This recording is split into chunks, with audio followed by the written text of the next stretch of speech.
Testing, sound check, 1, 2, 3. Hobbs Eagle Baseball here at Sportsman's Park in Hobbs. Hobbs taking on the Clovis Wildcats, game 2 of a doubleheader.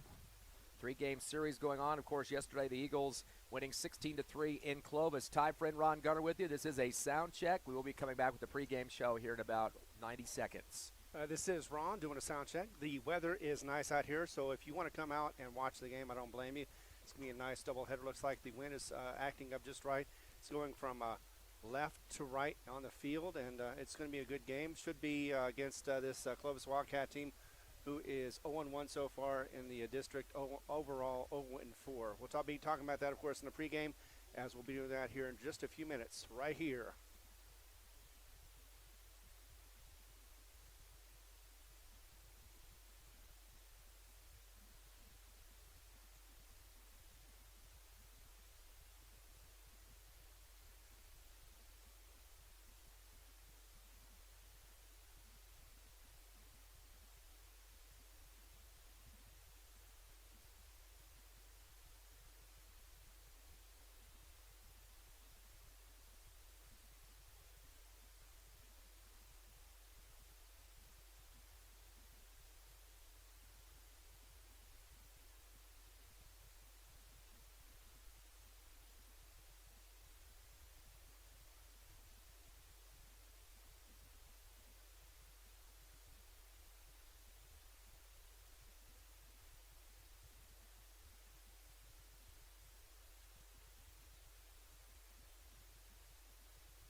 Welcome, everyone, to Sportsman's Park here in Hobbs, New Mexico. Time for Hobbs Eagle Baseball, live on the internet, HobbsAmerica.com, YouTube, the Hobbs Sports page, and the Cool 95.7 Facebook page. Also for our friends in Clovis today on the radio at 1240 a.m. KCLV. The Hobbs Eagles and the Clovis Wildcats. This will be game number 2 of the District 3-banger. Of course, we have one more after this one, a doubleheader going on. And a nice park today with a bright blue skies out there. A little bit of a wind, 10 to 15, but we had that issue yesterday. It would start off pretty nice, calm winds about first and second inning, and then we got the torrential winds and all that dust coming across the field there. Of course, more dirt on that field in Clovis at Bell Park compared to here with just the mound, but we do have the field turf for the rest of it. But still, nice day for baseball. And again, it's going to be getting kind of colder over the weekend. I'm hearing going down to the 50s on Sunday, so I think we're going to just barely beat that cold front that's moving through, though. Definitely, and it also shows participation, too, so a little rain. We need some rain, but, yeah, it's going to be interesting to see what happens on Sunday. It's going to be probably like another a mild winter day, considering it's how we've been getting in the 70s and even the early 80s or low 80s. So, yeah, it'll be interesting. But today, it looks like it's going to be weather for baseball. And, yeah, we should not be complaining about the wind. We get that all the time around here and in Clovis, Roswell, even in Carlsbad too. So they all should be pretty prepared for the wind. In fact, they'd probably freak out if there was no wind whatsoever. Well, last night the Eagles kind of rained on the Clovis parade there on the road, 16-3 the final. Probably the best hitting game that we've seen, consistent hitting at least for the Eagles in that one. A total of 15 hits for Hobbs, 6 for Clovis.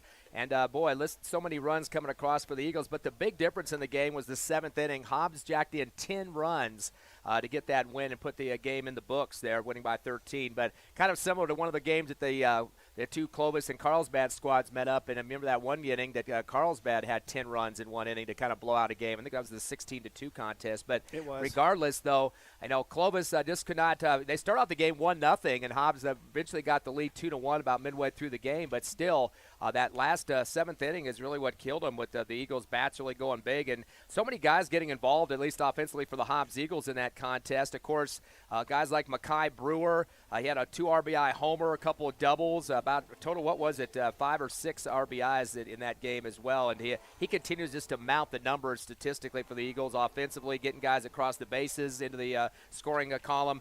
He's just one of those big bats, but we've talked about this game after game. They can't always rely on him, but it seems like they still do rely on him game after game to be having the big bats to get him back into a contest. Well, that's why Brewer is a 4-time MVP as far as max preps. Now, the last game, that was Major Bird that got the distinction of having the most valuable player, mostly because of his presence on the mound. Also, the first home run helped a lot to win his cause. But, yes, these two players, Major Bird and Brewer, are definitely going to be good. And I know Brewer is a junior, and he's going to be coming back next season. So he's somebody to look forward to in the prospects for the Hobbs Eagles, and definitely going to have something to show tonight. I also kind of shorted him a double. He had 3 doubles and a home run and went 4 for 5 at the plate. So that was definitely a big showing for him. Xavier Alvarado, 3 for 4 at the plate, 2 RBI triple, a couple of doubles. One of those a 2 RBIer, walked, and he scored about 2 or 3 times in that game as well. So another one that was getting multiple hits. Major Bird, you just mentioned him. He had a home run in the 2nd inning. Also had an RBI single to go along with his numbers there. He was 2 for 4. So those are really the top-notch hits. Gerardo Gonzalez, though, had 2 for 5 showing, too, with a pair of singles. And a lot of these guys scoring at least 2 or 3 runs apiece, too, in that 16-3 win. Clovis bats a little bit quiet in the contest. They get a few guys that really stepped up big, though. Joe Albert, the center fielder, 3 singles. All 3 of his at-bats were on base for him. He went perfect 3 for 3, did score one of the runs that the Clovis Wildcats were able to bring across. Kobe Rivera, he had a couple of singles as well. He was 2 for 4. One of those an RBI in the 1st inning. He stole a base and also was hit by a pitch that scored a run as well for Clovis late in the contest. And also a couple guys with single hits. Eli Rodriguez went 1 for 3 with a single and a run scored. And also Jimenez, too. J.B. Jimenez went 1 for 4 with an RBI single. So some guys stepping up there, but not enough multiple hit guys at the plate for Clovis. And, again, they were pretty much taken care of offensively, 15-6 the hit total there. Hobbs had a couple of errors in that game, and Clovis had one as well. Besides that, pitching-wise for the Eagles, it was Major Bird going the distance in that ball game. He only gave up 7 hits, struck out 7, and had 4 walks in the contest. And Clovis went through a slew of players. They started off with Jamison for 6 innings, so he went strong through those. And then they had a couple of relief pitchers coming in late, 7th inning, Zane Urostay and Bernie Lopez. So having to try to see if they could try to get back in that ball game. But I think the damage had been done after the 10 runs scored in the 7th. Yes, indeed, and definitely was looking good up until that point for the Clovis Wildcats. So very good pitching, and if he's going to be back next year, then even better for the Clovis Wildcats. But right now, they have a strong pitcher going for them, looks like, and it's going to be Nate McIntosh. We saw him bat yesterday, and he is a tall fellow. And if I always wanted to be, if I thought I was tall enough, then I'd be a pitcher too, because it seems like it's a little easier. You get a little bit closer to the base. Yeah, McIntosh came in as a sub for Gabe Tapia, had one chance at the plate. He had a walk, and then he eventually scored a run as well. So he did get some action there in that contest. So he'll be the starter on the mound. Of course, the Hobbs Eagles like to put Mackay Brewer up there as much as possible, and he's going to be on the mound for Hobbs today. And he definitely is a kid that one of the best 2 on the team in terms of pitchers, Major Bird being the other. So he's definitely going to give his stuff out there to try to get another win for the Eagles. Comes in with a 3-3 record. This is his 11th appearance of the season and a 5.65 ERA. Both teams are starting to head out to the field for the national anthem. Eagles wearing their gold uniforms, black numbers, and very lemon-like gold pants and black hats. And it'll be Clovis wearing the black uniforms and gray slacks in this one. We'll take a quick 90-second break and come back with more Hobbs Eagle baseball and Clovis Wildcat action from KCLV.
Welcome back live to Hobbs Eagle Baseball, HobbsAmerica.com, YouTube, the Hobbs Sports page, and the Cool 95.7 Facebook page. Also with our friends in Clovis on 1240 AM KCLV. Ty friend Ron Gunner with you.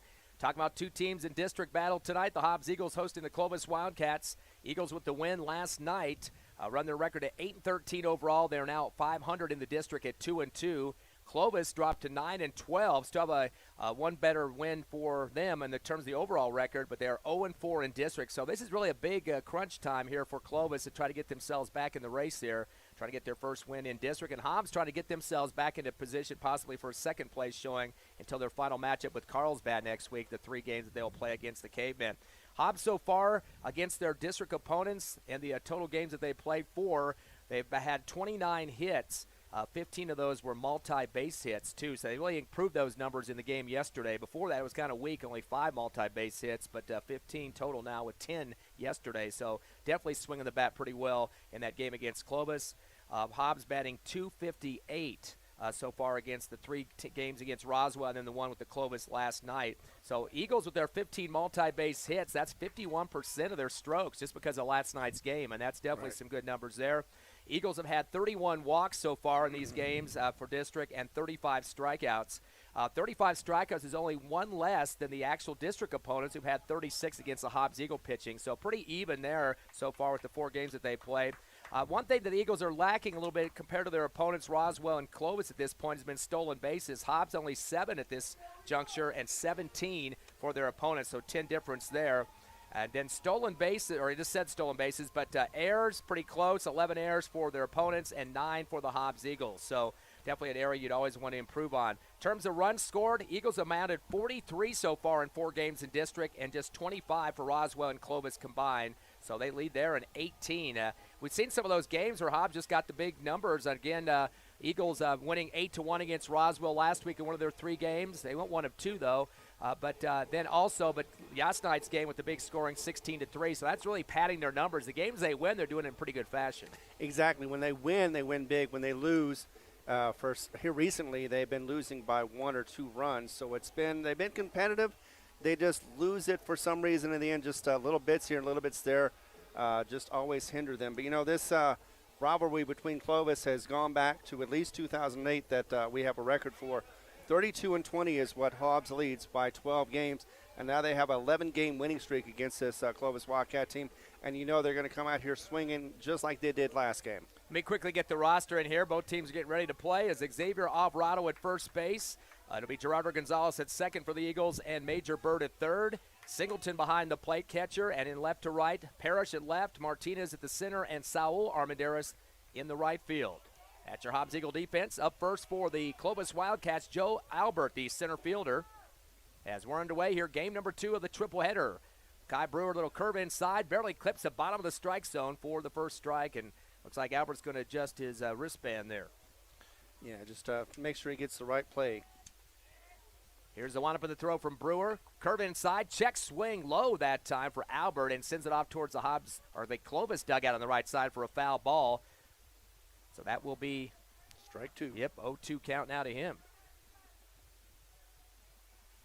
Albert in yesterday's game, perfect 3 for 3 at the plate, 3 singles and a scored run. Definitely Mr. Go-To for the Wildcats, although had some trouble keeping up with the Eagles in terms of hitting numbers. Here comes the 0-2 from Brewer. Curve it inside. This time holding on it was Albert to take the ball. Count goes to 1-2. Yeah, that was a good eye. It looked like it was going to go down the middle, but instead it went just off to the right. Quick reload for Brewer. Fastball down the middle. Another check swing, and that's going to be strike 3. So the first K of the ball game is Albert will go down, and the first out for the Wildcats. Jamison, who pitched yesterday against the Eagles up through 6 innings, then was relieved in the 7th with 2 different pitchers. Jamison up the DH in this game. Yesterday, Clovis had their DH at the bottom of the lineup, so they're a little bit switching up there. They had Josiah Mendoza at the DH. First fastball gets through and gets by Singleton as well. See if they call that one a little bit inside for a ball. Second in the order again is Jamison. J.B. Jimenez and Kobe Rivera coming up next in the 3-4 spot. Fastball down the pike, right to the glove for the strike. Keeping an eye on it was Jamison. Count goes to 1-1. We are slated for 7 of these 2 games of the doubleheader. Curveball inside, low for ball 2. Of course, Mekhi Brewer is pretty much a stalwart on both offense and defense for the Eagles. That kid's got to be tired after these doubleheaders. Here comes a 2-1 now for Brewer. Fastball low for ball 3. No, late strike call by the umpire. That thing almost looked like it was taking a bounce off the plate, but guess it stayed in the zone long enough. We're tied up at 2-2 on the count. Brewer comes back. Fastball, and that's going to be strike 3. So Clovis kind of nonchalant on those real close pitches with the count not in the favor of the batter. Jamison now with the second K of the ball game, and a great start from Mekhi Brewer on the mound. Yeah, this is a different pitcher than they faced yesterday against Bird. Bird does lead in strikeouts, but Brewer just brings it. So Clovis trying to get something started offensively. Still 0-0 top of the first, and not wasting any time is Brewer. Curveball inside, swing and a miss for Jimenez. J.B. Jimenez, the shortstop, at the plate for the Clovis Wildcats. Counts 0-1. Takes a fastball and held on that one for a strike. Count to 0-2 now for Jimenez. He was 1 for 4 yesterday, an RBI single. Had a couple of groundouts in the infield and flew to the outfield as well. Fastball drops low at the last second, and luckily, because it looked like Jimenez might have wanted to get a little bit closer to the plate on that one. That almost looked like it was going to stay in the zone. 1 ball and 2 strikes. 2 down for Clovis here in the top of the first. Brewer at the fastball low, check swing. They're going to go down to the ump on the first base, and he's going to call that a strike, and that will be it. 3 Ks in a row for the Clovis Wildcats, and Mekhi Brewer a day at the office. He gets a high five from Coach Bowman. No hits, nobody on base, no runs come across. We head to the bottom of the first. Your score, Hobbs nothing, coming to bat, and Clovis nothing as well. Stay with us live on HobbsAmerica.com, YouTube, also the Cool 95.7 Facebook page, and in Clovis on KCLV, 1240 a.m.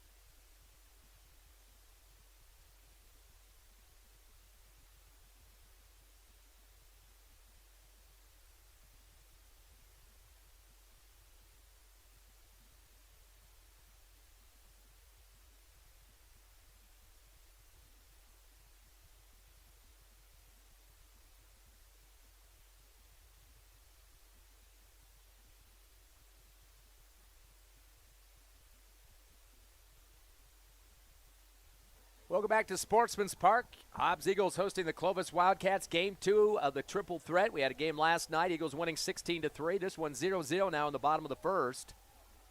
Clovis in the field now, quickly running down their players in the spots. First of all, at first base will be Gabe Tapia. Going into second will be Quinn Culver. And at third base for the Wildcats is Bernie Lopez. Behind home plate, Josiah Jimenez. Nate McIntosh on the mound, and from left to right in the outfield, Rivera, Albert, and Mendoza. And for your Hobbs Eagles, the lineup for the first four at least: Gerardo Gonzalez, Josiah Martinez, Xavier Alvarado, and Makai Brewer. As Gerardo Gonzalez will start it off, he is the second baseman for the Eagles. In yesterday's game, as usual, Gerardo leading off for the Eagles, 2 for 5. He had a couple of singles and also got on base due to an error and a RBI sack as well. A couple runs scored for Gonzalez. So he led off on that game as well. Fastball down the middle, gets it whacked between second and third, closer to third base, but rolls out to the left field. And finally scooped up for the Wildcats by Rivera. That will be a single to start the ball game, and a good way to do it for the Eagles. Exactly what happened yesterday. He got a single to get the game going as well. Yeah, it was a nice hit. Got by shortstop just barely, but got in the outfield. Once it gets that, you always have a hit at least, and that's where he's at first base. Josiah Martinez, same order we saw yesterday. He went 1 for 3. His last 2 at-bats starting to get really productive. A single, scored a run, stolen base. Took a walk and a run as well on his last at-bat, his 4th at the plate. Takes the first pitch, a fastball, the lefty for, now they call that a ball 1. Yeah, it looked like the slider came in, but the umpire had another angle at it apparently and did not agree with that. Again, Nate McIntosh on the mound. Did see some time offensively. Came in for 1 at-bat yesterday. Got on base. Here's the 1-0 pitch. Fastball outside and low for ball 1. Make it ball 2. Scooped up by Jimenez. Making sure that the runner didn't advance for the Eagles. Gonzalez at first base. It's the first game of the doubleheader here at Sportsman's Park. Eagles batting .245 this season. Came up a little bit after last night's performance. Curveball inside from McIntosh. Barely clips that inside corner for the strike. Count goes to 2-1. Josiah Martinez batting .286 for the season. Has 16 hits. Throw to first, not in time. As getting back is Gonzalez. Martinez with 8 RBIs this season, 4 doubles, and has scored 15 runs. Currently 4th on the team in runs scored. Still scoreless, bottom of the first. Eagles first at bat. Winds about 10-15 miles per hour. Same situation we saw last night in Clovis. Long wait here for McIntosh. Curve inside, and this is going the other direction towards right field on the ground for the roll. That will be a single, and the runner advancing Gonzalez all the way to third before the ball finally gets thrown in from the right field by Mendoza. So back-to-back singles for the Hobbs Eagles, and I'm sure Coach Boyle's liking to see that here on the home field. Absolutely is. He likes to see those bloopers that just get out of the infield and go to the outfield and create some runs. So far right now, first and third covered and no outs. So, yes, Boyle is definitely happy so far in this inning. Xavier Alvarado now steps in. He almost was a cleanup guy last night. 3 for 4 at the plate. He had a 2 RBI triple, 2 RBI double, another double walk. Scored 3 runs and just loaded up offensively all over the place for the Eagles. Takes the first pitch for the ball inside. Alvarado third in the order for the Eagles. Then comes into the game batting .308 with 16 hits on the season. McIntosh goes to the fastball at the end of the bat there for Alvarado as it sails out towards the Hobbs Eagle dugout on the left side, foul territory. Alvarado with 14 RBIs this season. That's currently second on the team, way behind Makai Brewer with 43. And again, he continues to add a double digit, it seems like, RBIs. If they have a doubleheader, he's going to get a lot of bases knocked around there. Yeah, curveball barely hits outside and clips the corner for the strike. Count to 1-2 now to Alvarado. Alvarado had 4 RBIs yesterday with 2 doubles and a triple to his name. He's going to start asking Coach to go on that 4th slot and be the cleanup man. Here comes the 1-2. Fastball outside. The steal is on for Gonzalez, but they throw the ball to third instead. Diving head first back is Gonzalez to third, and then Martinez was able to steal to second. So now runners at second and third for the Eagles. Already knocking at the door with no outs here in the bottom of the first. Count is 2-2 now to Xavier Alvarado. Yeah, they stopped the possible steal score right there by throwing it to third. I'm not even sure that Gonzalez was thinking that ball was going to come to his base. Instead, trying to pick up the steal at second. Fastball outside for ball 3. A full count now to Alvarado. McIntosh trying to hold on there at the mound. Definitely knowledgeable that there are a couple of runners breathing on his neck here. The 3-2 pitch now for McIntosh. Curve it outside. That's going to be a walk to Alvarado. So he's going to get the base. We got loaded bases now for the Eagles as Makai Brewer comes up, the cleanup guy, and that's exactly the situation you don't want to have your pitcher be in here this early in a ball game with bases loaded and 0 outs on the scoreboard. Exactly. You want to try to quell this as quickly as possible so that way Clovis doesn't have to worry about getting out of a hole early in this game. Brewer 4 for 5 last night, 2 RBI homer. Takes a curveball and gets it back out to right field. That's going to roll down towards the fence, or at least it's bobbled out there on the warning track by Mendoza. That'll be a double, and will score a run for the Eagles. Nice yank out there to right field. A lot of play and work out there from Mendoza. As the Eagles are starting to place the ball in that right field, shallow. Actually, 2 runs come home, so a 2 RBI double for Mackay Brewer. But he had a ton of doubles yesterday, 3 total doubles, plus the homer. So that's going to score Gerardo Gonzalez and Josiah Martinez, and now it's Major Bird's turn, the third baseman. Takes the fastball, and he's going to send that to left field. Looks like they might have a chance to catch it. Outfielder had to come run underneath it, though, and gets the catch. That was Rivera. That will send a run home on the sac fly for Major Bird, and that will score Xavier Alvarado now. Eagles up 3-0. So Hobbs getting things started early offensively. Just 1 out as well and a runner at second. Kenyon Singleton, the catcher, checks in now. Singleton was 1 for 4 last night with a double. Also got on base with a walk. Going back to Bird for just a second, you get a chance to talk about him. He was 2 for 4 last night with an RBI homer. He scored himself and an RBI single. Also got hit by a pitch. Curveball from McIntosh inside to Singleton for ball 1. Of course, Kenyon is 6th in the order for the Eagles. Armendariz, Johnson, and the other Armendariz, Saul, 7 through 9 coming up. Here's the windup for the throw from McIntosh. Curveball right down the pike for the strike as Singleton watched on that one. Yeah, yesterday Singleton had 1 hit and 1 strikeout. Also got walked once as well, but had 1 run. 1 ball and 1 strike now. McIntosh peeks back at second to check the runner. Curveball inside. This is going to be aired out towards the third baseline in left field to take a 1-hopper, and that should hold. No, they're going to send the runner home as well. Coach Boyle got some guts out there as he sends a runner on the hesitation. Took a little bit of time for Rivera to decide to throw that one in, so Eagles get another score on the board. That was a courtesy runner coming in for Hobbs. So definitely starting to rack it up here. Yeah, it wasn't a decision. He was trying to corral the ball, could not. He kept slipping out of his hand, and by the time he got it, then, of course, the decision was made to go ahead and advance to home. That was Nick Gonzalez who scored off the courtesy run there. And a RBI single for Kenyon Singleton. Did get all the way to second as it took a long time for Rivera to get that in. 4-0 your score. Fastball down the middle. Late swing for Armendariz. Hector Armendariz, the shortstop at the plate. Ball hit the plate as well, and they're trying to get some more baseballs out here. Hector Armendariz currently batting .228 for the season. He has 13 hits, 2 RBIs, a couple of doubles. 0 for 4, though, last night. Curve inside, a blooper to second. Should be a routine throw, and the scoop from Culver, and makes the throw to first as he connects with Tapia on the 4-3. That'll be out number 2. Hector Armendariz has been kind of a struggle a little bit offensively here in the last few games against district opponents as he's trying to get that bat reworked as much as possible.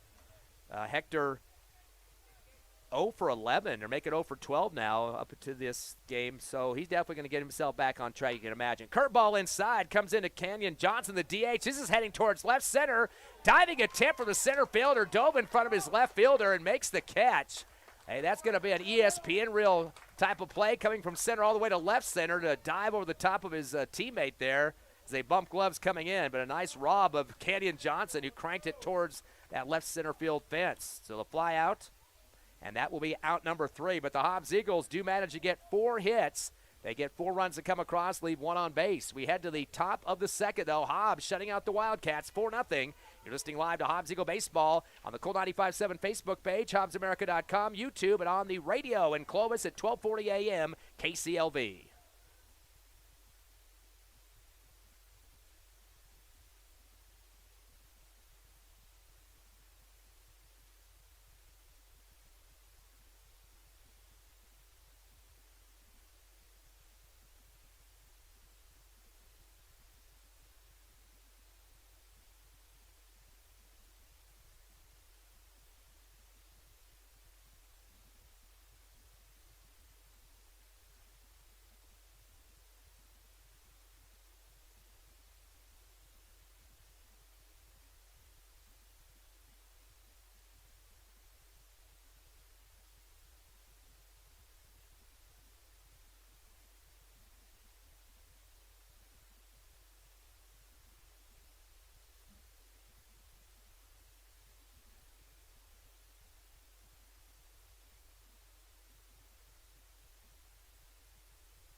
Back live at Sportsman's Park. Eagles up 4-0 over Clovis. The Wildcats at the plate.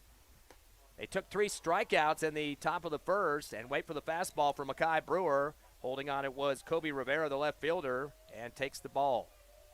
Quick windup now for Brewer. Fastball outside for ball 2. Counted 2-0 to Rivera. Rivera 2 for 4 last night. A couple RBIs. Got a RBI single and then another single. Stolen base and was hit by a pitch and scored a run as well. The bases were loaded for Clovis in that one. So another run came home. Outside fastball now. Ball 3 for Kobe Rivera, trying to get some offense started for the Wildcats. He is the cleanup man, 4th in the order. We're going to come back with a fastball, which you can expect on a 3-0 count. And holding on it was Rivera for the strike. 3 balls and 1 strike. Culver and Jimenez next. Fastball low, and that's going to be walk for Rivera. So getting on base finally are the Wildcats, their first time on base. And as I mentioned, brings up Quinn Culver, the second baseman. Culver again played yesterday in their home matchup against the Eagles. Culver was 0 for 2. Did get on base due to a walk, but flew to left and ground out to second. Still scoreless here in the top of the second. Your Eagles up 4-0. 4 hits converted in the top of the first. Burr keeps looking back at first. The windup of the throw, fastball outside, pulled down by Singleton for the ball. Burr looks like he's watching intently over there at first base to see what Rivera's going to do with the big leadoff now for the Wildcats. First game of the doubleheader today at Sportsman's Park. Fastball outside and lunging across the plate. Not making contact is Culver for the strike. Might have barely deflected that ball just a bit. 1 ball and 1 strike now as Brewer takes a little bit more rest time to get the call he wants from Singleton. Quick spy over to first. Turns and fires a fastball at the end of the bat. That's going to head towards the parking lot. Left foul. I think we're far enough away from the action that our cars are safe on that one, right? Oh, definitely. Yeah, we made sure that there was padding in front of us as far as other vehicles so they can take the damage. Your car's so small, though, I don't think you need to worry about it. Even a motorcycle would probably block it from a ball, wouldn't it? It could, but on the other hand, if a ball hit it, it might crush it. So, fastball outside and low for the ball. Count goes to 2-2 to Quinn Culver. Still the runner at first is Rivera. And it's going to be a hot day on the field. You can imagine that. This field turf tends to add about 10, 15 degrees to your situation down there. Here's the 2-2 pitch from Brewer. Fastball low and outside for ball 3. Go to a full count now to Culver. Jimenez, Lopez, Tapia, and Mendoza ran out the order for the Wildcats with no outs. Full count now to Culver. Yeah, the wind is in batter's favor right now. It's blowing out. So if he hits the ball just right, it could carry. Fastball, and that's going to be fouled out over the top of us here in the press box. Out of play. Clovis Wildcats are 4-7 against 5A teams this year. 4-5 against 4A, and did beat one team in the 3A, Rio Doso, one game there. So they're 8-12 against upper division teams. Fastball down the middle, and that's going to be outside a little bit for a walk. So 2 walks in a row, Rivera and Culver with bases at first and second covered up. Got to bring up Josias Jimenez now. He's the catcher. They had 2 Jimenezes on the team, of course. I don't believe he was at bat yesterday. Nope, the other Jimenez was, JV, but not. No, Josias was. He was 0 for 4, though. Ground out 3 times. 2 of those to shortstop, 1 to third, and a strikeout of the game. Of course, Hobbs had an 8th grader at the shortstop position yesterday. Fastball high for ball 1. Eagles had like I said, an inserted 8th grader in that spot. So they were kind of trying to nail the ball to him quite a bit. That was Jaden Taylor, but today we've got Hector Armendariz at short. Boy, looking back twice, Makai Brewer decides to throw the fastball high for the ball. Count goes to 2-0, and he's really concerned about that runner there at second, Kobe Rivera. Definitely, maybe a little too concerned. Just go ahead and pitch to the batter and see what you can do in that case. 2-0 count. Here's the pitch. Curveball right in the thick of the back of Jimenez. That will be hit by pitch. So already 3 guys on the bases for the Wildcats. They are loaded right now, and that kind of hurt. That looked like it was probably in the top left shoulder there. Yeah, exactly. And either way, no matter where it hits, unless maybe it's the buttocks where it's got cushion, it always stings a little bit. Time called. Coach Bowman, the pitching coach for the Eagles, heads out there, as well as Singleton, the catcher. We're going to talk to Brewer here for just a second. Of course, yesterday Major Bird picked up his third win of the season to even up his record at 3-3, so he was happy about that, and especially the way it was done, 16-3. Pretty exciting game, at least for Hobbs in terms of the offense on the road. And that's one thing we've talked about with the Eagles, the consistent bats, needing to have other guys stepping up besides one or two players, and we saw that yesterday. Yeah, and you can't always rely on your pitchers. Sometimes they need a little help. And, of course, Bird helped himself as well as Brewer and others that game. So it always helps to get some really good hits. So we got two pitchers at 3-3 on the season. Of course, working on number 4 here is Makai Brewer. Fastball low for ball 1. Again, bases are loaded with no outs for the Wildcats. Kind of in the position that the Eagles were going offensively earlier in this game. Fastball down the middle. Hits the bottom of the strike zone for the strike. Count goes to 1-1 to Bernie Lopez. Yeah, Bernie just watched that one go by. I bet he won't be watching the next one. Lopez was 0 for 2, ground out twice, second and third, and a walk in yesterday's game. Fastball outside for the ball. Count now 2-1.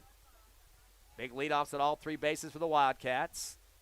Fastball hits the turf and rolls almost through the legs of Singleton, able to stop it. He kind of let it bounce off a little bit to see if the runners were going to stay off the bags. He hadn't lost control of that at all. Just a little gamesmanship going on behind the plate. Sure. Count Anything of advantage. Yeah, count to 3-1, though. So Brewer's got to be careful. Does not want to walk here, or that's going to be a run score for the Wildcats. Fastball high, and that's the walk. So that's going to go down as an RBI for Bernie Lopez. First run of the game, Kobe Rivera coming across for Clovis, and it's now a 4-1 ball game here in the top of the second. That's going to bring up Gabe Tapia, the first baseman. He's 8th in the order. Gabe was 0 for 2 yesterday, 2 strikeouts, and then he was subbed by McIntosh, who's the pitcher today for the Clovis Wildcats. We're going to go with the fastball, a little high for ball 1. Completely different inning from the first. He struck out 3, and this time around, he's walked everybody or hit the pitch, or hit the batter. Curveball inside for a low one for ball 2. Good eye for Gabe Tapia. Clovis started out yesterday's game with 2 singles in the first and a single in the second. Fastball, check swing away for a foul over the right side netting, out of play. Yeah, they looked really impressive. Their bats were alive, and they were definitely wanting to get something, make something happen, and they did. Fastball, low and outside. Oh, got the strike at the last second there. Second strike, 2-2 count now.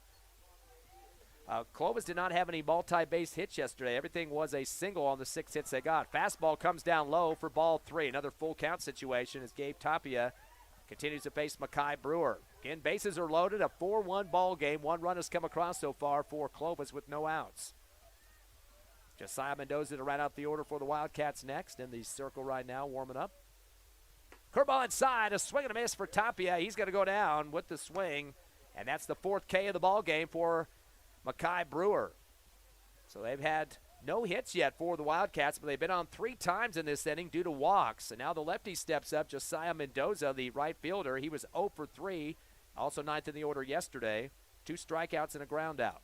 Curveball comes head high. It's going to be a wild pitch, and boy, Mendoza was signaling for his base runner to come home and then had to turn around and stop him because finally Singleton able to corral that behind. It was loose for just a few seconds. Yeah, well, the big thing was it hit the wall and came back towards the catcher, so he had he had very little room to have to run for it, and it would have been a turnaround and an out if the runner had gone from third to home. Singleton runs out to the mound to talk to Makai Brewer now, and timeout is over as he comes back to home plate. Getting ready to go to the top of the order here in just a minute. Still bases loaded for the Wildcats, trying to add another run to the scoreboard. Curveball outside and clips the corner for the strike. And the count now 1-1 to Josiah Mendoza. Curveball inside, off the end of the bat to the left backstop for the foul. So staying alive at the plate is Mendoza. Albert, Jamison, and Jimenez up next for the Wildcats at the top of the order. Curveball down low, swing and a miss over the top by Mendoza, and he will strike out. So 2 Ks in a row as Brewer starting to recover a little bit now. Has the bases loaded still, but 2 down. Going to the top of the order, Joe Albert, who struck out in the top of the first.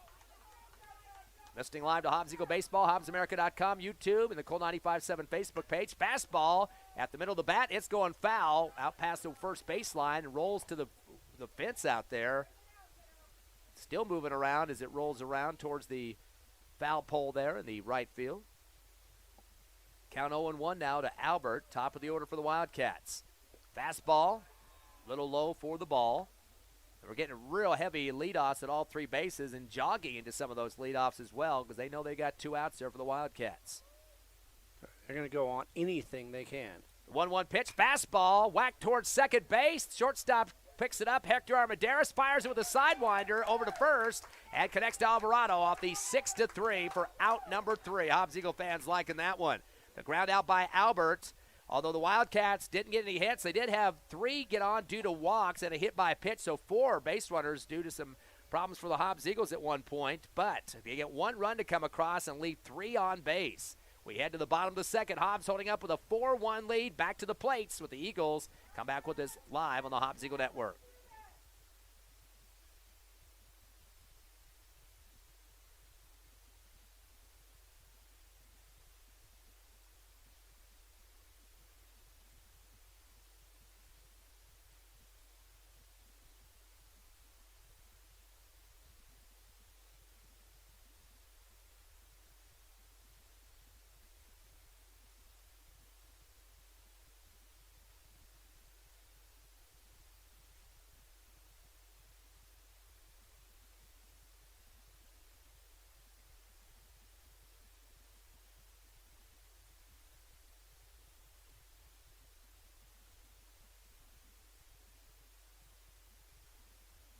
We're back at Sportsman's Park. Ty Friend, Ron Gunner with you. All over the state today. We got HobbsAmerica.com, YouTube, Cool 95.7 Facebook page, and Clovis on KCLV, 1240 a.m. Hobbs up 4-1 here in the bottom of the second. Eagles coming back to the plate. In the first inning of play, the Eagles managing 4 hits. Single for Gonzalez Martinez, 2 RBI double for Brewer, and RBI single for Kenyon Singleton. So 4 runs came across. Eagles were walked once for Xavier Alvarado. So far, Clovis yet to get a hit, but they do have 3 walks. McIntosh remains on the mound for the Wildcats as he'll face the Eagles' Saul Armendariz, bottom of the order for Hobbs. The right fielder takes the first pitch, curveball outside for ball 1 and low. Second pitch for McIntosh, fastball, check swing for Armendariz. They get the strike on that one as he did go around on it. Saul went 0 for 3 yesterday, did get a walk, but ground out to short, struck out, and flew to right field. Also had an RBI as well. Curveball inside. He's going to get a piece of this one down the third baseline into left corner, left field. He's going to take it all the way to the second. Pumping the iron, diving between the legs of the baseman. Boy, he bit off a little bit more he could chew, but he got there. That'll be a double for Saul Armendariz. And Coach Boyle, I'm sure, breathing a sigh of relief out there as he comes get some equipment from his right fielder who just hit a double. Exactly. Yeah, you see that happening, you're thinking, okay, I know it's me close, but hopefully it won't be too close. And he got there just in time for it to be safe. That's a second double for the Eagles. Another one from Brewer earlier, and a total of 5 hits now for Hobbs. 5-0 hit count. Top of the order now, Gerardo Gonzalez, who had a single to start the game with the run score. McIntosh, a change-up action outside for ball 1. Still 4-1 Eagles. Runner at second is Saul Armendariz. McIntosh back up on the rubber now. He takes a peek back at second. Wind up in the throw. Fastball hits the turf. Sliding over to the right to make the stop is Jimenez, Josias Jimenez, the catcher. Ball gets overthrown to the pitcher on the return and rolls towards second. Had to be scooped up by Culver to make sure the runner wouldn't advance for the Eagles.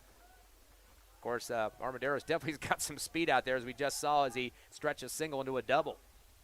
2-0 count now to Gonzalez. Fastball going high in the air. Going to go out towards short. Should be an easy one for J.B. Jimenez, and makes the catch with one glove, and that's it. And he was right next to the runner, so he's just challenging to see if Armendariz would want to move off a little bit and tag him out. But a fly out to short regardless. Exactly, and that's the first out for the second inning. Josiah Martinez now second in the order steps up. He had a single in the first inning, a stolen base, and a run scored. He was the second run of the ball game. Again, we got another game coming up tonight after this in about 20 minutes following. Curveball floating out towards the outside corner of the plate. Doesn't make it in, though, for the ball. Martinez second in the order. Alvarado and Brewer due up next. Both of them got on base as well. Lefty Martinez wagging the bat behind that left ear. McIntosh will fire. The fastball gets away from him a little bit. Outside. Good save by Jimenez behind the plate. Off to the left of the plate just a bit that time, but he was in good position because the runner is at second, and that would have been a good angle for his throw if he needed to.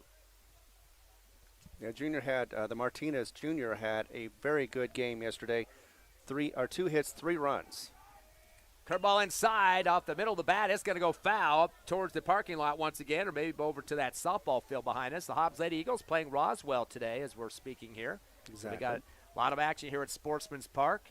Or also the Gus Macker basketball tournament this weekend, Saturday and Sunday. So a lot of sports activities going on. I'm sure Little League Baseball, etc. as well. 2-1 pitch from McIntosh, showing bunt up the third base line, converting on us Martinez. McIntosh with a sidewinder, gets it in time to first to Tapia to pick off the runner. So Martinez is going to go down with the ground out on the little dump down that third base line.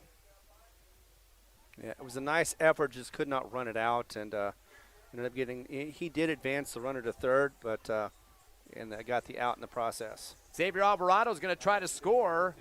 His teammate, if he can get an opportunity to do that, as Saul Armendariz is knocking at the door, but with 2 outs. McIntosh not going to waste a lot of time. Curveball floats outside for ball 1. Alvarado with the walk back in the first, did score a run, the third run of the ball game. Eagles up 4-0 here. Yeah, yesterday he had 4 runs, 3 hits, 4 RBIs, 2 doubles, and a triple. Curveball going to head out towards the center right field. It's going to cross the wall. Did it get across? Yes, it did. It is gone. Just barely missed the big wall right of it towards the American flag, and it is out of here. So the Hobbs Eagles are going to tack on some runs here as coming across 2 runs off a 2 RBI homer, scoring Saul Armendariz and the man who hit it, Xavier Alvarado. And that's what Hobbs wanted to see, as another home run. And it did not come from Brewer, who is leading the team, of course, in home runs. Yeah, he's definitely the stroke of the bat that you're waiting to see where it's going to go. Of course, Brewer has 9 home runs this season. And add another one for Xavier Alvarado. That was his second of the season. Hobbs now with 14 overall.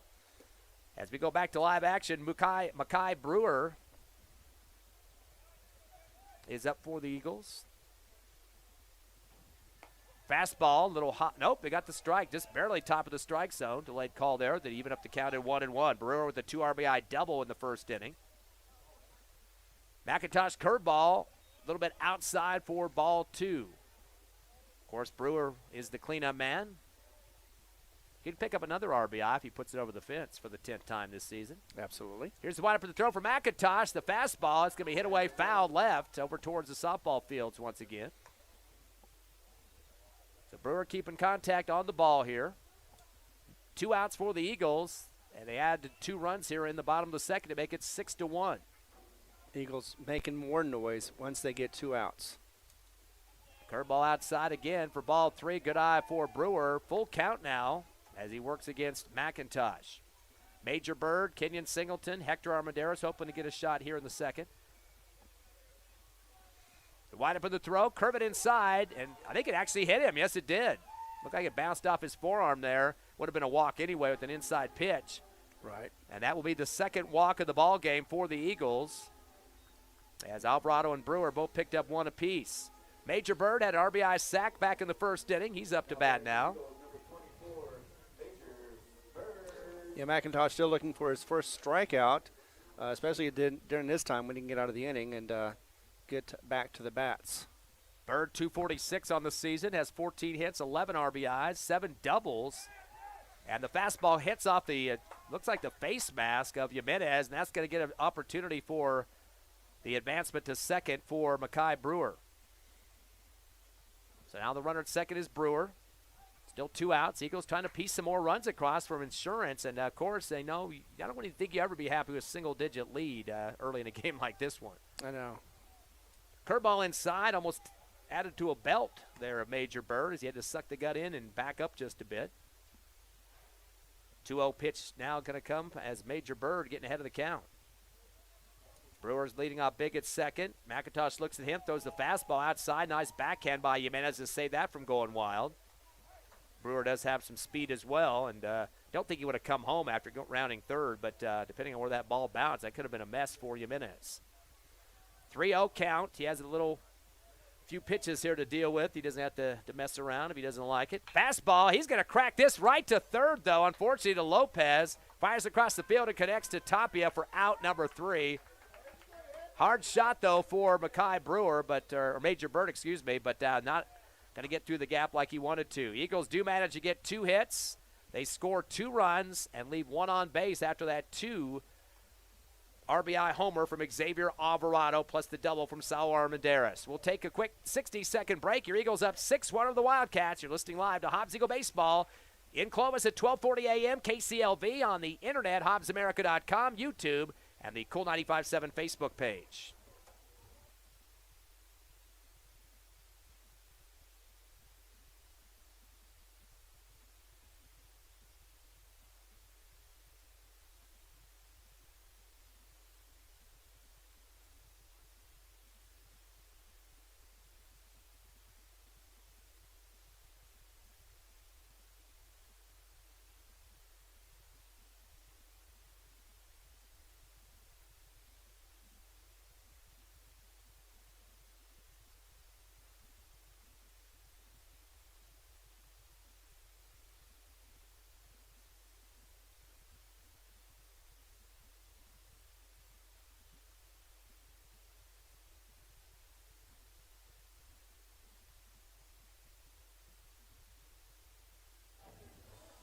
Back live here at Sportsman's Park, the Hobbs Eagles and the Clovis Wildcats. Game 2 of the 3-game set. Eagles winning yesterday 16-3. Right now up 6-1 here in the top of the third. The Wildcats coming to the plate. Clovis working on their first hit of the ball game. So far they've had a total of 5 Ks, but on the bases 3 times due to walks and 1 hit by pitch. Trying to get the bats to make a contact, though. They did have 6 hits yesterday, although the Hobbs Eagles managing 15 in that 16-3 win. Jaden Jamison, the DH, who pitched yesterday. 5 innings of work, takes the fastball outside for ball 1. He got a strikeout in the first inning. Mentioned yesterday they had their DH at the 9th slot on the roster. Quick reload for Brewer. Fastball down the middle and barely low of the strike zone for ball 2. Count to 2-0 now to Jamison. Looks like they're going to get rid of that ball as Brewer sends it back to Singleton behind the plate. And umpire is going to take care of that. Do a fresh ball now for Mackay Brewer. Working on his 4th win of the season, 3-3 record right now. Same record as Major Bird. 2 balls and no strikes. Curveball comes down low for ball 3. Sound like a big cow noise coming from behind at the softball field. I don't know where they got that from. No, actually, I thought it was one of those little mopeds or something. Oh, I couldn't tell. That was the PA system, but maybe not. High pitch outside, fastball. That's going to be a walk for Jamison, and that will be the 4th walk of the ball game so far. In fact, there was 4 in a row that Brewer had put on the bases. Rivera, Culver, Jimenez, and Lopez back in the 2nd inning with 3 walks and a hit by pitch. So hopefully he's not going to get back into that trend, but came back and took care of business and finished up the inning with 2 Ks. Well, on the bright side, he has not allowed a hit so far. Yep, that's excellent work for Mackay Brewer. J.V. Jimenez now, who struck out for the last out of the first inning, takes a hard fastball, swing and a miss for Jimenez, the shortstop, for the strike. Big leadoff now for Jamison at first. 6-1 lead. Hobbs up by 5. 4 in the first, 2 in the second.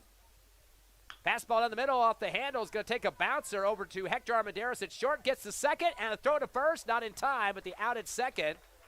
As Armendariz is able to connect with Gonzalez for that out to stop the runner advancement. Jimenez will stay alive with the fielder's choice there. And that will bring up the first out of the game for the Wildcats, and also Kobe Rivera, the cleanup man, who walked in the second with the run scored. That means that Clovis has earned their first hit of the game.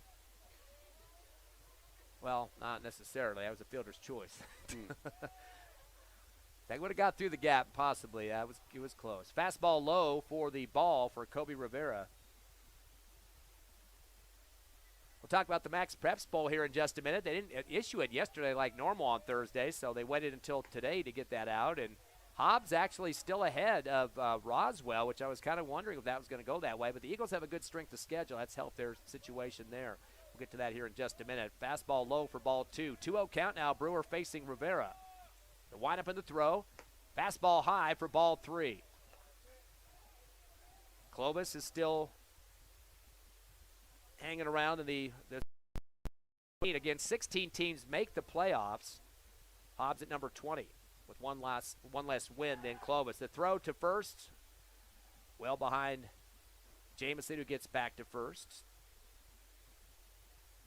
Yeah, Coach Cruz actually celebrated his 100th victory just in March. I believe that was against Portales. Here's a 3-0 pitch, fastball, what you expect, and the strike as Rivera put the stop sign up on that one to himself. Quinn Culver and Jimenez will be up next. Fastball low for ball. No, strike call. Boy, official pumping that fist a little late on that one. It's a full count now to Rivera. And the steal is on. Curving inside. Little check swing out to left center. That might drop. It does. The steal is going to help out because now the runner all the way to third. And the base hit is going to be extended to second for Kobe Rivera. So really a single, but took a long time for that ball to get in. The center fielder Martinez finally gets it in for the Eagles, but a little bit of misjudgment there where that was going to bounce out in left center. Yeah, it didn't quite go where the outfield thought it would, so that allowed the stolen base to continue on and get to third without any problems. So Jamison gets the steal, a single for Kobe Rivera, and got an extra base just for the delay out in the outfield for the Eagles to get it in on the relay. So 1 out for Clovis. But they got runners at second and third. Quinn Culver steps up. He had a walk back in the second. And 1 out here for the Wildcats. Curveball outside for ball 1. No hits yet for the Wildcats, but they're getting some walks. Well, that was the first hit, I should say, for the Wildcats. But before that, nothing came through in 2 innings of work. Fastball high, swing and a miss for Culver. Count to 1-1.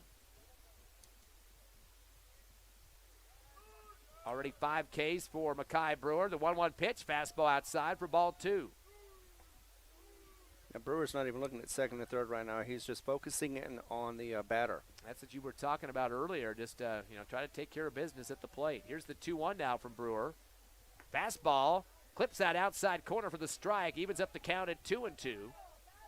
Eagles will play one more game here against Clovis, and then next week it'll be 3 against the Carlsbad to wrap up the district schedule. 2-2 curveball, and having to spin away from it was Culver. Got tripped on himself there. Almost got hit in the back with the pitch. But he's still alive there with the full count. Yeah, he did avoid it. And Brewer gets reloaded quickly here, not giving a lot of breath time to Culver. Curveball over top of the head. Singleton has to spin around as he pulls it down. But that will be a walk issue to Culver. He's got 2 walks now. That's the 5th in the ball game, given up to Clovis. Yeah, that one looked like it just got out of his hand in the wrong position. Very high, and luckily Singleton was alert about that one and was able to jump up and catch it at the right moment. Just like we saw in the second inning, already full bases here for Clovis as Jarius Jimenez steps in. He was hit by a pitch in the second inning. 1 down for the Wildcats, but they got all the bases loaded up here. Fastball comes low for the ball. Good eye for Jimenez. Lopez, Tapia, and Mendoza, 7 through 9 in the order to go through the second time around for the Wildcats upcoming. Brewer going to take a little bit more time, takes a deep breath, turns and fires a fastball off the handle. Going to go to the middle of the backstop for the foul. And the count goes to 1-1. Listening live to Hobbs Eagle Baseball, HobbsAmerica.com, YouTube, Cool 95.7 Facebook page. Fastball low, and a very nonchalant swing by Jimenez for the strike. Also live in Clovis today on the radio, KCLV, 1240 a.m. And we're looking forward to being able to serve everybody in Clovis. Here's the 1-2 pitch. Fastball down low. Check swing there for Jimenez. He's barely kind of moved his wrist just a bit. Didn't come around on it. He got lucky as he's been flinching on the last couple of pitches here. Count evens up at 2-2. 1 out, though, for the Wildcats. Big leadoffs at all 3 bases. Trying to whittle away at the 6-1 lead for the Eagles. Fastball, late swing for Jimenez. He's going to go down with the K. So that'll be 6 strikeouts so far for Makai Brewer. As now 2 down for the Wildcats with those bases loaded. Trying to get something generated here with 1 hit so far, a single from Kobe Rivera. A couple of walks in this inning as well. Burning with the last RBI when he got walked. I'm sure he'd like to do it the better way and get a hit. And that was back in the 2nd inning. Curveball inside, and Singleton just lets it bounce off his chest protector there in front of the home plate. Check to see if those runners are going to bite. And we also saw a lot of movement over by Hector Armendariz at shortstop to cover second there and get in the head of the base runner. 1 ball and no strike. Here comes Brewer. Fastball, low and outside for ball 2. Seems like Brewer's been giving up 2 pitches to start each of these at-bats and has to come back in to try to get these guys out. Right. He's trying to keep them on their toes so far, though. The Wildcats aren't biting. The 2-0 pitch now from Brewer. Curving inside. Drops down at the last second for the strike. And just watching it down low was Lopez. Count goes to 2-1. Yeah, it had some nice movement on that one. Clovis definitely wants to keep it out of the infield if possible. Fastball high for ball 3. You walk here, another run would score. 6-1 on the scoreboard right now as Lopez trying to get something to come across, whether it be a hit or a walk. 3-1 pitch, fastball low, and swinging over the top of it is Lopez, but that's just the 2nd strike to a full count. Yes, indeed. Full count on this one once again. Bases loaded, 2 outs. Anything's possible. Steals are on, coming all the way. A curveball inside, whacked off to third. Bird is able to get it, throw it across field. Nice scoop from low for Alvarado on a 5-3 for out number 3. That means 3 are left on base on that series there. Great stop there for Major Bird to take care of business. But 1 hit for Clovis. They leave 3 on base. 1 run came across. Or no runs came across. They were getting close to getting a run. We are 6-1. Your score here in Hobbs as the Hobbs Eagles lead by 5. We'll take a 60-second break and come back on the Hobbs Eagle Network.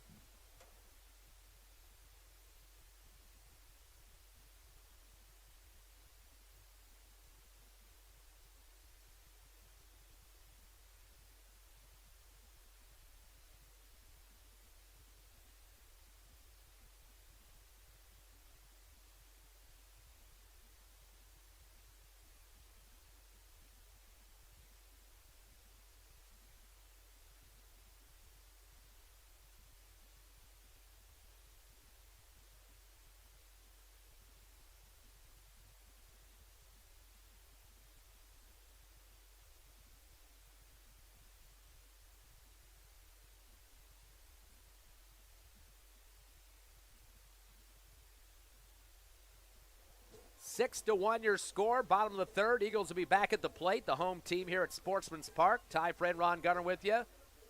Live on HobbsAmerica.com. The Cool 95.7 Facebook page and YouTube. Also on the radio in Clovis. KCLV 1240 AM. 5-run lead for the Eagles. 6-2 hit count at this point in favor of Hobbs as well. McIntosh floats a curve across the middle. Hit out to short to her. And the throw going to be made in time as Jimenez connects over to Tapia. Off the swing by Kenyon Singleton. The ground to short for the first out here in the bottom of the 3rd. That's going to bring up Hector Armendariz. He's 7th in the order for the Eagles. He ground out to second back in the 2nd inning. Correction, the 1st inning. 8 batters came up in that first inning of action. First fastball comes down the middle with the strike as Armendariz waited on it. Hobbs getting 4 runs in the 1st, 2 in the 2nd. Curveball floating down low and the strike. I think you just kind of watching the baseball that time and saw it kind of move it up and down just a bit. I wasn't sure where that was going to go. The 0-2 pitch coming now from McIntosh. Fastball outside for ball 1. Hector struck out yesterday just 1 time. We're hoping he won't do it again at this at-bat. Kenyon Johnson and Saul Armendariz, 8th and 9th in the order for the Eagles to get through the roster twice. Curving inside, a knuckler comes off the hand and rolls out to the left backstop out of foul territory. As Kenyon Johnson, who's in the circle, tracks the ball down for the Eagles. Back in the box goes Armendariz. The windup in the throw for McIntosh. Fastball off the handle, this time to the right backstop. So staying alive, chipping at it is Armendariz. Yep, getting a piece of it and keeping them alive definitely is a good thing. 6 different players have hit so far for the Eagles, which is a real good sign.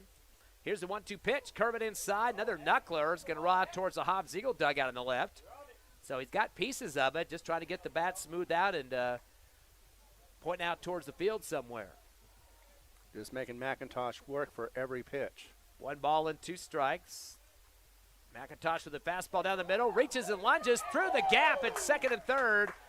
Running with the ball or glove down to the turf that time is Jimenez. His head going down towards second, just could not get there quick enough. So a single by Hector Armendariz for his first hit. In fact, this is his first hit in district this year, so getting himself back on track. And that will be hit number 7 for the Eagles. Yeah, definitely needed that hit after not going so well throughout district so far. Canyon Johnson, who DH'd yesterday, getting a shot at it today in the 8th slot. Takes a curve inside, swing and a miss for Johnson. He flew to left center back in the first inning for the last out. Quickly gets back in the box as he continues to face McIntosh. 1 out for the Eagles. A runner at first is Armendariz. Curve inside, golf swing. He's going to send this toward the right side foul territory to the batting cages there for Clovis. Again, last year the Eagles winning big in 3 games. Wrapping up a 3-game sweep. A throw to first, not in time, as Armendariz able to get back. Diving headfirst into the bag. Yeah, sometimes you want to do that. Just give yourself a little time to figure out what you want to pitch for the next batter. The 0-2 count now. McIntosh, the curveball high for ball 1. Definitely keeping an eye on that runner at first. Of course, Saul Armendariz will round out the count, or round out the order. He had a double back in the second. Fastball, the steal is on. Sliding in time and getting to the second bag is Hector Armendariz. Picking up a steal for the Eagles. Yeah, throwing time, but not on target. The second baseman tried to get it back to the base, but did not have it. Couldn't get a handle on it. So, yes, nice stolen base for Hobbs. That will be the 3rd stolen base so far in this ballgame. Brewer, Armendariz, and Martinez. Fastball down the middle, late swing there for Canyon as he got it off the edge of the bat and kind of pointed out towards right, but it sails over the foul fence right side on the Clovis dugout side of the field. Johnson staying alive, a 2-2 count now to him. Still leading 6-1 here in the bottom of the 3rd.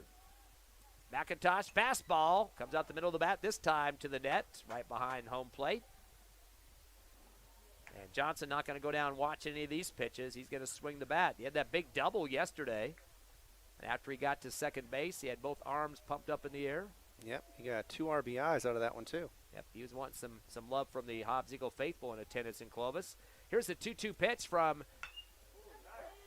inside on the curveball. This is going out to left field. Rivera's going to send it into short. And the throw to home is behind the plate. So the RBI single converted by Canyon Johnson off the pitch from McIntosh. And that will score Hector Armendariz. So Canyon Johnson, the RBIs back-to-back days. Yeah, and also it was a nice hit. Once he saw it was out of the catcher's mitt, then he went ahead and ran to second. He's not the fleetest of foot, but he did make it on time and didn't even have to slide. That's the 8th hit for the Eagles as Canyon Johnson now at second. Saul Armendariz, who had a double back in the second, did score a run as well. McIntosh fires the curveball down the middle for the strike. Count to 0-1 now. Armendariz last in the order here. We go to the top for the 3rd time here momentarily with just 1 out. McIntosh another curve, and this is yanked out towards left center. He's going to get some air underneath to the center fielder's coming over again. Albert, he's got some good speed out there and makes the catch right in front of the warning track.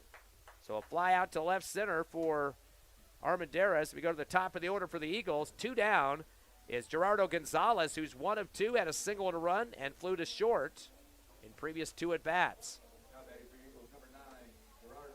Hobbs trying to add on to a 5-run lead. It's 6-1 right now. An 8-2 hit count in favor of the Eagles. Yeah, Gonzalez yesterday had 2 hits, 1 RBI, and 1 strikeout. McIntosh sends a curveball across, misses outside for ball 1. A little bit more of a delay now as McIntosh catching his breath. Turns and fires. Fastball low. Swing and a miss over the top by Gonzalez for the strike. was dropped behind home plate, but Jimenez able to track it down. Kyle evens up at 1-1 with 2 down. Big lead off at second for Kenyon Johnson. McIntosh peeks back at him a couple of times, turns and fires. Curveball, and this is going over the top of the Clovis dugout towards the JV field.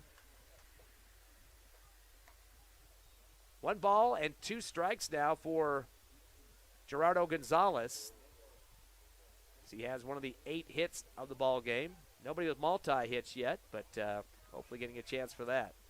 The windup of the throw, curveball, knuckler off the handle, high in the air, and it's going to be an easy one here for McIntosh. Just waits for it near the pitching mound and makes the catch right in front of it. So the fly out to pitcher for Gonzalez is out number 3. Eagles managing 2 hits.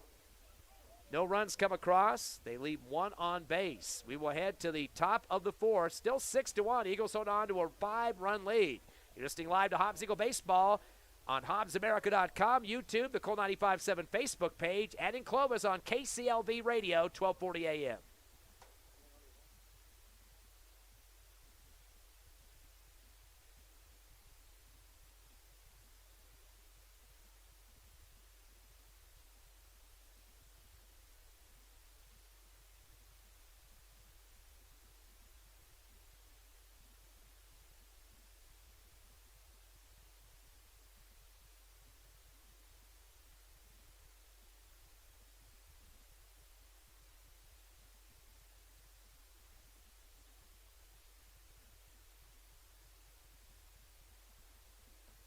Welcome back here to Sportsman's Park. Eagles holding on to a 6-1 lead over Clovis. 7-1. 7-1. We kept shorting a run there, at least I did, with Hector Armendariz scored for the Eagles after an RBI single from Kenyon Johnson.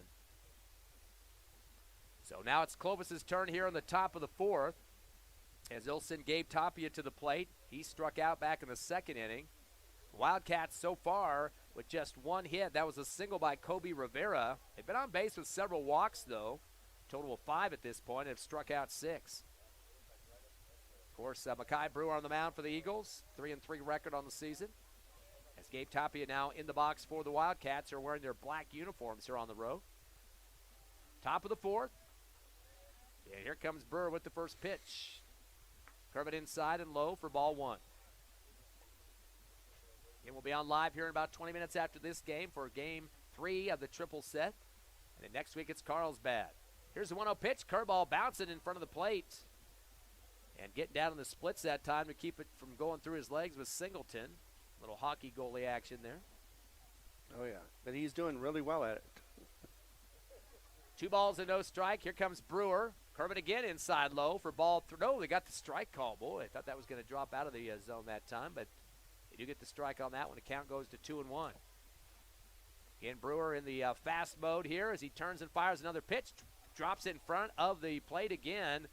Nice shoulder stop there by Singleton to knock it down the 3rd baseline. And if you had had a runner, that would have helped him out a little bit there. But nobody on the bases yet for Clovis. Brewer might want to let up a little bit so it doesn't hit the dirt so fast. Maybe releasing it a little late.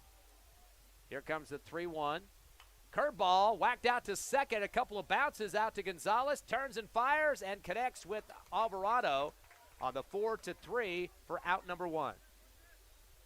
Yeah, and that's a good start for Hobbs. Bad, of course, for Clovis. Bottom of the order now, Josiah Mendoza. He struck out back in the 2nd. One of the 6 Ks issued by Makai Brewer, and one of the lefties is Mendoza.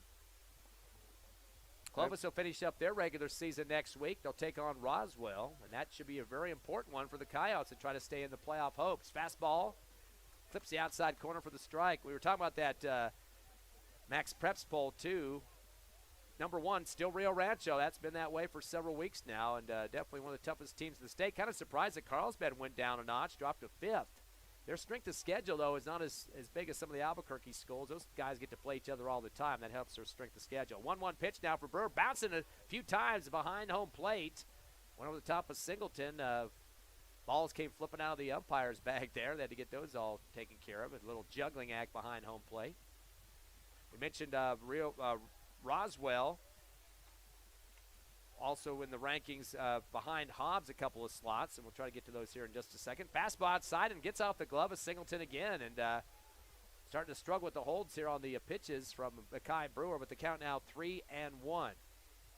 Yeah, it's really hard to speak when Brewer is up at the plate. He's back ready to fire again. Fastball to that left side of the plate. It gets past Singleton. Some wild pitching going on here for Brewer now.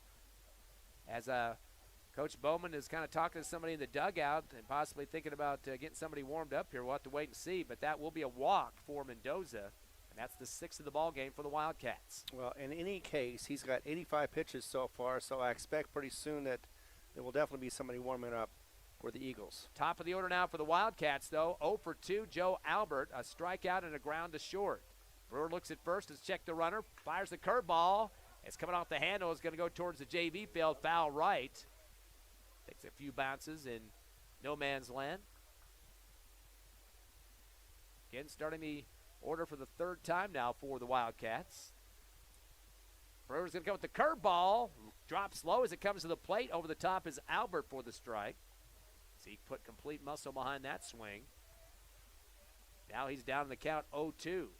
Big leadoff at first for Mendoza for the Wildcats. Brewer not going to waste his time watching the runner. Fastball outside. A little flinch for Singleton. Act like he was going to throw it down to first, but decides not to give it over to Alvarado and just holds the ball behind home plate. Yeah, you got to realize sometimes it's really hard to throw. You're on your knees and make it accurate as well. 1 ball and 2 strikes. Brewer turns, fires a curve inside, check swing for Albert. Not going to go around on it, so the call goes to 2-2. Carlsbad playing 2 games against Roswell here tonight. Not here, but elsewhere. Right. In Roswell. Brewer keeps taking a few picks at first. Curveball and almost hits the outside leg of Albert, able to slip away from that. The count goes full now. And we start to hear some chatter from the Clovis dugout, too. Might be getting ahead of Brewer just a bit. We got some work in the bullpen over there, Ron, for Hobbs. Yes, we do, and we're going to find out who it is here in just a second. Curveball goes down towards the ankle. That will walk Albert. And now 7 walks for the Clovis Wildcats. Now that is unusual for Brewer. He usually doesn't walk this many. Well, actually he has, but he's also been consistent enough to strike out as many as well. This time around, though, he's just it's either a walk or a strikeout, but he can't seem to get the formula down to get more strikes and less walks. Brewer's got runners at first and second now as he throws the fastball. Just barely misses outside. Pitching to Jaden Jamison, the DH. He's 0 for 1, a strikeout, and then walk also in the 2nd inning, and stolen a base as well. 1-0 pitch, fastball down the middle, and easy strike call there as holding on it was Jamison. Of course, our pitcher working out has his back towards the street out there, as I do know he's throwing some warm-ups. And a curveball inside going to be fouled off to the right by Jamison. Ball hits the top of the roof off to the right there.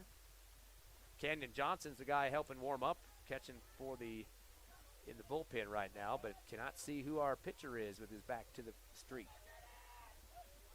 1 ball and 1 strike. Brewer looks back at second, turns and fires the curve inside and hits the handle of the bat and a piece of it right in the glove of Singleton for strike 3 for Jamison. He has struck out twice. That's the 7th K now for Mackay Brewer on the mound for the Eagles. And that's 2 outs for Clovis. They got runners at first and second, and that'll bring up J.B. Jimenez, who's 0 for 2. He had the 3rd strikeout of the 1st inning for the 3rd out, and ground on a fielder's choice to 3rd. Check swing on the fastball as it drops across for the strike, and he's putting his hands up in the air to the umpire like, what did I do wrong here? Looks over to Coach Cruz in the 3rd base coaching box. Coach just tells him to get back in the box and get ready. Here's the 0-1 pitch. Fastball drops low for ball 1. Evens up the count at 1-1. Definitely a little less wind than we saw yesterday as the game progressed. Starting to gust heavily out there, hurricane style in Clovis. About the 3rd or so inning, I believe it was. Right. Here's the 1-1. Fastball, high one. Swinging through it as Jimenez. No contact, though, for the strike. Count goes to 1-2. So there's a possibility that he could stay, Brewer could stay till the end of this inning. Both base runners on due to walks for the Wildcats. Still just that 1 hit in the ball game so far. Fastball, high one again, swing and a miss, and boy, angry after his third strike. Jimenez used it like a big axe and chopped the bat right to the turf as he ran up the first baseline and exited the playing area. His second K of the game, and 8 overall off the pitching of Mackay Brewer. So the Wildcats do get 2 on base, leave 2 on base after walks, no run score. We go to the bottom of the 5th, or is it the 4th? Bottom of the 5th? I lost my count here. 4th, bottom of the 4th. Your score is now 7-1, favor of the Eagles. It'll be them back at the plate again next on the Hobbs Eagle Network.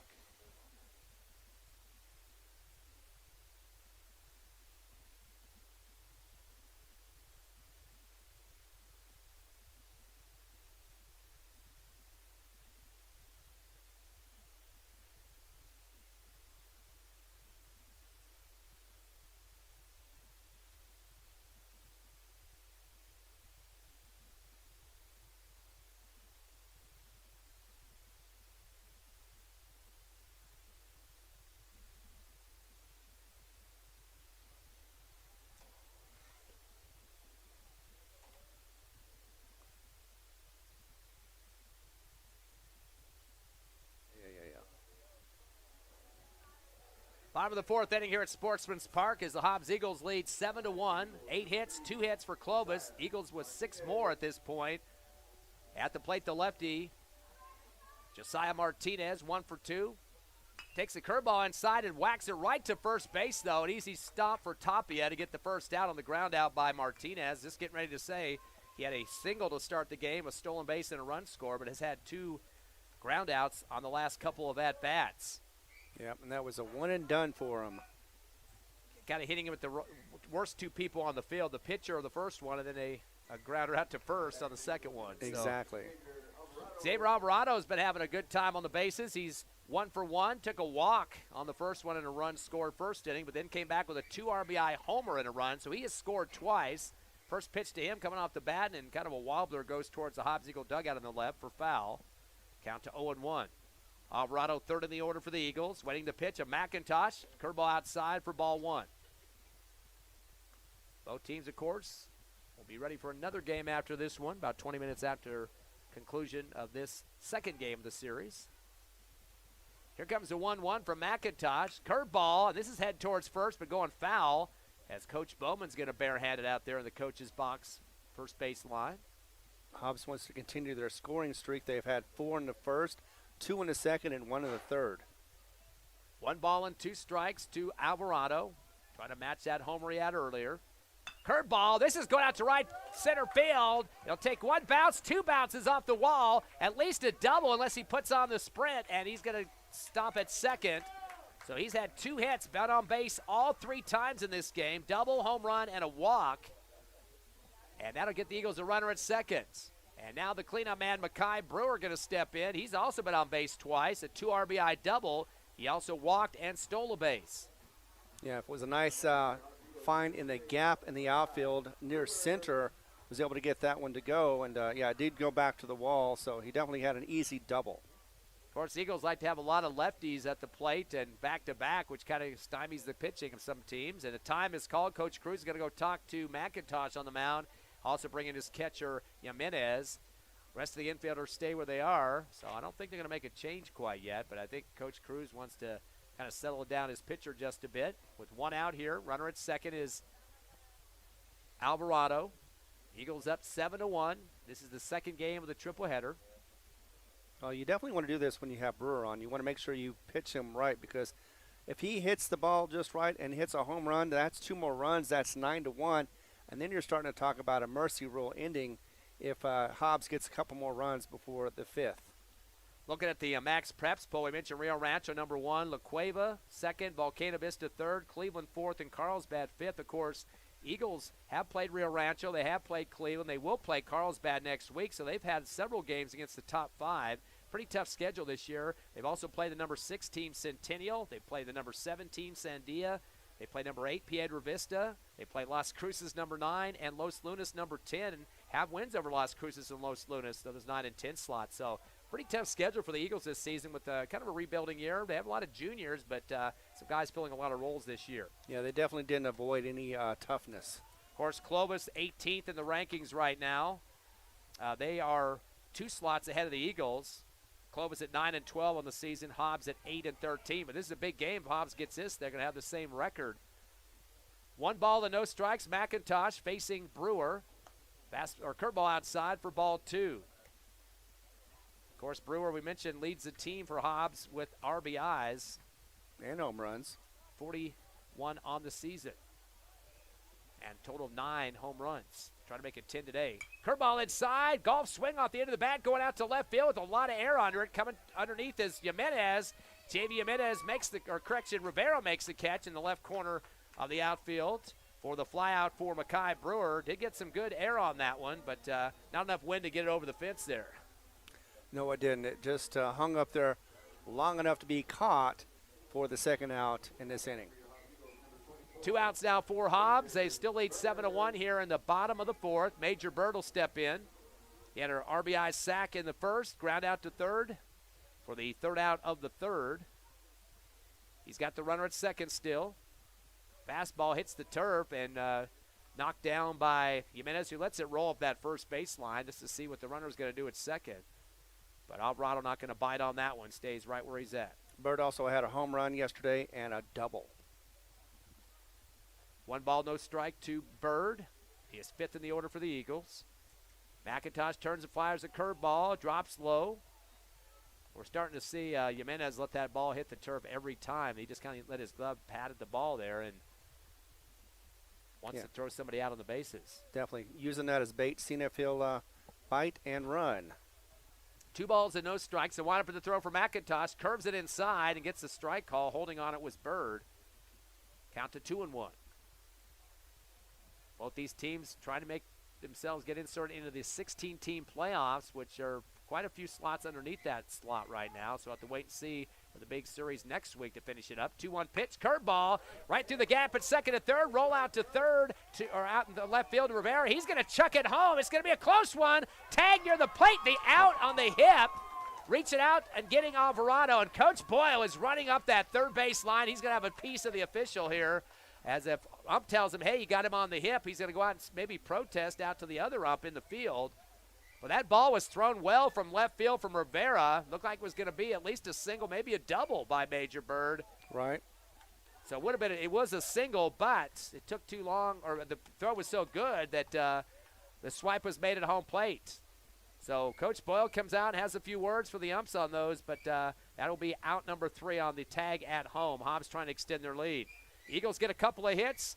Almost a run coming across, but just shy of that. We go to the top of the 5th. It's 7-1. Eagles by 6. Come back with us in 60 seconds on the Hobbs Eagle Network.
Top of the 5th inning here at Sportsman's Park. Ty friend Ron Gunner with you as the Eagles lead 7-1. Almost had another run come across, but a beautiful throw from Rivera from left field.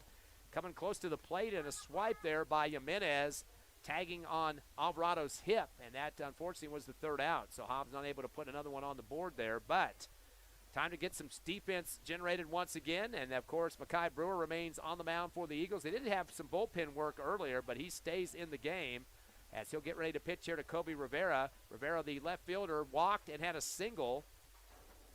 And he's got the only one. He's one of 2 hits for the Wildcats. Fastball outside for ball, and he evens up the count at 1-1. Rivera is the cleanup man for the Wildcats. Culver, who comes up next, has a couple of walks so far, but nobody else with hits at the bottom of the order with 5 through 9. Fastball low and outside for ball 2. Still 7-1 ball game. Eagles 4 in the first, 2 in the second, and 1 in the fourth. So we're more than halfway through this first game of the doubleheader. Fastball outside and low again for ball 3. Been several at-bats that Brewer's gone down 3-0, 3-1. Right, he has, and he has worked a couple of them back, but most of them he's actually walked, and it's amazing he's still out there after all this time. Curveball inside, cracks the middle of the bat, heading towards between first and second. Scoop by Gonzalez and flicks it over to Alvarado from the 4-2 for out number 1. Ground out there for Kobe Rivera. And that's going to bring it now to 5th in the order, Quinn Culver, who's been on twice due to walks. Yep, has not had a hit so far in this game. In fact, 7 walks for the Wildcats in this contest. Yes, a lot more than we expected, but they've controlled them. Fastball high for ball 1. Of course, Roswell swings their bats at almost everything, so a little bit of a different approach than what we're seeing today. Exactly, and we expected kind of a little bit of that today, but it's not happening. 1-0 pitch inside off the handle, going to roll through second, out to right center field, keeps on the ground for Culver, and he just picked up a single. And that will be, well, actually, that is the second hit of the ball game for the Clovis Wildcats. And a nice one at that. It went right up the gap, just past the second baseman. He dove for it, but I think that was more for just to see if he'd get it, but it was nowhere near that, and it went to the outfield for that single. Yeah, if he was able to somehow get it in the webbing of his glove, he would have been on his stomach, and there's no way he could have rolled and throw at the same time there. Fastball outside. Coming into Jarius Jimenez. He was hit by a pitch in the second, also was struck out as well. So he's been on base 1 or 2 times for the Wildcats.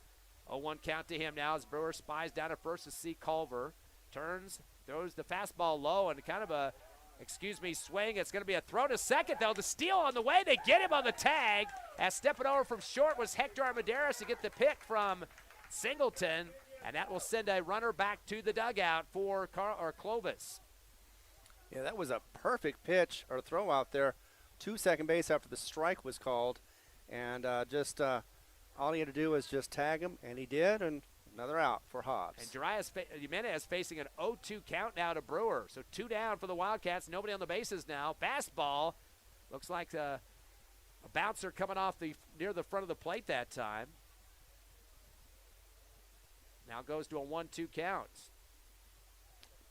The windup of the throw now for Brewer. Fastball outside and low for ball 2. 2 balls and 2 strikes now to Jarius Jimenez. He is 6th in the order for the Wildcats.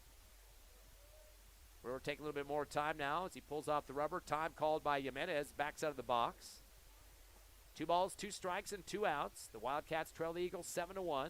9 hits for Hobbs, 3 for the Wildcats. We're going to come with a fastball, clips the inside, and that's going to be strike 3 as Jimenez looks over at his coach, shakes his head. He knows he wasn't going to be too happy about that. 2 Ks in a row against Jimenez, and that's the 9th K issued by Makai Brewer. So the Wildcats do get 1 hit. They got tagged out in second on a steal attempt. Nobody left on the bases and no runs scored. We go to the bottom of the 5th. Your Eagles try to add on to a 7-1 lead as you're listening live to Hobbs Eagle Baseball.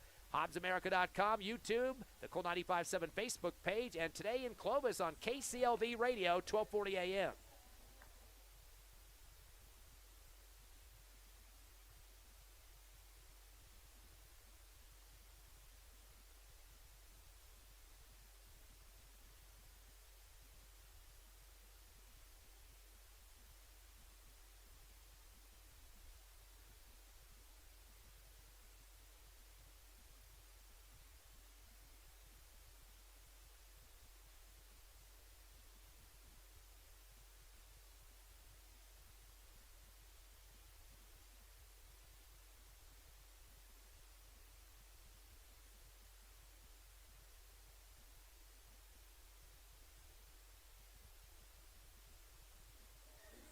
Hobbs Eagles up 7-1 here at Sportsman's Park in Hobbs. Game 2 of the triple threat. We'll have the other game here, the second game of the doubleheader.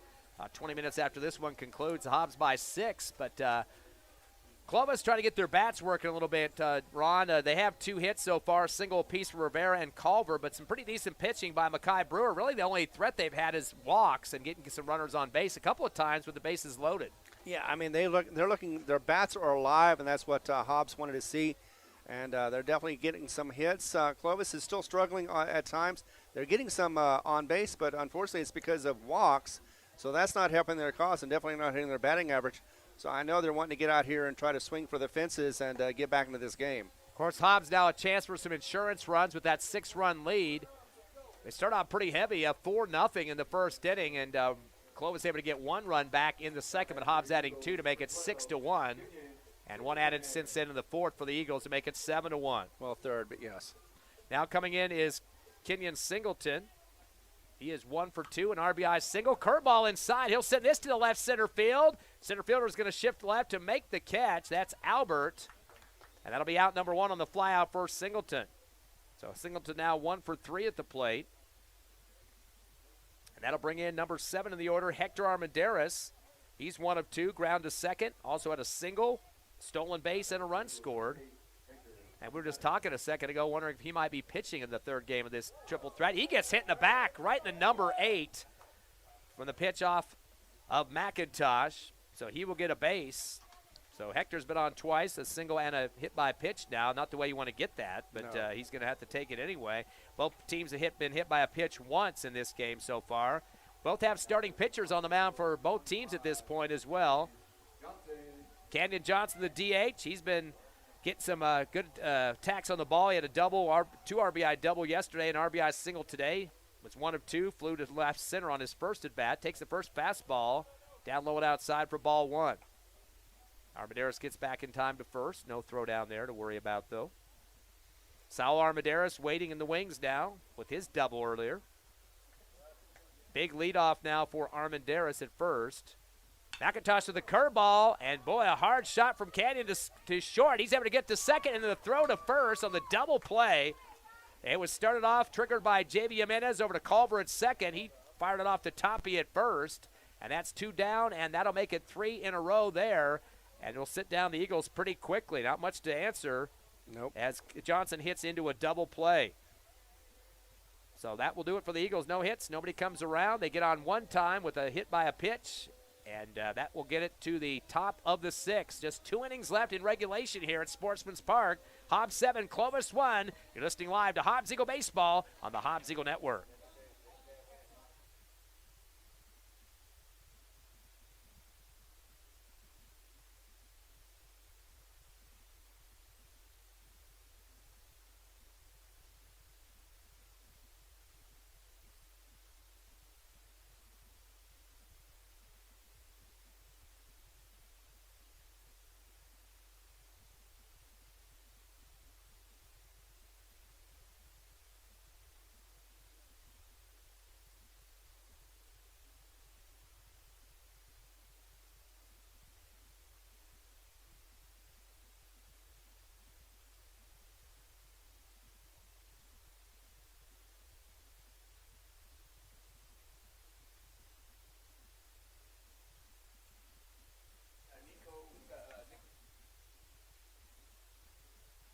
Sportsman's Park, new pitcher on the mound, getting warmed up here. Gonzalez for the Eagles.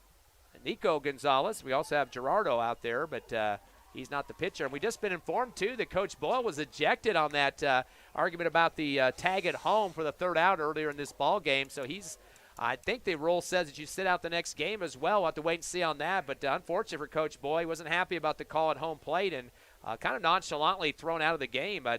Didn't make a lot of fanfare about it, but he's got his other coaches out there, and we'll be out there for the offense as we go. But it's 7-1. Hobbs leading by 6.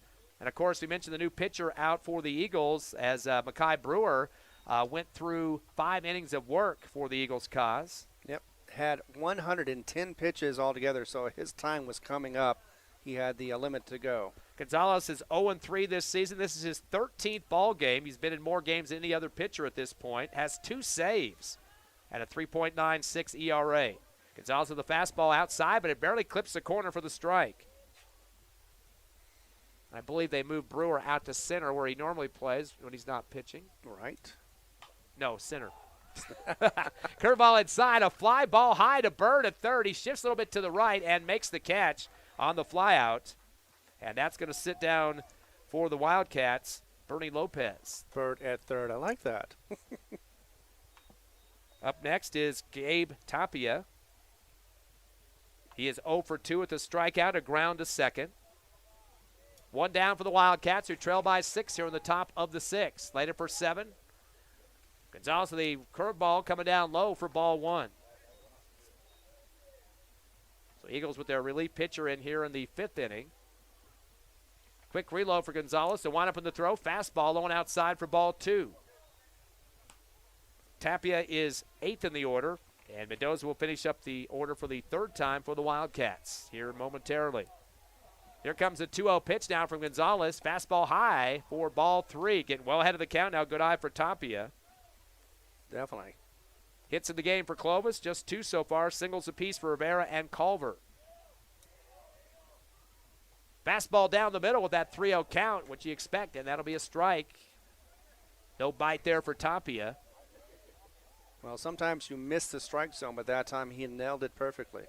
And the 3-1 returning with the curve inside. Swing and a miss by Tapia for strike 2. Now a full count. Climbing back in is Gonzalez. Exactly. Did it the right way. No runners on yet for the Wildcats. Curve inside again. Same spot. Over the top goes Tapia for the strikeout. His 2nd K of the game. And for Gonzalez, his 1st K of the game for his stats. So that'll send 2 outs now for the Wildcats. Bottom of the order, Josiah Mendoza. He's 0 for 1 with a K and a walk. He's another lefty for the Wildcats. Bottom of the order. Here comes Gonzalez. Curveball, little flinch with the wrist there. They're not going to say he went around on it for the ball. No, he did stop it in time, definitely, but it was pretty close at time. I like the pace of Gonzalez here. Right back to a curveball, and getting crouched down was Mendoza, and kind of bouncing on those knees a little bit and lost his balance. And comes out of it with a strike. Got control of the bat for just a second there, but not enough. Here's the 1-1 pitch for Gonzalez. Curveball high this time for ball 2. Two balls and a strike down to Mendoza. Mendoza thought about swinging at it and then noticed it was a little higher than he wanted it to be, so backed off on that one. Still 2 outs. He's got to protect the plate as much as possible. These curveballs. He's going to whack this out to center. No, it's stopped behind the second bag by Hector Armendariz and makes a throw to Alvarado. Great save behind the plate or behind the bag that time. It got into the partway out toward center field, shallow distance, but that was a way to stop a play from advancing there, and that was Hector Armendariz getting behind second for that 3rd and final out. So Mendoza goes down on a ground out, and that will end the top of the 6th, the 3rd rotation through the order for Clovis. They get no hits, nobody on the base, no run score. We head to the bottom of the 6th. The Eagles trying to add on to a 7-1 lead over the Wildcats. Come back in 60 seconds on Cool 95.7's Facebook page, HobbsAmerica.com and YouTube, and in Clovis Radio, KCLV, 1240 AM.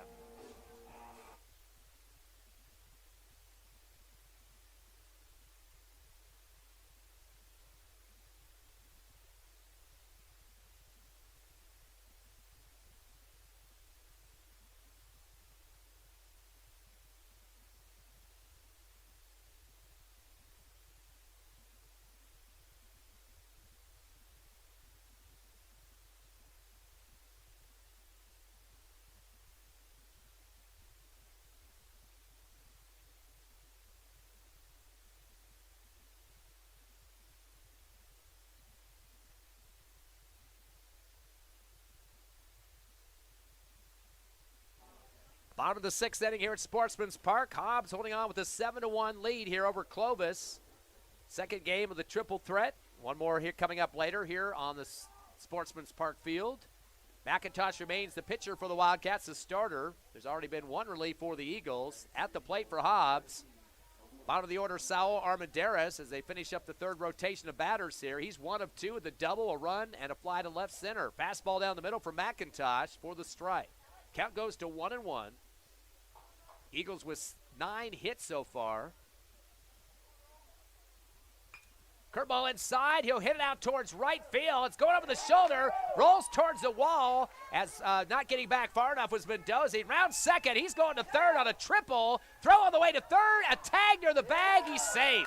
Whoa. Coach Bowman's out there now. We told you that Coach Boyle was ejected earlier, but a triple. Boy, he eked that one out. Armendariz, his second multi-base hit in the game. He had a double back in the second.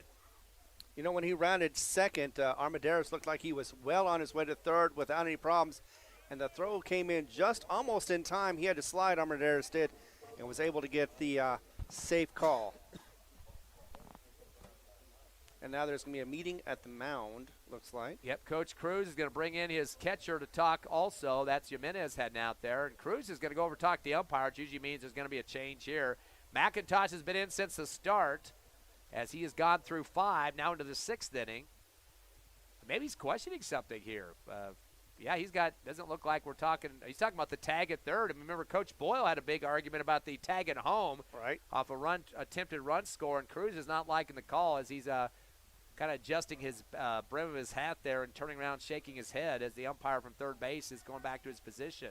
And I know you want to make a production to kind of hype your team. And on the other hand, though, if you see a coach or a manager already thrown out just an inning ago, you kind of want to quell your arguments and make sure that if you have a good argument, you make it well. 1 ball and 1 strike.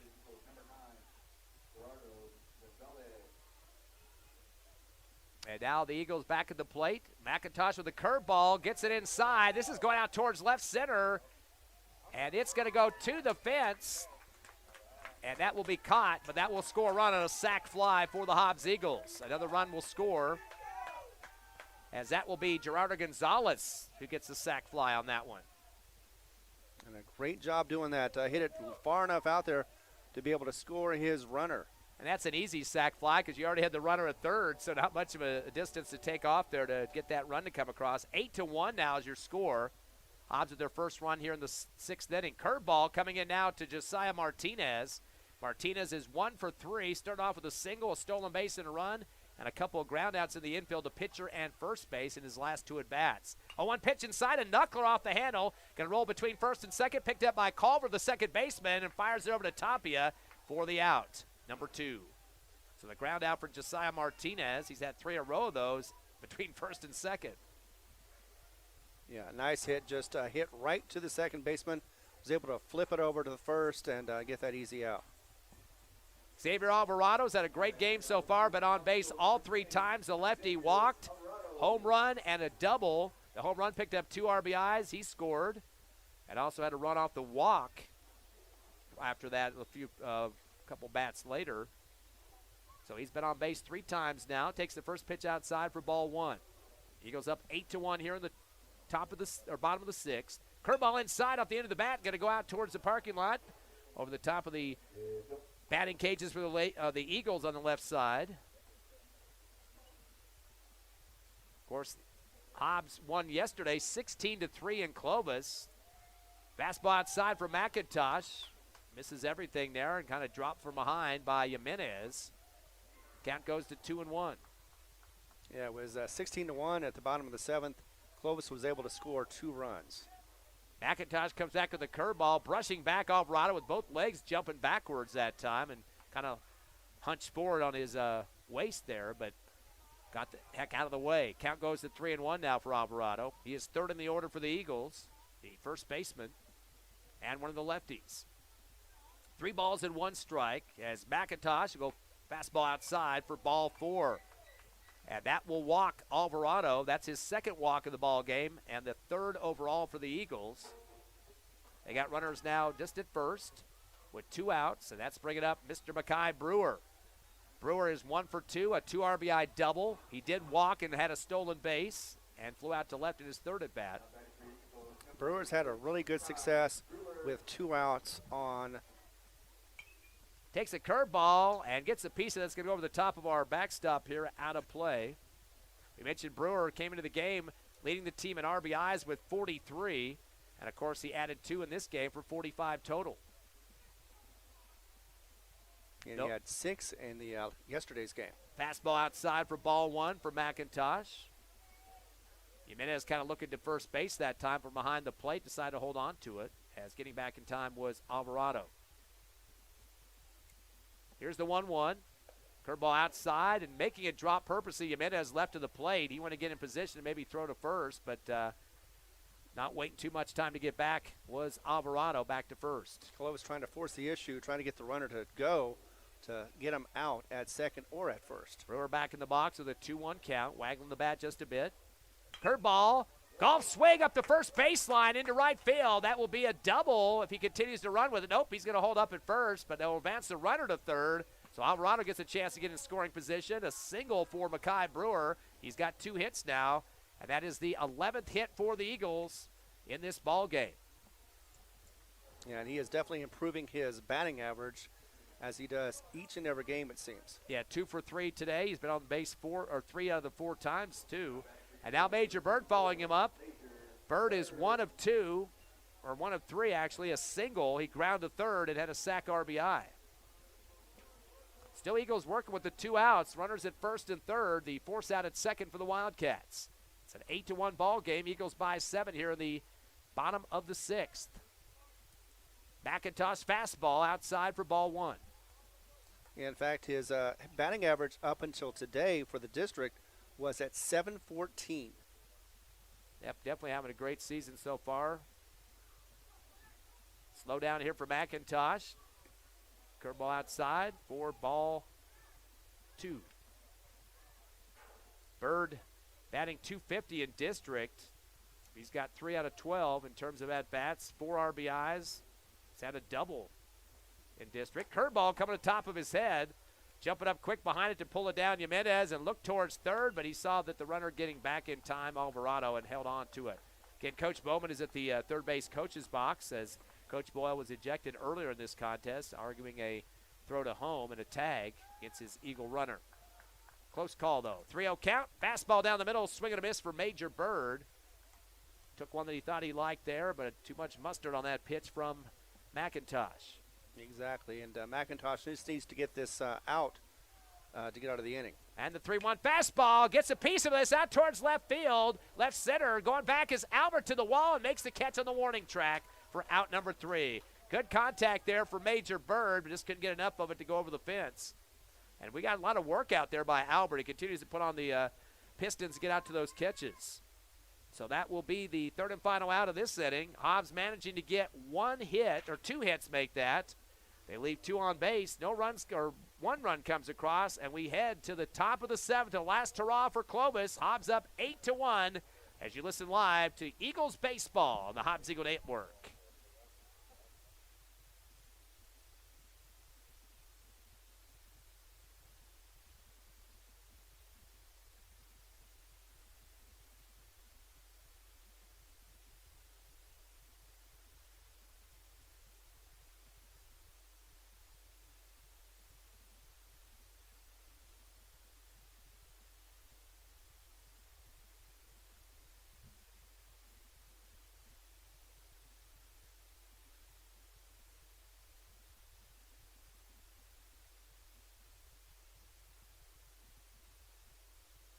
We're back live here in Hobbs, New Mexico. Your Hobbs Eagles lead 8-1 over Clovis. Game 2 of the tripleheader. We got 1 game coming up later for the doubleheader here today at Sportsman's Park. We should mention, too, Hobbs Eagles have hit the ball 11 times. No strikeouts yet, too. And, again, the starter for Clovis, McIntosh, remains on the mound in this game for the Wildcats. So we'll wait to see if he continues here in a few minutes. But that means a lot of good teamwork out there. Hobbs has got multiple more than 1 hit for players. Xavier Alvarado has 2. Makai Brewer with a couple as well.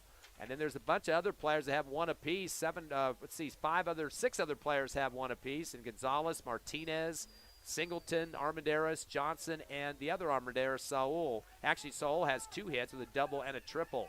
So good working of the bat for the Eagles. Right now the hit count is 11-3 in favor of Hobbs, and who leads in the scoreboard 8-1. As we continue with Gonzalez with the curveball, as he gets it inside, a wobbler out to third. Bird turns and fires at first. Nice stretch down low for Alvarado. Looked like he might have bobbled it at the last second. Or did they get it down? Did they get the out or not? No, they did not. It was safe. It was Albert that was able to run that out, get there in time before the throw got to the first baseman. It was a nice throw, just not in time. So Joe Albert gets a single. He goes to 1 for 3 now at the plate. Did have a walk earlier. Now, Jaden Jamison steps up. He's 0 for 2 with a couple of strikeouts and walked. Did steal a base after walking as well. Gonzalez going to come with a fastball down the middle. Can hear the glove slap hard there for the strike as Jamison held on that one. He is the DH in this game in the second slot. It's the fourth time in the rotation of the batters for Clovis. Here's the 0-1 from Gonzalez. Curveball, late swing for Jamison for the strike. And now facing an 0-2. Runner at first, a single from Albert. No outs for the Wildcats here in the top of the seventh. They got to get at least 7 runs to keep this game extended. Yeah, Jamison with 2 strikes, and we was talking about the fact that Hobbs hasn't had a strikeout in this game. Yeah, they're definitely on fire here, trying to make a comeback to make their case for a playoff berth. There's 16 teams that'll make it. Fastball at the end of the bat, late swing. It'll take a roll up the foul fence on the right side near the Clovis dugout as one of their coaches tried to kick the ball as it was coming at him pretty fast. 0-2 count now to Jamison. He's got to protect the base or the home plate. Curveball floating across, and you knew that was going to drop into the strike zone. That's strike 3, and Jamison has been hit 3 times with Ks, and that'll be the second K issued by Gonzalez in relief of Mackay Brewer. Exactly. That was not what he was hoping for, of course. You definitely don't want to go into a game with 3 strikeouts altogether. Still 8-1 your score. Eagles leading here with 1 down. Another curveball floater. The throwdown is going to be through the hands or behind Alvarado. Not his fault. I think the sun's in his face too, but it was thrown to his left of the bag at first, and that's going to get the runner to advance on a wild throw. So now Clovis gets a runner to second. And they're trying to whittle away at the 7-run deficit they've got right now. That's Albert getting to second. Well, they have to. They got 2 outs to avoid.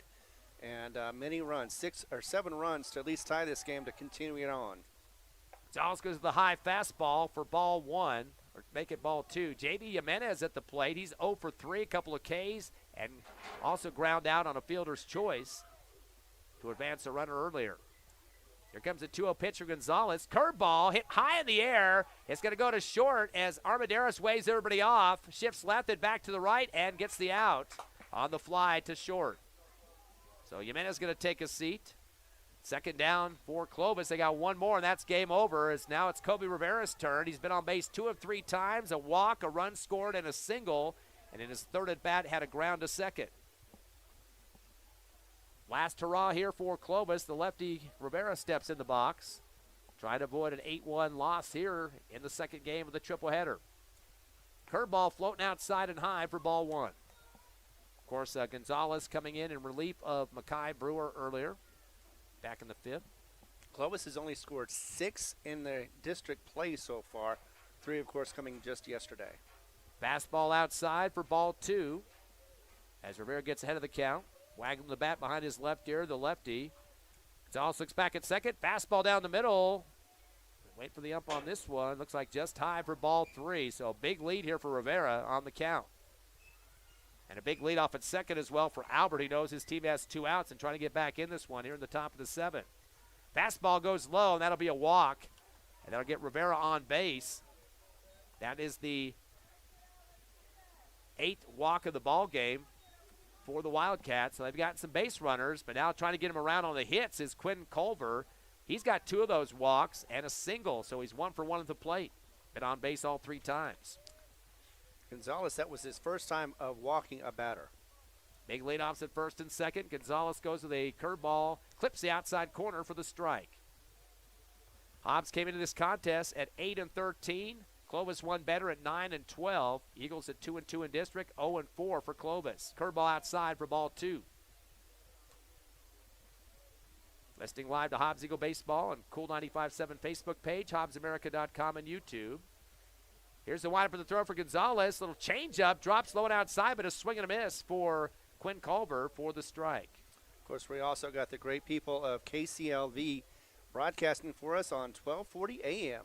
In Clovis, a 1-2 pitch, curveball, late swing off the end of the bat, going to take a roll towards second. Gonzalez turns and fires, and he gets it over to Alvarado for out number 3. That ball is actually closer to first than second in the gap that time, but an easy play as the second baseman shifted over quickly to make the final grab. And that will do it here at Sportsman's Park as your Hobbs Eagles pick up the 8-1 win and they will go to 3-2 in district, dropping the Wildcats to 0-5. We're going to take a quick 2-minute break, come back with the Hobbs Eagle postgame show as you listen live to HobbsAmerica.com, YouTube, Cool 95.7's Facebook page, and in Clovis on KCLV 1240 AM.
Welcome back to the Hobbs Eagle postgame show. Cool 95.7 Facebook page, YouTube, HobbsAmerica.com, and in Clovis on the radio, KCLV 1240 AM. The Eagles get the win in Game 2 of the triple-header, 8-1 over Clovis.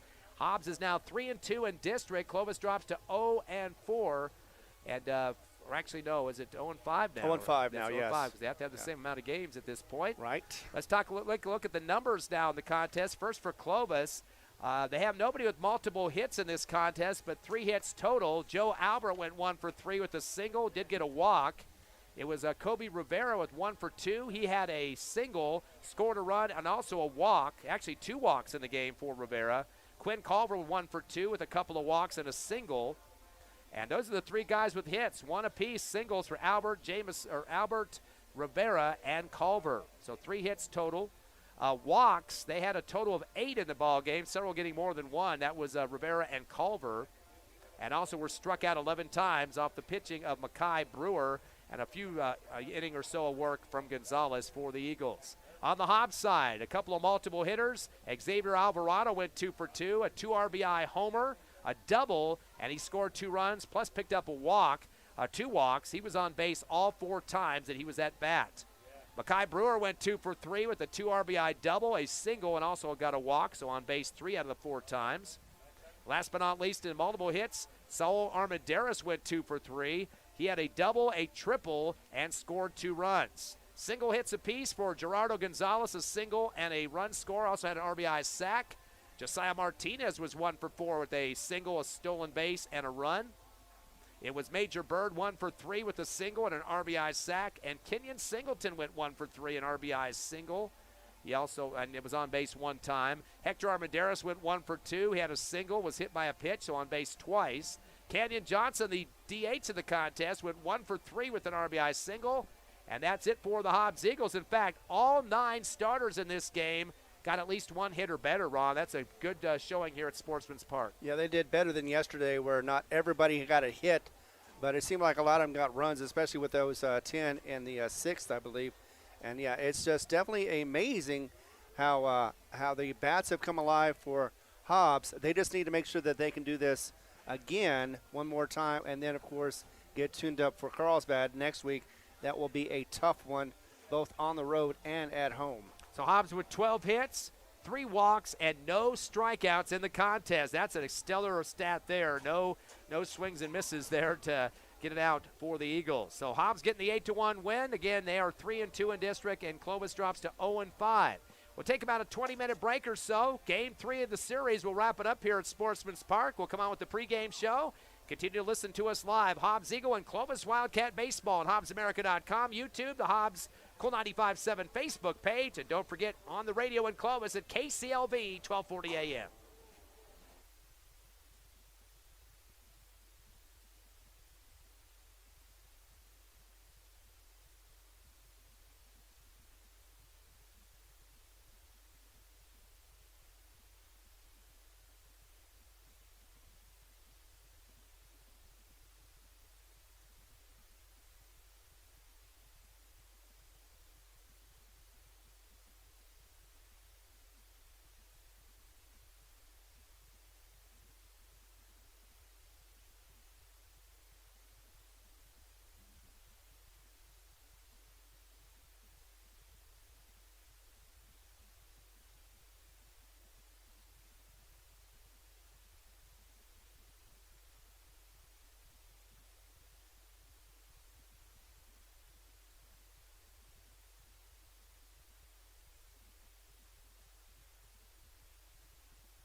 We're back live at Sportsman's Park, Game 2 of the doubleheader, third game of the series between the Hobbs Eagles and the Clovis Wildcats. It's a nice night for baseball. Very little wind here, about 5 to 10 miles per hour. Ty friend Ron Gunner with you. Hobbs Eagles winning Game 2 of the tripleheader, 8-1 over the Wildcats. Eagles are 2 to make it 3-2 and 0-5 for the Wildcats. We're ready for play here in this second game of the doubleheader.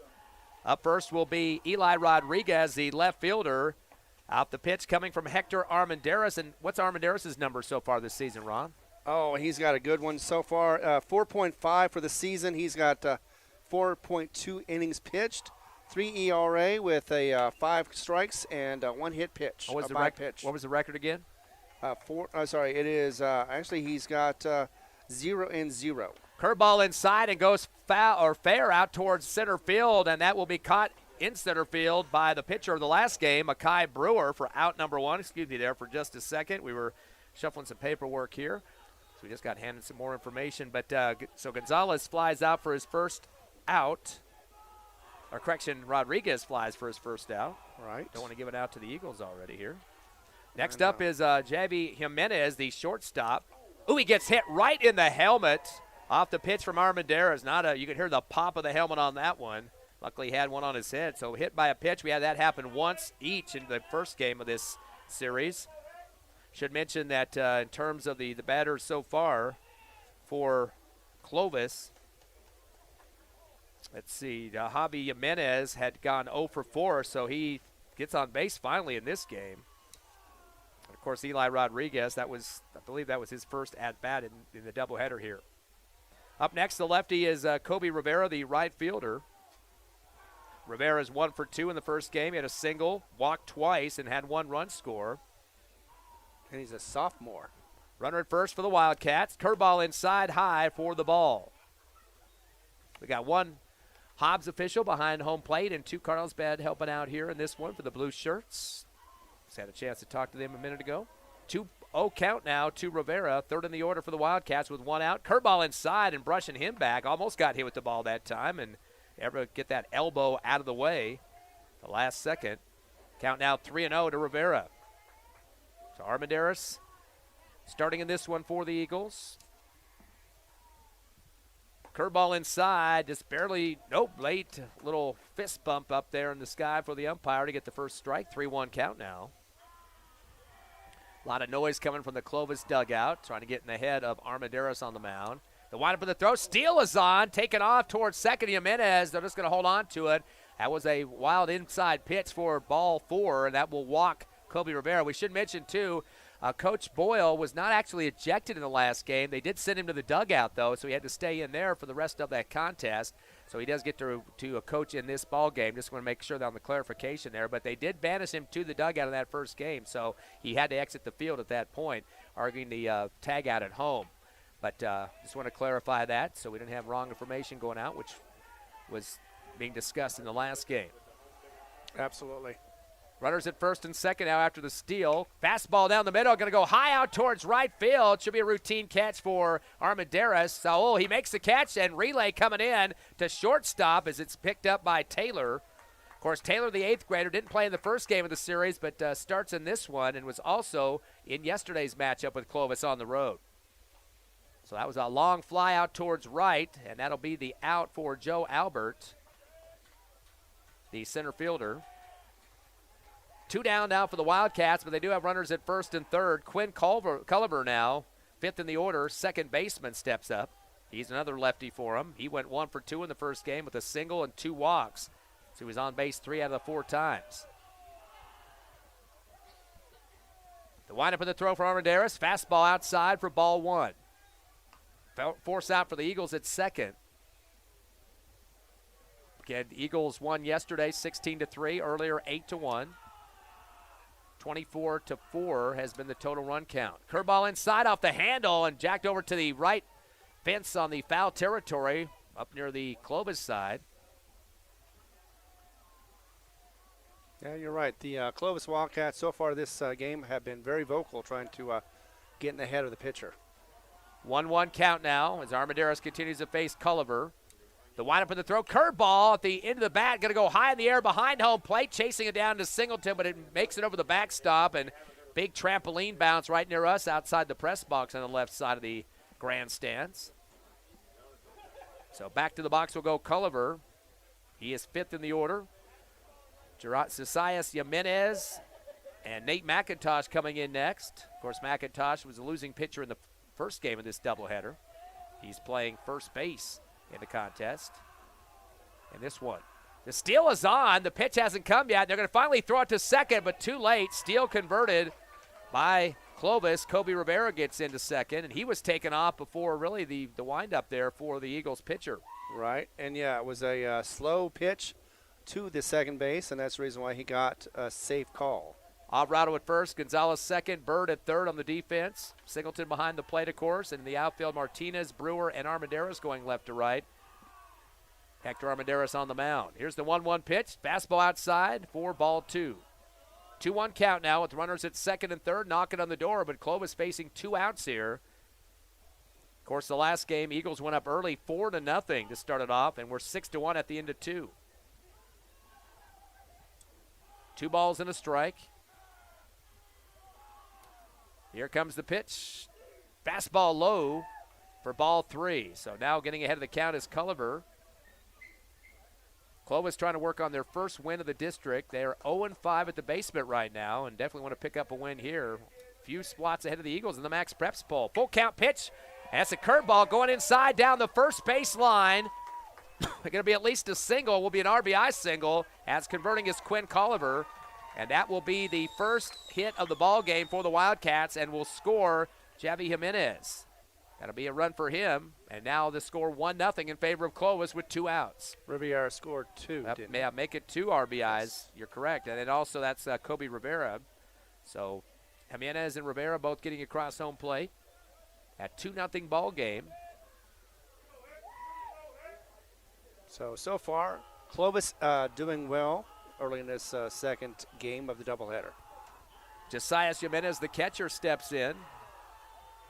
He went 0 for 2, hit by a pitch that started off in the last game and had 2 Ks after that. Of course, the Eagles struck out Clovis a total of 11 times in that first game. They did walk 8, though, and gave up 3 hits. Curveball comes down low for ball 1. Hobbs with one more series next week against Carlsbad to finish up the regular season. Very critical matchup, 3 games, 1 at home Thursday and 2 on the road in Carlsbad Friday. Get you that coverage as usual. Fastball slapped hard towards short. The 8th grader Taylor with the backhand. He'll fire it across the field and connects over to Alvarado on the 6-3. And that's what you get done there to stop any more runs from coming across. So 1 hit. 1 left on base as the Clovis Wildcats get on the scoreboard first. The 2-0 lead for them over the Eagles will come back in 60 seconds on the Hobbs Eagle Network.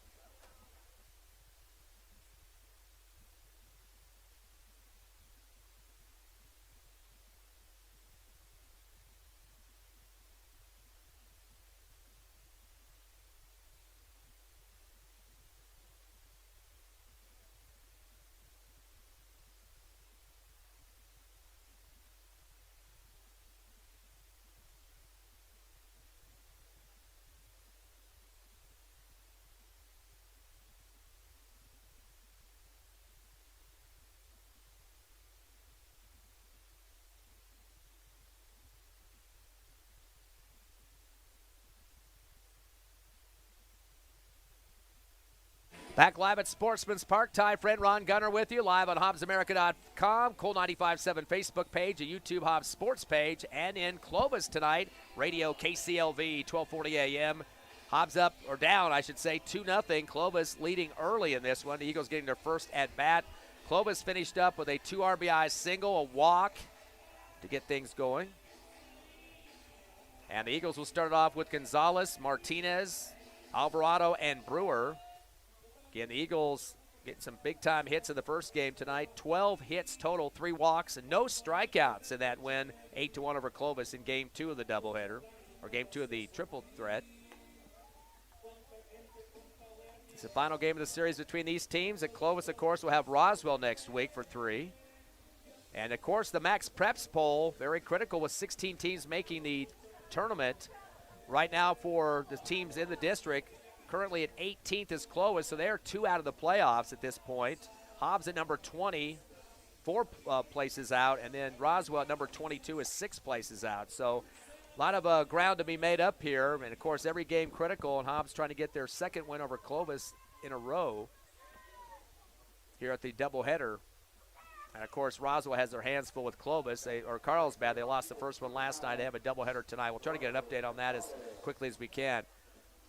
So Gerardo Gonzalez steps into the box. He went 1 for 4 in the first game, takes the curveball and nails it to the middle of the backstop for the foul. He had a single in game 1 today with a run scored. Flew out a couple times after that and had an RBI sack as well.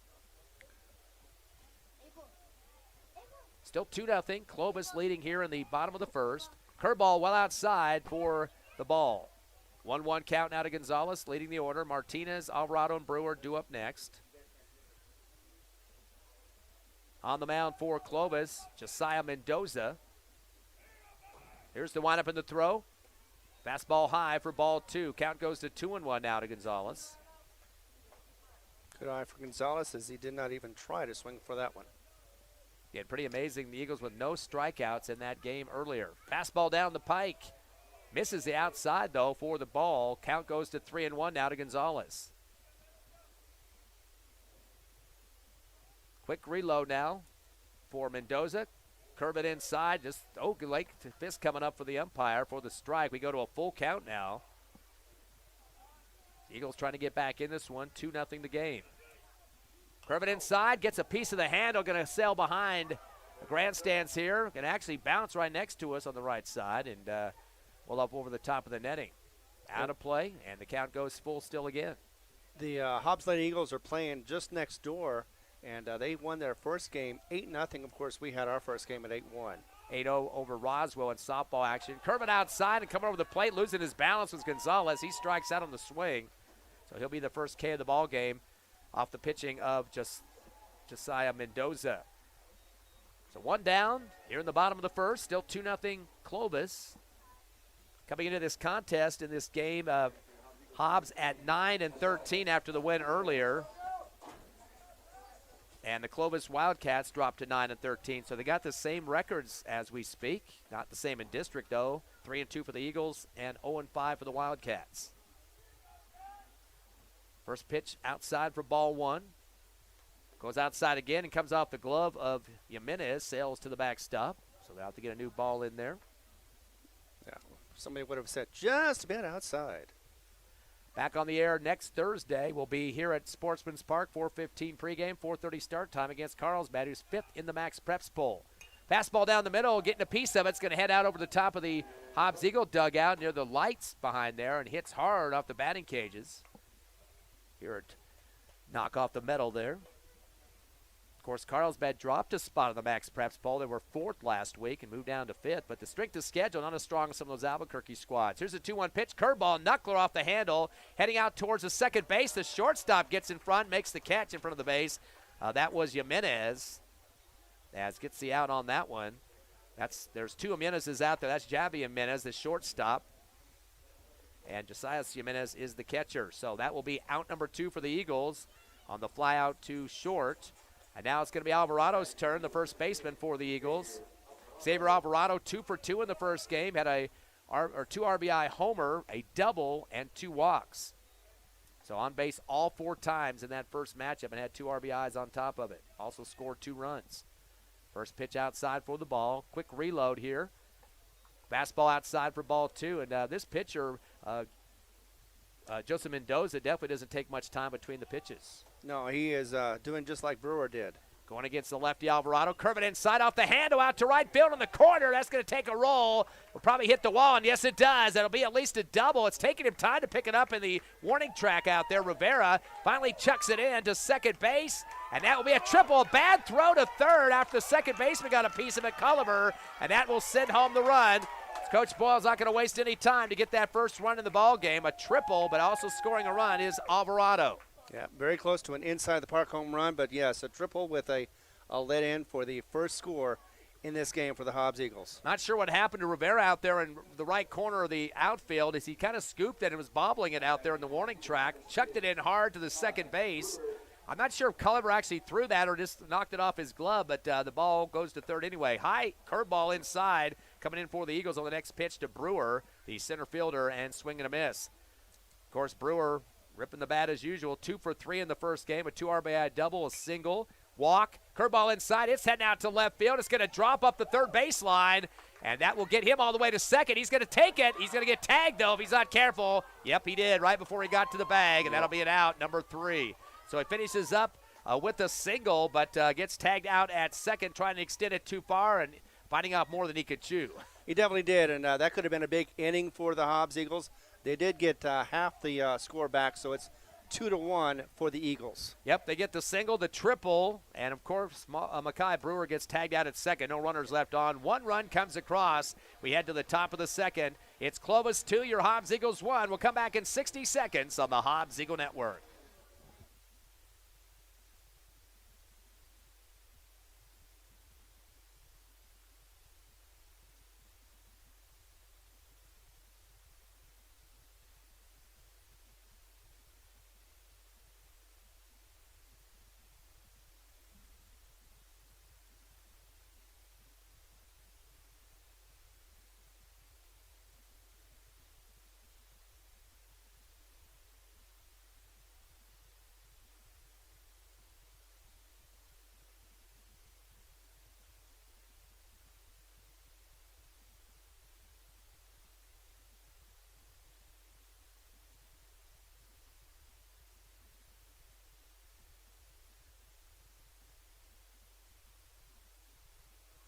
Top of the second here at Sportsman's Park in Hobbs as the Hobbs Eagles and the Wildcats. Close game 2-1 in favor of the Wildcats. You're back up at the plate. They start off the first inning with a 2 RBI single from Quinn Culliver.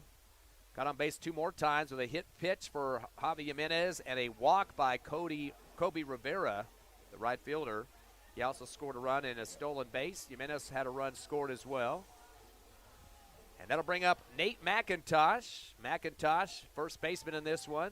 Pitched in the first game, as McIntosh did go the distance in that loss, 8-1 to the Eagles. One of the taller players on the Wildcats. He's 7th in the order. Was going to say for the purple and white, but today they're wearing the black uniforms. Fastball comes down the middle from Gonzalez for the Eagles for the strike.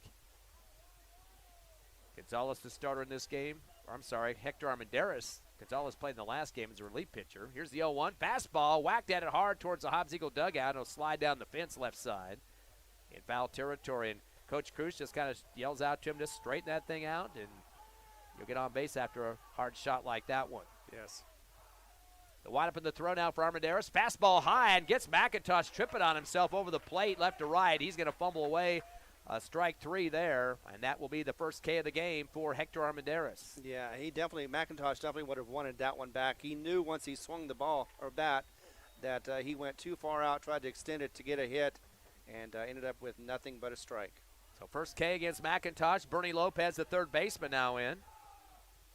Here comes the pitch, and the curve inside gets a piece of this one out towards center field. That's going to make Brewer jog up a little bit. Goes about halfway up the outfield and makes the catch. Brewer on the run there after the fly out from Bernie Lopez will be out number 2 for the Wildcats.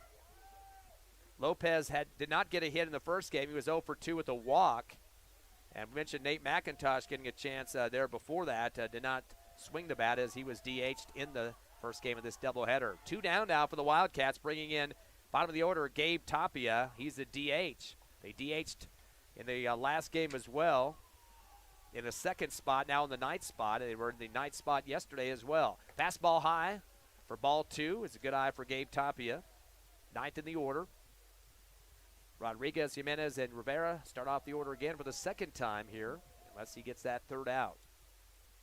Hector Armendariz with a curveball inside, and it's going to be jacked up behind us over the netting, and actually hits the top of the netting just to the right of us here, behind home plate. A couple Clovis fans were waiting to see if that ball is going to come through the net or not. 2-1 count now to Tapia. Armendariz with the fastball, swing and a miss, and that will be strike 2. Yeah, and he's looking so far so good on the mound as he continues to keep the Wildcats guessing at the bat. 2-2 pitch, curveball, little flinch and a wait. That should be strike 3. And yes, the Eagles started exiting the field. The batter just stayed in the box to wait.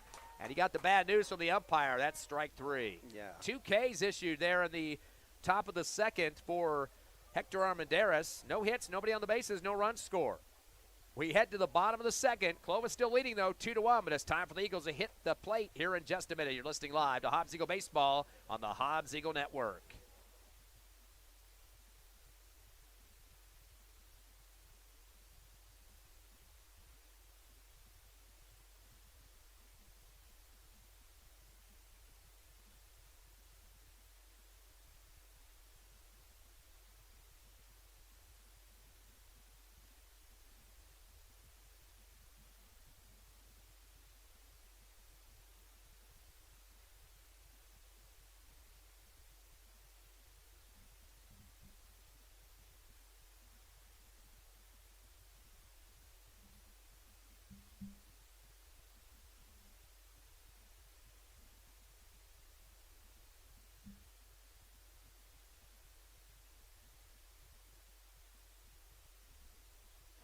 It's a 2-1 ball game here at Sportsman's Park in Hobbs as the sun starts to set. We got all the lights on here at Sportsman's. Ty friend Ron Gunner. Eagles trail Clovis 2-1 here in the bottom of the second. Hobbs getting their second chance at the plate. Hobbs getting 2 hits in the first inning, a triple by Alvarado, who did score eventually. And then Brewer with a single. Major Bird now the third baseman. He's 5th in the order for the Eagles. Bird was 1 for 3 in the first game of the series, had a single and an RBI sack.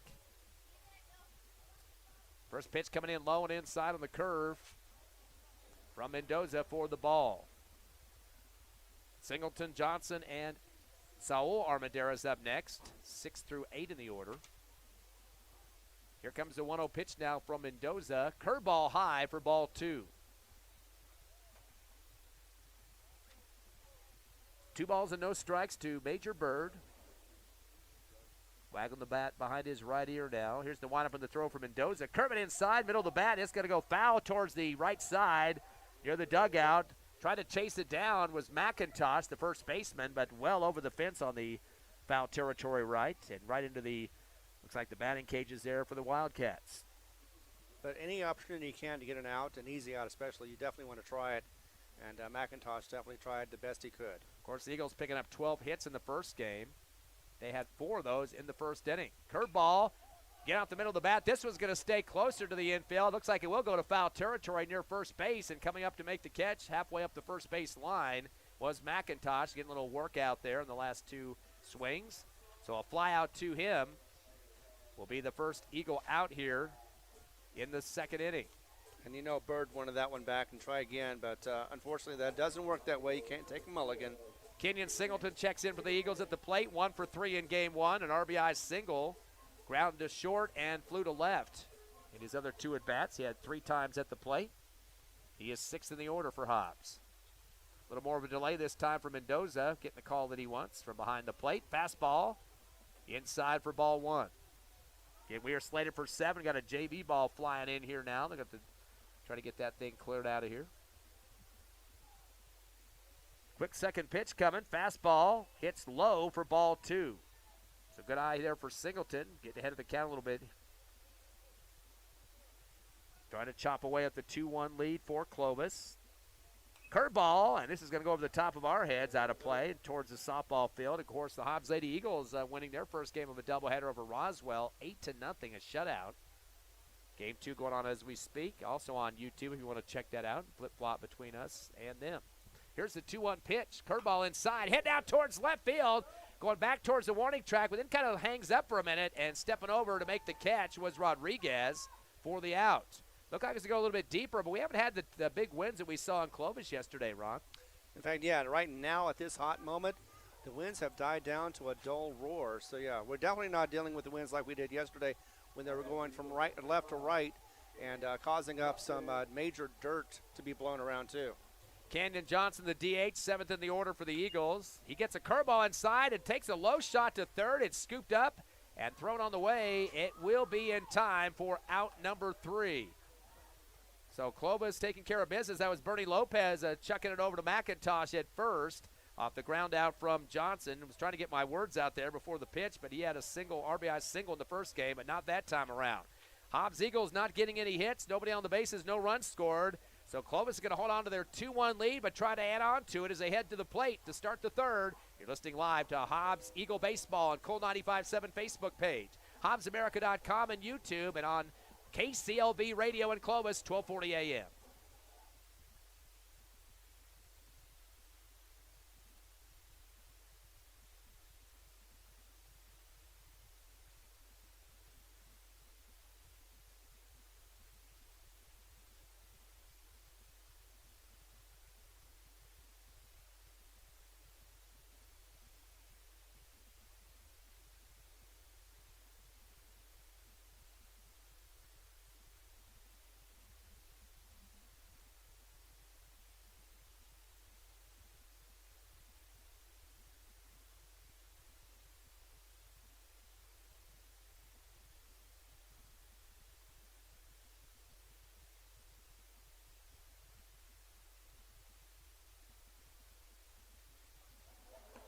Game 3 of the triple set for the Hobbs Eagles and the Clovis Wildcats. Final matchup of the regular season for these two teams. Of course, next week, Clovis will take on Roswell and the Hobbs Eagles against Carlsbad. A lot of playoff implications of those matchups, too. Of course, Carlsbad 5th in the state in the Max Preps poll. Clovis comes in at 18, and Roswell, the other team in the district, Roswell at 22. So those couple teams out of the playoffs if we did it today. But Hobbs is also in that boat at number 20. So a lot of these teams are looking to get as many wins as possible with not very many games remaining. And there's 16 that are going to make it to the state playoffs. So Hobbs is getting in a better shape with the wins that they've had recently. But they want to continue with one more if they can here. Clovis trying to get their first win in district. Coming up to the plate for the Wildcats, top of the order, Eli Rodriguez flew to center back in the first. Takes a fastball down the middle, swing and a miss off the pitch from Hector Armendariz for the strike. So far, just one hit for the Wildcats. Quinn Culliver's 2 RBI single back in the first. Walk from Rivera as well. Here's the 0-1. Fastball outside for ball 1. Evens up the count at 1-1. Of course, Armendariz playing shortstop in the earlier game tonight. Slowing it down just a bit on this next one as he comes with a fastball outside and high for ball 2. 2-1 count. Big sporting stuff going on tomorrow, of course. The Gus Macker 3-on-3 basketball tournament Saturday and Sunday in downtown Hobbs next to City Hall. Here comes a 2-1.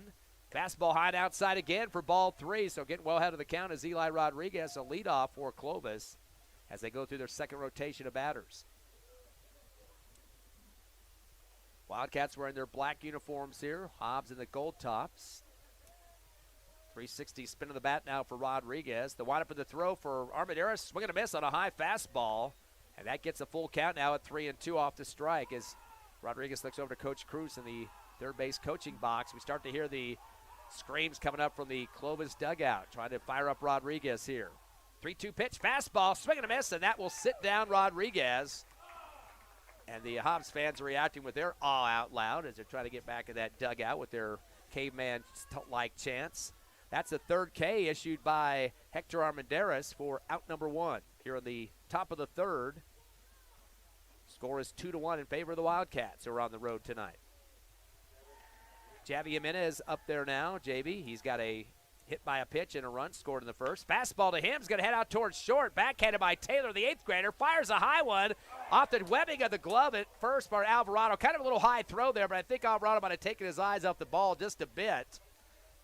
That will get on base Javi Jimenez. Yeah, that was a nice throw directly to it. Actually hit the glove, but for some reason he could not corral it at first base and just went over his head for the runner to be able to be safe at first.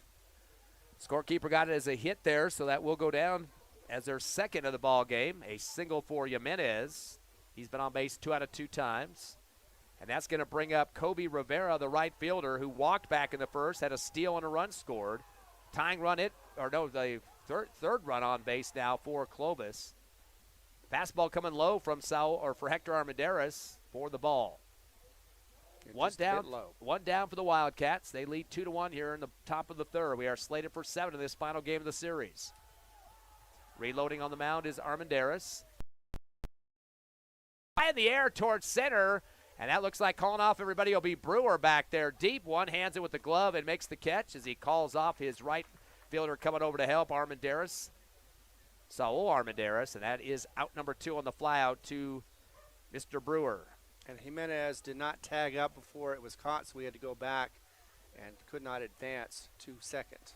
Joe Albert, the cleanup man for the Wildcats, steps in, the center fielder. He flew to right field back in the first inning.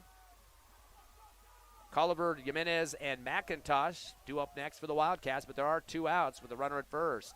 Diving back is Jimenez, but no throw coming from the mound from Armendariz, just kind of make him work, sliding with face first into the bag there at first.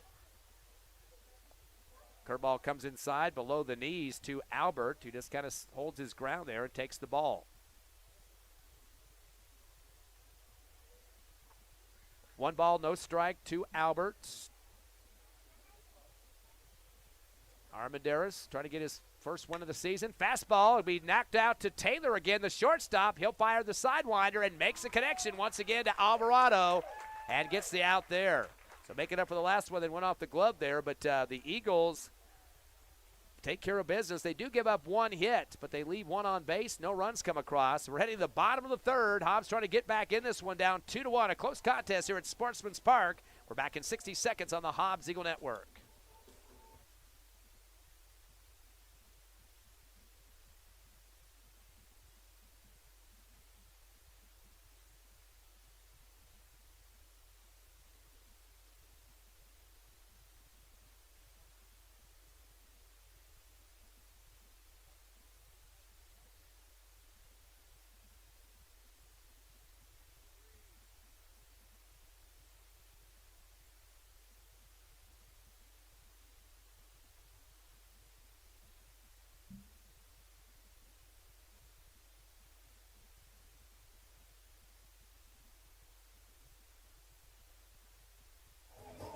Hobbs Eagles on a 2-game winning streak, trying to wrap up the series 3-0 against the Wildcats, but they've got the lead, purple or black, we should say, tonight. Wildcats lead 2-1. Both teams with a couple of hits so far. For Clovis, a single for Javi Jimenez and a 2 RBI single for Culliver. And for the Hobbs Eagles, a triple for Alvarado and a single for Brewer. Still on the mound, Joseph Mendoza for Clovis, and that'll bring up for the Hobbs Eagles. 8th in the order, Saul Armendariz, the right fielder. Armendariz in that first game of this doubleheader today was 9th in the order. He was 2 for 3, big production from him. A double and a triple, also scored 2 runs. So he definitely was getting the bat working there. He was one of 3 Hobbs Eagle players that had multiple hits, 2 apiece in that game, including Alvarado and Brewer. Here comes the first pitch to him. A curveball hits him right in the middle of the back. Might have been closer to the waist there underneath his number 13, and definitely going to have some black and blue there by the time later tonight comes around. So he'll go on by a hit by a pitch. That is the first time that's happened in the game for the Eagles. They hit Jimenez, though. Hobbs did earlier in the first inning. So 1 hit by a pitch each on each side for this game. Hopefully that's the allocation completed there. We don't have any more of that to deal with. No more of that. No. Jaden Taylor, the 8th grader shortstop, 9th in the order for the Eagles. Tries to tap at it, a little bunt action there, but it got off the top of his bat.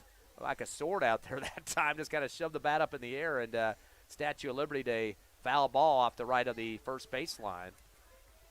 He did not play in the first game of this contest, but last night in the win, 8-1, 1 for 4 at the plate. He finished up with he's 0 for 3. He got subbed in the 4th at bat. He's going to pop it down the first base line again, right to the first baseman halfway down the line, who does a tag, just reaches his arm out there. That was McIntosh, and gets the tag out and makes that the first out. Does extend the runner Armendariz to second. That'll finish up the order. Top of the order now as Gonzalez will step back in. Has the only strikeout at this point, but he's going to try to make up for that here. Oh, yeah, he definitely is. He definitely wants to get something going to get Hobbs back in the lead in this game. They haven't had one since the game started. 2-1 the score in favor of Clovis. Big lead off at second. 1 out. On that base is Armendariz. Curveball check swing for Gonzalez. They're going to go ahead and call that one. No help from the other ump on that. I believe they call that high for ball. 1-0 count now to Gonzalez, top of the order for the Eagles. A little more of a delay this time as Mendoza waiting for the call he wants from behind the plate from Jimenez. Wind up at the throw. Fastball outside. Lunging across the plate is Gonzalez. You can see Jimenez kind of sliding out there, really concerned about making the throw there to try to pick off the runner at second, Armendariz.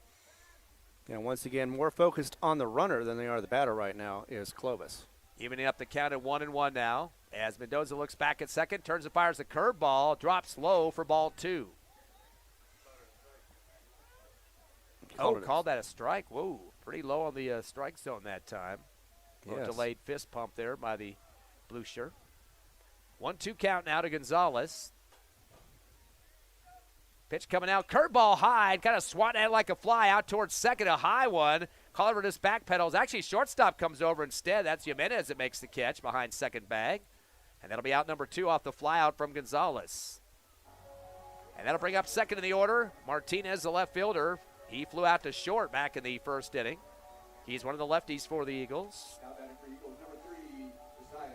Martinez, last night he had a single start the game with a steal and a run.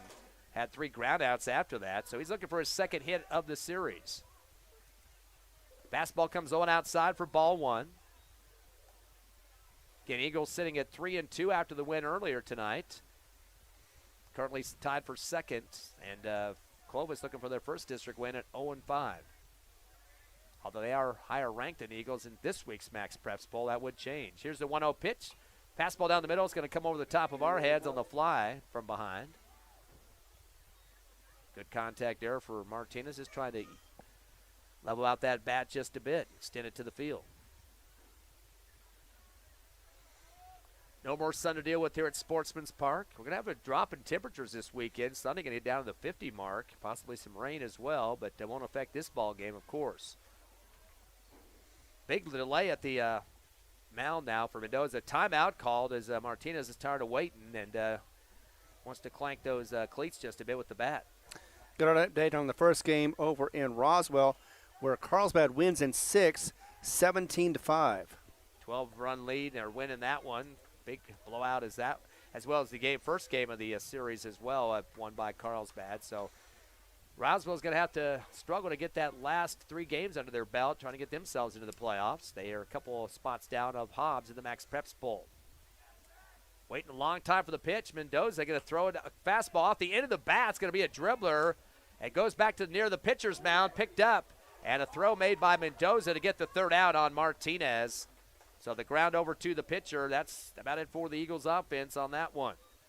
Hobbs does manage to get 1 runner on base, Saul Armendariz, but he stays on base. No hits, no runs come across. So Hobbs trying to get the bats back lit up, but they're going to have to play some defense now as we go to the top of the 4th as Clovis leads 2-1.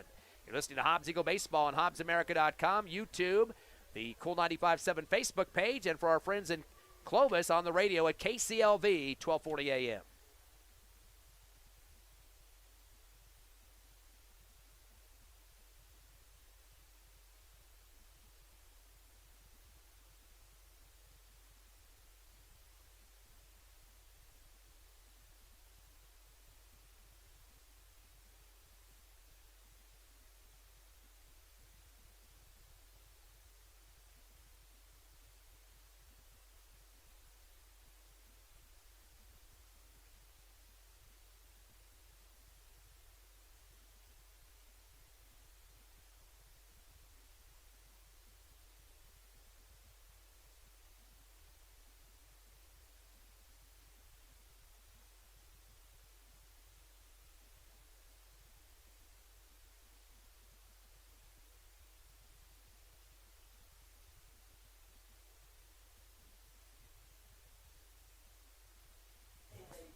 Top of the 4th inning here at Sportsman's Park. The Clovis Wildcats got a 2-1 lead over the Hobbs Eagles. Ty friend Ron Gunner with you.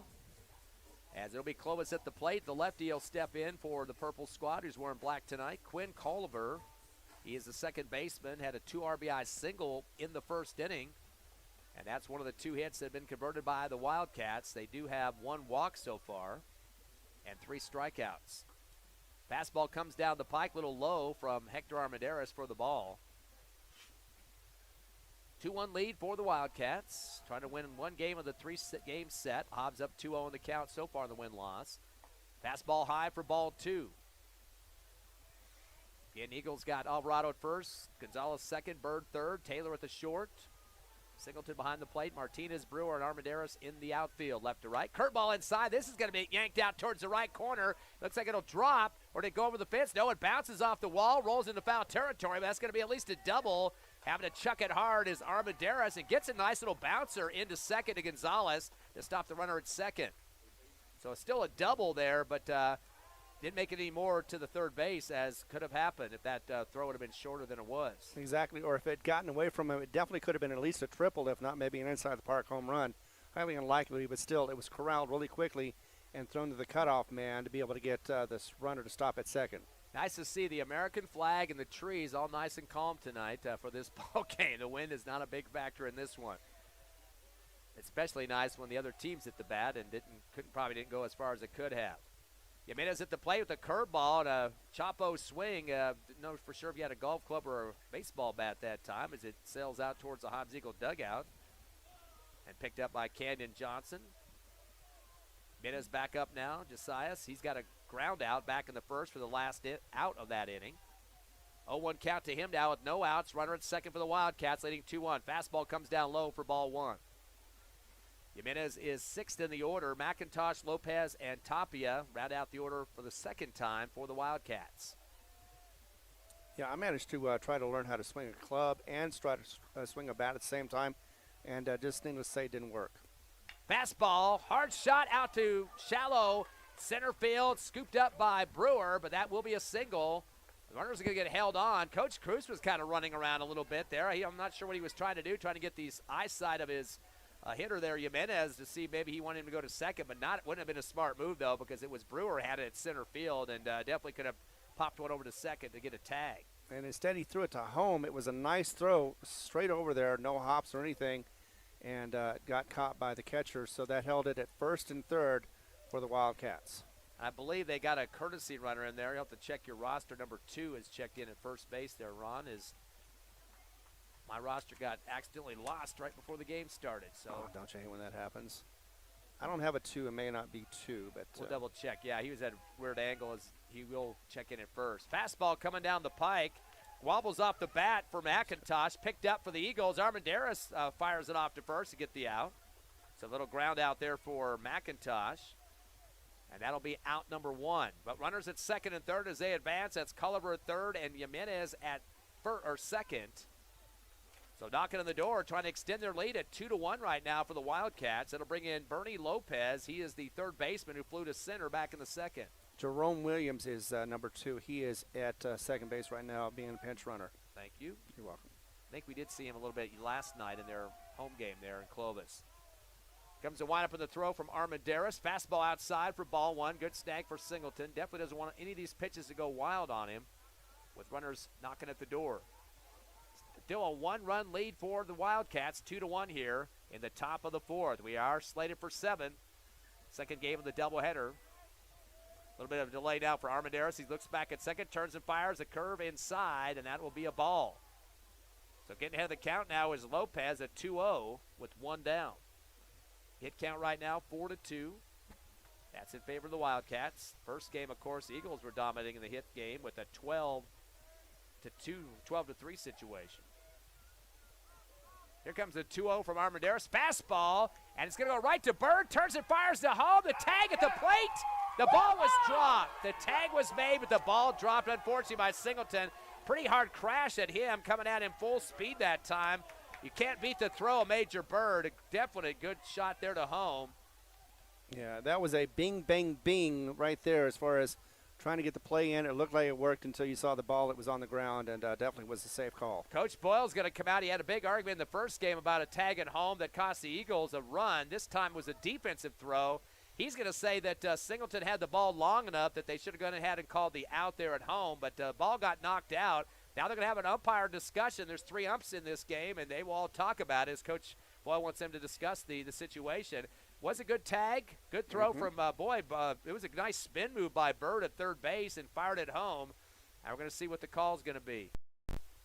They call the out. They're going to stick with it. Coach Cruz is now out of the field. He might get himself sent to the dugout if he's not careful. That was a major contested play, but it was a bang-bang, like you said, Ron, at that home plate that you knew Coach Cruz was going to come out on that one. Well, of course he would, because even if, unless it was called for him, you got to go out there and argue and make your point. And whether it's going to be brought over or not, you definitely got to make sure you make the effort. So you fire up your team, and if they lose this run, then you definitely got to get back into it and make sure you get some runs in this inning for sure. He keeps pointing at the umps out in the field. I think he's saying that they didn't have a good enough angle to make that decision there from that far out. And he's going to lead back to the coach's box. Started running back towards the ump, and he was told to get back. Right. So we had that play in the first game where they had the Eagles were running home and got tagged out on the hip. Coach Boyle came down the third baseline, didn't like the call on that one, and knocked away a run for the Eagles. He got told to go to the dugout and didn't get ejected. We thought it had happened, but they said he just had to stay in the dugout. But Coach Cruz is going to calm down a little bit and head back to the third base box. That's a second out, though, for the Eagles after the discussion, and change it from a score to an out. Runners at first and second for the Wildcats. That ended up being a fielder's choice for Lopez. Curveball coming inside now to Gabe Tapia. He's last in the order for the Wildcats, who struck out for the last out of the second inning. That really changed the complexion of the game. That would have been a 3-1 lead there, Ron. Exactly. It would have been totally different, but instead, still 2-1. Fastball coming from Hector Armendariz, just misses outside for the ball. Count goes to 2-0. Again, runners at first and second for the Wildcats, but are dealing with 2 outs. Tapia trying to keep them alive offensively and to add to their 2-1 lead. Fastball down the middle, little low, and that's going to be called a ball for 3-0 count. Clovis had to dig out of a 4-0 deficit, which didn't happen in the first game. Hobbs continued to lead on in that one to win 8-1. 3-0 pitch coming for Armendariz. Fastball misses the outside, and that'll be a walk for Tapia. That'll be the second walk issued for the Eagles in this game, the other one by Rivera. Now the bases are loaded for the Wildcats with 2 outs. Any base could be a tap out for the Eagles. Top of the order, Eli Rodriguez, who's yet to connect yet. He's got a fly to center and a strikeout. So he's, I guess you could say if you're a Wildcat fan, he's due for one here. I do not believe that, do we have him down for any hits in the last game? I believe he was not at the plate in the last game. Right, exactly. I don't think he was either. Little delay here for Hector Armendariz. Curveball, little flinch at the plate for Eli Rodriguez. Call that a ball, a little low on the pitch. Eli had 1 for 3 hitting last night, a single and a walk. Was on base twice in the loss to the Eagles at Clovis. Fastball outside for ball 2. Again, a walk would bring a run home for Clovis to extend the lead to 3-1. So definitely wants to be careful here, does Hector Armendariz on the mound. Trying to get his first win of the season. Does not have a loss yet, though. 0-0 record, as you mentioned earlier, Ron. Here comes a 2-0 pitch. Fastball, clips the inside. And they get the late fist up in the air for the strike. 2-1 now. So Rodriguez trying to stay alive here and keep his offense moving with some big leadoffs. Fastball high. Nice save for Singleton. Did jump up, but he got the glove up quickly to make sure that didn't get over the top. And a wild pitch bringing home a run. Exactly, and it is threatening right now. Clovis could do that with just one little hit. 3-1 count. Here's the windup and the throw. Curveball, and hits him right in the back. That's just like a walk because it's going to score a run after the freebie is given off to Rodriguez. Second time that a player's been hit by a pitch, one by Rodriguez, and now Javi Jimenez, or had one earlier, I should say. Kind of going to go as an RBI, too, as that will score Bernie Lopez. There's that run that they lost just a moment ago. They got it back, so now it's a 3-1 deficit or 3-1 lead for Clovis as there's a meeting on the mound. Maybe a pitching change. We're going to find out in just a moment. Coach Bowman out there and brings in the whole infield. And now a 3-1 ball game. We do have some work going on in the bullpen right now. The bullpen can't be further than what it is. It's way out by the street Parrish coming in. And, yeah, it looks like Parrish is. We've seen him a few times recently as he warms up. and gets ready a potential come in here later. It's not going to happen now. It looks like Johnson's warming up Parrish as we speak, but they're going to stick with their starter, and that is Hector Armendariz. Armendariz back up on the mound, and some really wicked practice swings coming in for Javi Jimenez. He was hit by a pitch, scored a run after that, and had a single through shortstop earlier as well. Throw was made, but he beat out the throw on that one. First pitch coming to him, a curveball near the head of Jimenez. He stares at the umpire like, what's going on here? Yeah, absolutely he did, and just possibly could have got away from Alvarado. Hopefully he can get this one in control. Here's the 1-0 now. Fastball smacked out between second and third out to center field. That'll be an RBI single. Good recovery there for the Eagles, though. Getting it in quickly was Brewer. And throws a hard shot into the infield to make sure there's no more runners advancing. That is a single, though, which would score a run. RBI single for Jimenez. He's got 2 singles back-to-back now as he brings home Gabe Tapia. So now 4-1. Clovis extending their lead to 3 here with 2 down in the top of the 4th. Time called as Bird is going to head over and talk to Armendariz on the mound, the third baseman. And he's going over there and actually wiping off the rubber there for his pitcher. And in comes Singleton as well. Are they going to go ahead and make a pitching change? They're bringing in the whole infield. And it looks like Coach Boyle, usually when the head coach heads out, that means there will be a change. And I think that's what's going to happen. Right. Coach Boyle is going to head out, as you mentioned. I think Parrish will be the heir apparent on the mound, the freshman. We'll take a quick 60-second break. See what's going to happen. Make it 90 as Coach Boyle heads to talk to his team. You're listening live to Hobbs Eagle Baseball on Cool 95.7's Facebook page, HobbsAmerica.com, YouTube, and in Clovis on the radio, KCLV 1240 AM.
There is a pitching change for the Hobbs Eagles as it will be leaving the game.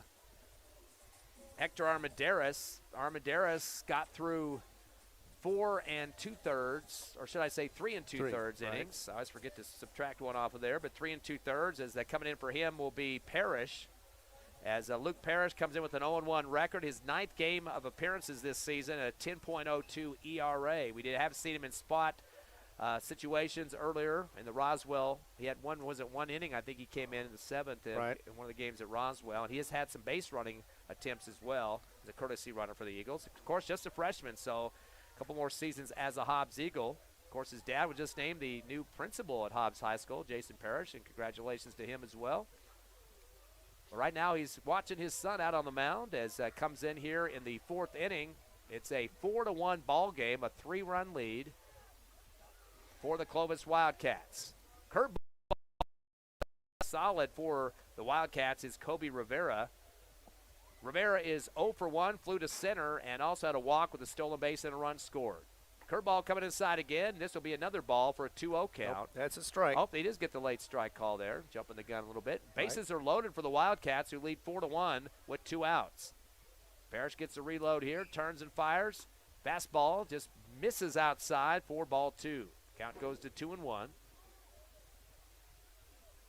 Again, Clovis would like to extend their lead up by 3 here in the top of the 4th. They had 2 in the 1st and 2 here in the 4th. 1 run for the Eagles in the 1st. Curveball inside, And did it hit him? Nope. He looked like he was going to take off towards first, but no, he backed out, and they called the ball. So Rivera has a 3-1 now.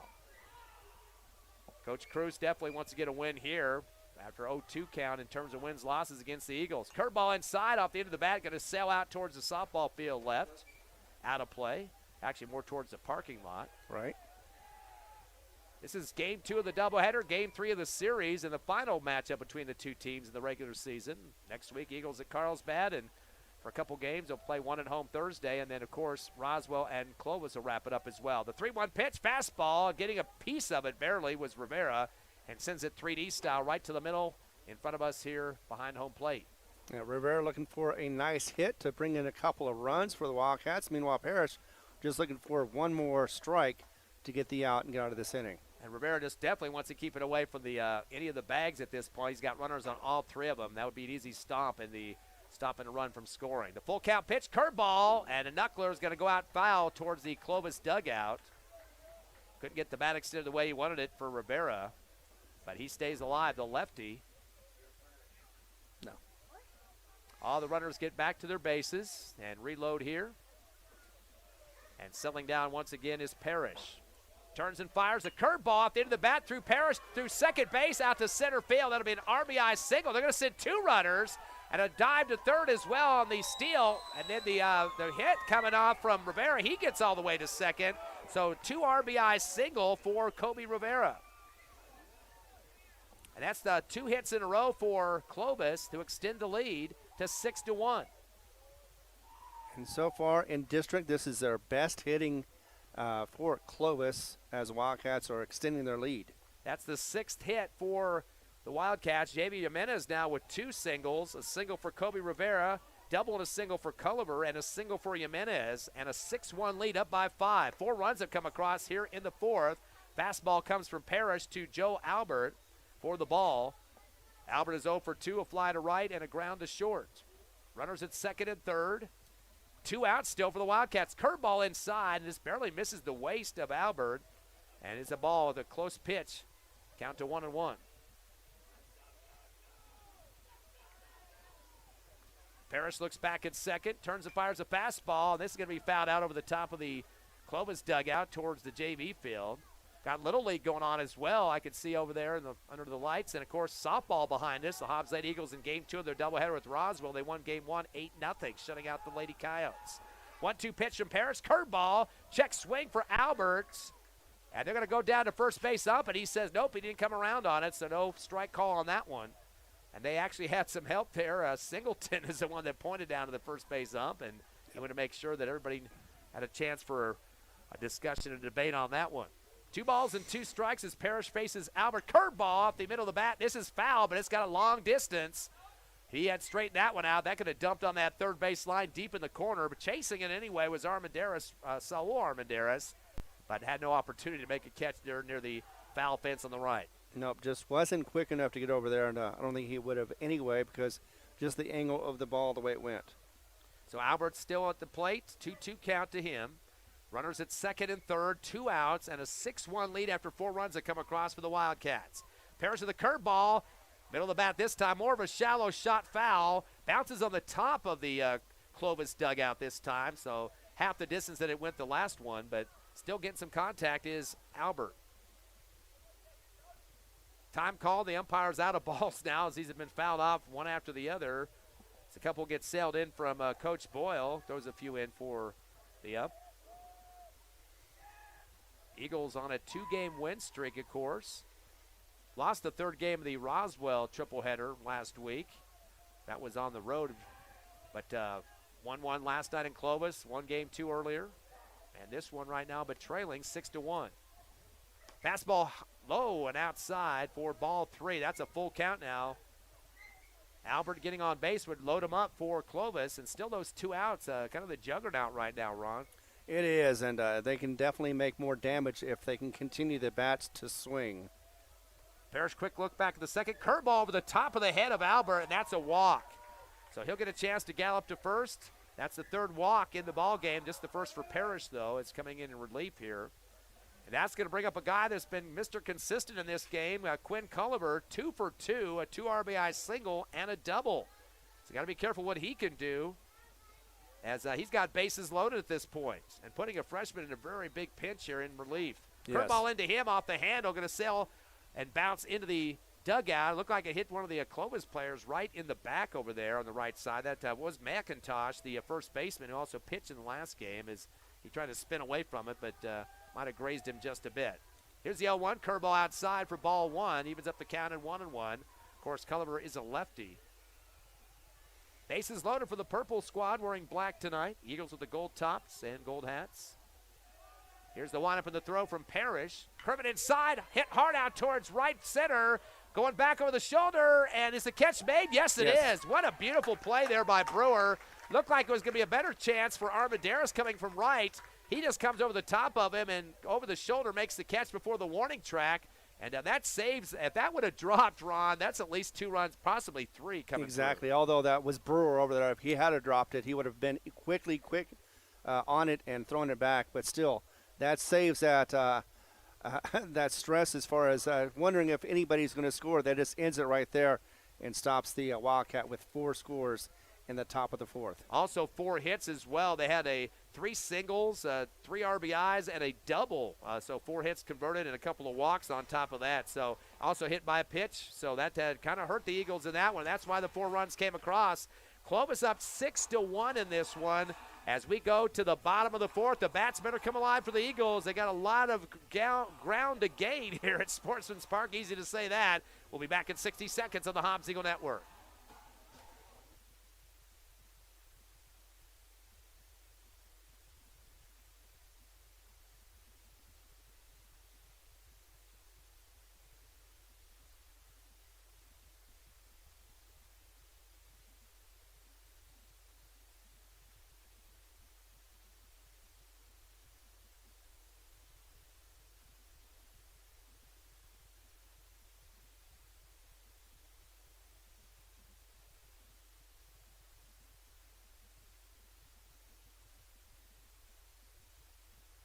Six-1 ball game here at Sportsman's Park. The Wildcats, the visiting team, lead in the 3rd game and the final game of the series.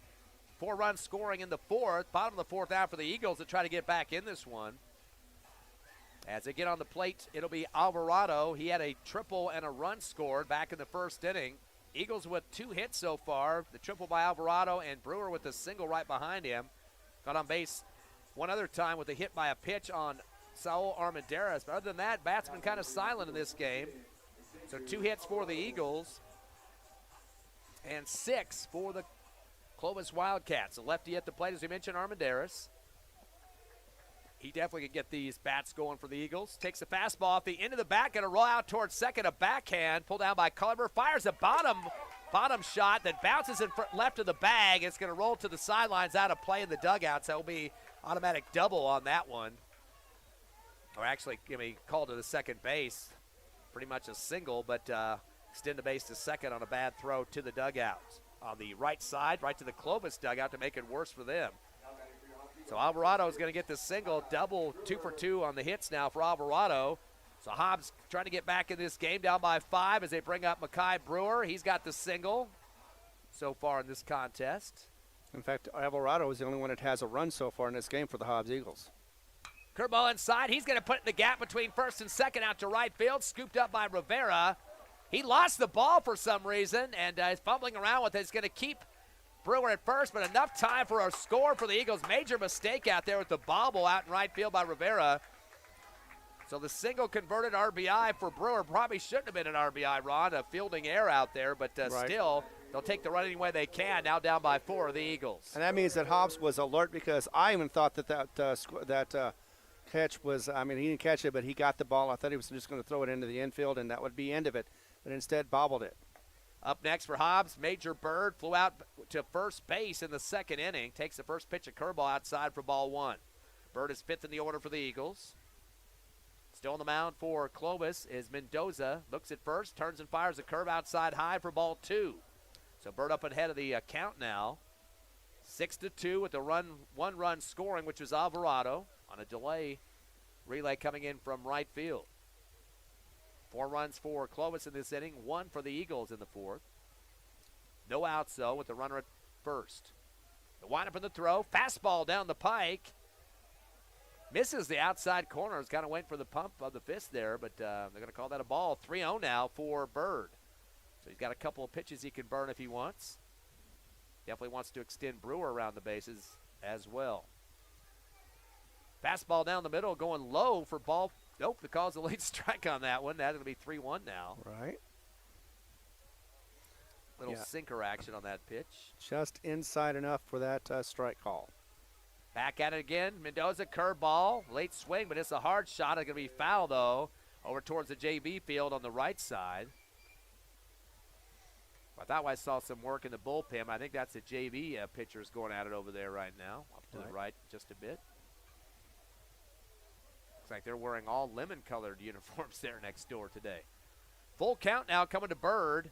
Fastball down the middle, gets just barely the edge of the bat on as it sails to the backstop right behind home plate. And he was lucky that just kind of barely etched off the end of the bat as it went behind. You're right, because he had to reach for that one. It was just a bit outside, would have been a ball and a walk as well. But instead, he hits it, or taps it anyway, to keep alive. So full count again to Major Bird. Here comes Mendoza. Fastball. This is going to head out towards right field, towards the American flag, and it looks like enough time for a catch to be made. And moving from left to right, the center fielder makes the catch, Albert, as he had to call off his buddy over there, Rivera, from right field, as they both were heading towards the American flag at right center. But somehow gets the catch against Bird, his second fly out. And that will be out number 1 for the Eagles. They go down, moving down the list now to number 6 in the order. Kenyon Singleton, the catcher, he flew to left field for his first at bat back in the second inning.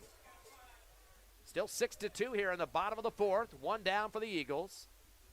Curveball inside, and he tried to get a piece of that one. He does over the top of the Clovis dugout, and it lands right in the netting over the batting cages for Clovis on the visitor side right. Yeah, right now, no wind whatsoever as we watch the flag just sit there doing nothing. No balls and a strike now for Singleton. Mendoza comes back with a curveball. This is yanked out towards left center field, close to the warning track. Another catch made by the center fielder, Albert, getting a little workout out there in center as he shifted from right to left. And continues to tell his sideline guys just to hold off as coming over to help was Rodriguez from left. So that will be an out. Fly out to left center by Singleton. So Albert's had to shift right, he's had to shift left, and now they've got Johnson, Kenyon Johnson, the DH, who grounded third back in the first or second inning for the last out. He definitely wants to keep it away from there and definitely want to keep it away from the second base, which is the force out. 2 down for the Eagles. Time called. Stepping out is Johnson. Johnson, one of the bigger kids on this team, and has had some success in the last couple of games. He had a double last night, scored some runs. Also went 1 for 3 in the earlier game tonight with an RBI single. Time is called. And it looks like the catcher going to go out and talk to his pitcher, Jimenez, over with Mendoza now. And a few words between those two, and they're back in business here. 6 runs for Clovis, almost doubles what they already had for district. If it wasn't for the earlier game, they would have already doubled it. But instead, 6 runs right now, and they're doing really well so far for Clovis. 6-4 hit count. Clovis by 2 in that category as well. Here's the windup in the throw for Mendoza. Fastball down the pike as Johnson waits on it and takes the strike on the first pitch. He's got a runner at first still, been waiting there for a while though. Brewer, who hit the RBI single earlier, he had 2 flyouts since then and the 2 outs. Little delay now for Mendoza. Turns and fires. Curveball high for ball 1. Evens up the count in 1-1. Johnson 7th in the order. Saul Armendariz and Jordan Taylor round out the order at 8 and 9. Armendariz got on earlier when he was hit by a pitch in the 3rd inning. No hits yet at the bottom of the order for Hobbs. They do have 4 hits overall, though. Here's the 1-1 pitch. Fastball down the pike. And they're going to say a little low for ball 2. Hobbs wanting to continue the swing of the bats in this inning as they are trying to move the runners into a scoring position. 2 balls and a strike. Mendoza comes to the curveball below the knees for Johnson. Puts up the stop sign to make sure that his teammate didn't extend on the bases there. Brewer, he holds it first. And the count goes to 3-1. So a pitch to burn for Johnson. Canyon definitely wants to try to get somebody around the bases. His teammate, Mackay Brewer, if possible, get this game. Curveball inside. It's going to be a wobbler to third. It's scooped up and thrown across the field and connects to first for the third and final out. So that's all she wrote in that for the Hobbs Eagles offense. In terms of their hitting, they had 2 singles. 1 run came across. They left 2 on base as we head to the top of the 5th. 1 run did score, 6-2. Clovis in the lead by 4. We'll come back with you in 60 seconds on the Hobbs Eagle Network.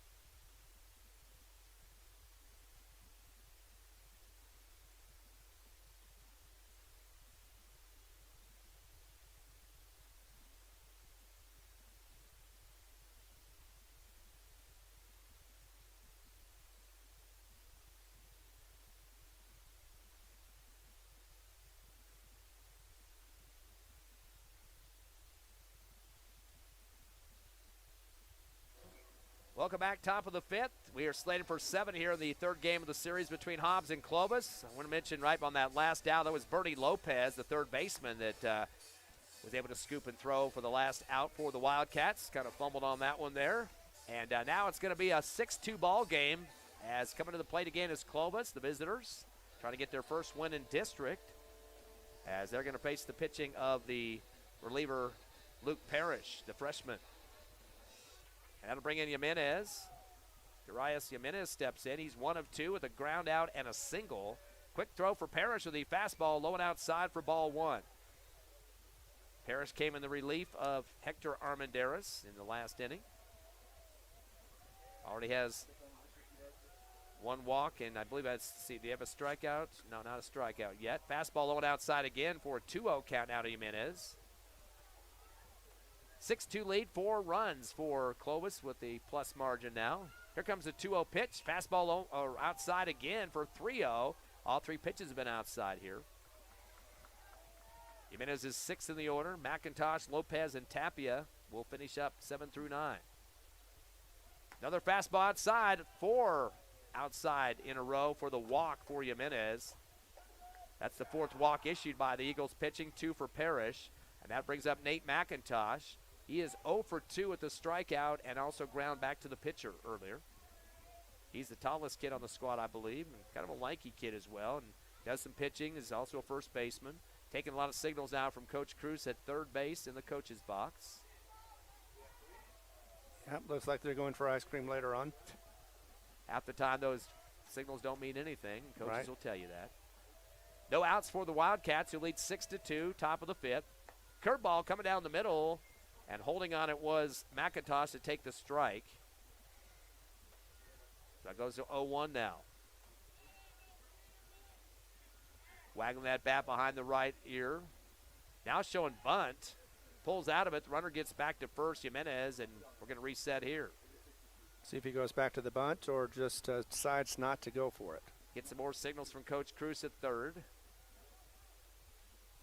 Looks like he's going to keep the bat traditional style now. Takes a fastball low and outside for ball 1. Count goes to 1-1 now. Eagles trying to make it a 3-game winning streak against Clovis. Already a 3-2 district record. Could be 4-2 at the win here. Wildcats trying to get that first win. Curveball inside in the gap between 2nd and 3rd. The steal was on the way anyway, but it's out to left field and a scoop for Martinez, but a single converted by Nate McIntosh for his first hit of the ball game. Another hit for the Wildcats. They've got 5 total now, or make that, what am I saying, 7 total. 4 for the Eagles in terms of hits, and that'll bring up 8th in the order, Bernie Lopez. He's got 0 for 2 right now, flew to center and had a fielder's choice. Did score a run after that, though. This is definitely the biggest lead for the Wildcats in district. He's going to show bunt and try to little bit spear shot on that on top of the bat that time and could not get to even out where he wanted to. It goes foul to the right backstop. Umpire signals to everybody get away. He's going to go chase the ball behind home plate. Probably wants to stretch his legs a little bit, get some circulation back in there. Yeah, I was talking to him after the first game, and he was going to switch to the plate umpire, and he said pretty hot out there in that first contest, but definitely not the situation now. Right. Parrish is going to come and knows the bunt's coming. A blooper going to come back. No, the catcher is going to be Singleton, fires it to first, just in front of home plate. Thought maybe Parrish would come up first, but he was called off by Singleton. Nice quick move there, then turned around to look to the bases to see if anybody else on second or third was going to go too far. So he gets a quick throw out over to first base to Alvarado. So that'll be a ground out for Bernie Lopez. Yeah, Singleton had the right angle, was able to just scoop it up and throw it to first with ease. That's the first out, but runners now at second and third, and that's Jimenez and McIntosh. Tapia now into the order for the DH. Curveball high for ball one. Little flinch there by Tapia. He's 0 for 1, a strikeout and walked. He did score a run as well. So they're going to get ready to start the third time or fourth time through the rotation of their batters. Curveball low for ball two. A walk here would load the bases, so Parrish definitely wants to stay away from two more of those pitches, low or outside, as he's got guys knocking at the door as well with just one out. Fastball down the middle. That should be a strike. Ooh, there it is. There it is. The fist comes up by the umpire, and the count goes to 2-1. Sometimes it feels like so long to wait for that, you almost fall asleep wondering what that was. Big leadoff at second right now for McIntosh. Curveball inside, and it goes inside of the shortstop. Trying to get his hand out there was Taylor, the 8th grader, and unfortunately that's going to be a single and a score. RBI single for Tapia at the end of the order. Took a swipe at it. Looked like it was a little too lackadaisical for the young kid, and instead it just went past his glove and into the outfield. Jarias Jimenez scores for Clovis to make it 7-2, and they go to the top of the order now to Eli Rodriguez. This is the fourth time to start the order, and that will be for him. He's been on base once. He was hit by a pitch, which did score a run. There was bases loaded on that in his last at-bat. Struck out and flew to center on the previous two at-bats. So Rodriguez tops the order. Delay as Coach Cruz has some signals for him. Thought he was talking to the umpire, but Coach instead wanted to have his leadoff man get the right play call here. One out. Runners at first and third, a 7-2 ball game. Hobbs down by 5. Parrish with the curveball and trying to get out of the way was Rodriguez. Washing machine looked that time and able to turn away from that curve and gets the ball call. I don't think it was as close as Rodriguez was trying to act like it was, but either way, it's a ball call. Parrish comes with a fastball high for ball 2. Count goes to 2-0 down to Rodriguez. Open bag at second. First and third have runners on them for the Wildcats, who picked up one run here in the top of the fifth and have a 5-run lead, 7-2. Parrish resets. Fastball hits low. Good save for Singleton. Bounces it in front of him just a bit. Little play action going on there to see what runners are going to try to do. They stay put at first and third, though, and we got a 3-0 count now to Rodriguez. Walk here would have the bases loaded once again. Fastball outside, and that'll be ball 4. Fast sprint for Rodriguez. He ain't messing around. And that will be the 5th walk of the ball game for the Clovis Wildcats, and a time called. Coach Bowman, the pitching coach for the Eagles, will head out there and talk to the infield. There's some movement going on in the bullpen, Ron. But I think it just started, so they're not going to pull him just yet. I think they're going to talk to him and see if they can get him through this inning. You know, they've got 2 more outs to go. See if he's okay before they pull him and get the relief pitcher in. Looks like that might be Nick Gonzalez that I'm seeing out there. I wouldn't be surprised. Of course, I told you before in the first game, the bullpen is so far away. Your back, the pitcher's back is to the roadway, so right, definitely hard to see. I believe that was, that's Nick Gonzalez. So we saw him earlier in that last game, correct? He came in relief in that first contest. Yes, that's right. That's right. So he's going to get some more action in this one if he does come in. Parrish is still on the mound. That was just a discussion with the infield. Coach Boyle, when he comes out, that's when you're going to get somebody switched up there. Javi Jimenez now on. He is 2 for 2. 2 singles, one of an RBI single. And it was hit by a pitch, scored a run after that. So he's been on base all 3 times so far. Fastball outside for ball 1 from Parrish. Jimenez second in the order for the Wildcats, who lead 7-2. Bases are loaded here with just 1 out. Parrish comes back with the slider inside. It's going to go foul just barely. No, are they going to call it fair? Nope. The coach calls it fair. Coach Cruz, as he's pointing fair territory. And that was almost near his foot. He was pretty close to that third base line himself. And he's not going to protest this, but trying to buy one out there with a signal to help out the umps. Yeah, trying to do a little wishful thinking, trying to get trying to get a sneak in there and get a couple of runs in, because that definitely would have scored at least 2. 1-1 pitch, curveball inside. He'll pick a dribbler to Taylor. The short, he bobbles it. Does he have time to throw it? Yep, they're going to say he did, but that will score a run, though, regardless. Right. Coming across is McIntosh. He kind of trampolined it off his glove there a few times in front of second base as a kind of a hot shot out to him, but able to get the throw there just in time, and a nice solid glove for Alvarado to just kind of squeeze it in there to get the out at first base. So that'll be a ground out for Jimenez, but he does end up scoring a run. And that'll bring in, as I mentioned, Nate McIntosh. It goes to 8-2 now, 6-run lead for the Wildcats. And that's the second out in the ball game. And then maybe a couple more pitches before they pull Parrish. Runners at second and third. Curveball, low golf swing, but it's going to go out in left field on the roll. That'll be an RBI single, making 2 runs coming in. The throw to home is not going to be at the plate. The steal to second, they're going to call it safe on that one. And I know that's going to get Coach Bull out there. He's not going to be a happy camper. So a 2 RBI, they're going to call that a double, I guess. 2 RBI double for Rivera. 2-run score, as we mentioned, and that would be Gabe Tapia coming in, as well as Eli Rodriguez. And that's making a 10-2 ball game, as Rivera not getting his first hit, or making second hit. That's his second 2 RBI double. So he had a 2 RBI single, then a 2 RBI double just now. Also a walk, so he's been on base 3 times. Curveball in for Parrish to Albert, the center fielder. He fouls it out over the top of the Clovis dugout. Albert is 0 for 2, flew to right, ground to short, and walked. So he has been on base 1 of 3 times. Runner at second, a 10-2 ball game. Has 4 runs that come across for the second time in a row, back-to-back innings, 4th and 5th. Curveball inside for Parrish. On the ball, evens up the count at 1-1. And now we're looking at a possible mercy rule ending if Clovis can score 2 more and Hobbs does nothing at the bottom of the inning. That's right. We are in the 5th. That's what you need for the mercy roll. Fastball off the middle of the bat and hits hard in the net on the right side, and some big dust clouds come out of that net. I'm not sure where that stuff came from, but major powder is coming off towards first base now after hitting that right side net near the dugout of the Wildcats. 1 ball and 2 strikes. Parrish facing Albert. Fastball comes inside for ball 2. It was close, but not enough to hit the batter, but still keeps him alive at 2-2. Rivera still at second base after the 2 RBI double. Parrish takes a peek back at second. A time called by Albert at home. He's going to step out of the box and got to get us some practice swings in there.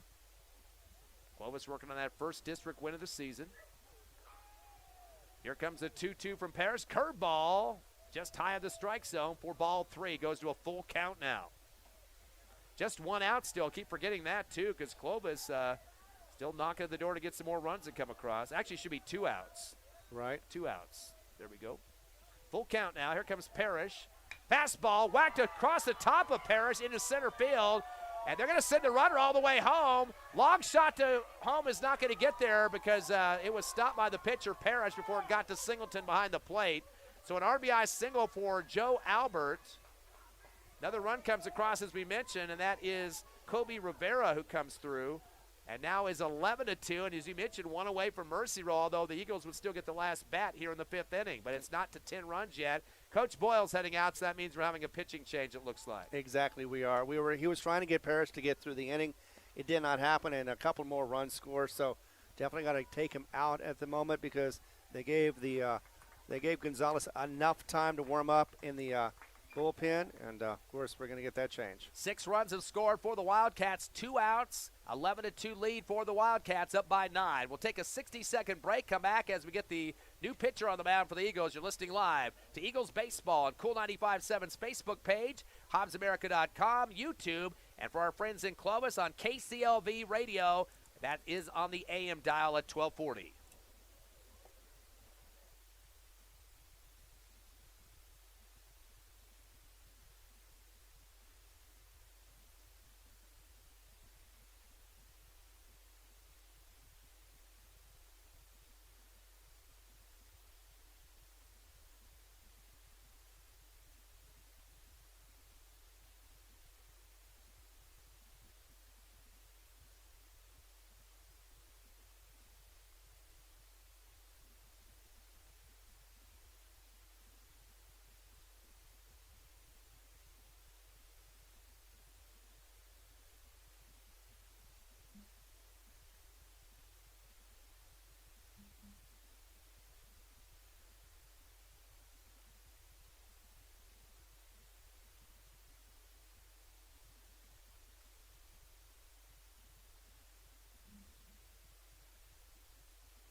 Welcome back to Sportsman's Park.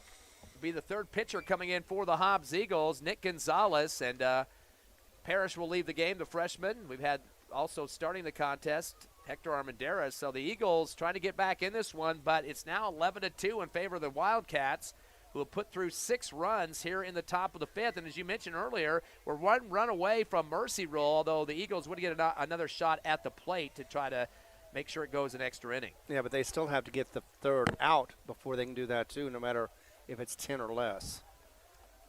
So 2 down for Clovis at the plate.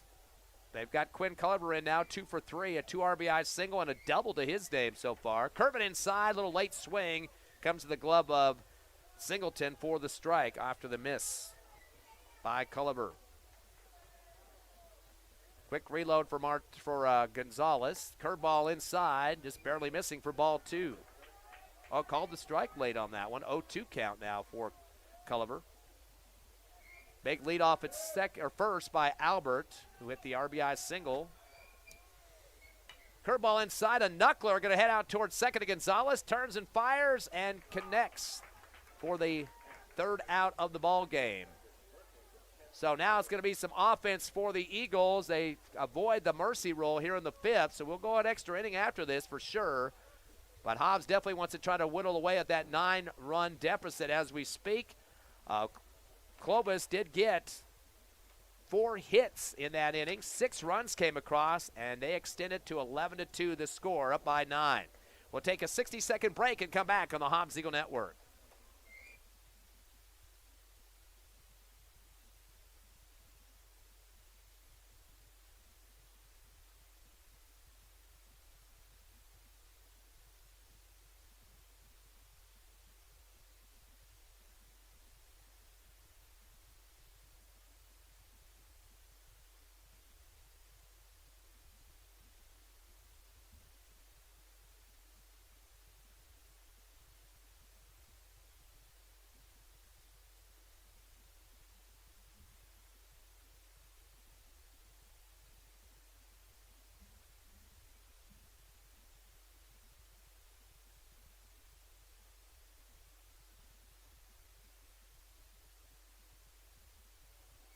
Bottom of the 5th inning here at Sportsman's Park. The Eagles have had 3 pitchers on the mound in this one. Hector Armendariz, Luke Parrish, and Nick Gonzalez, who's still on in relief.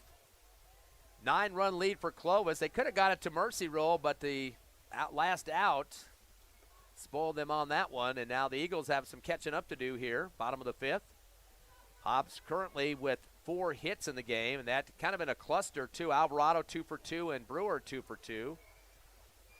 So that's where we're at this current juncture. That's up near the top of the order, though, in 3rd and 4th slots. We're down now lower than that as we head to the 8th in the order. Saul Armendariz. He was hit by a pitch back in the 3rd inning.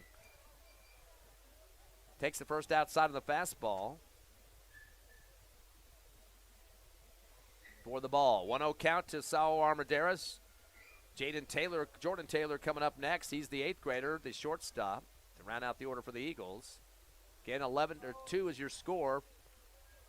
6 runs came across for Clovis in the top of the 5th.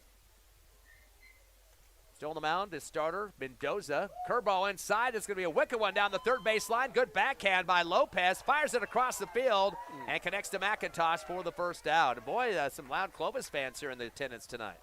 You bet they are. They are enjoying this one because basically, Clovis has not done well in district, but they're doing really well tonight against the Hobbs Eagles as they're trying to get somewhat of a nice win under their belt.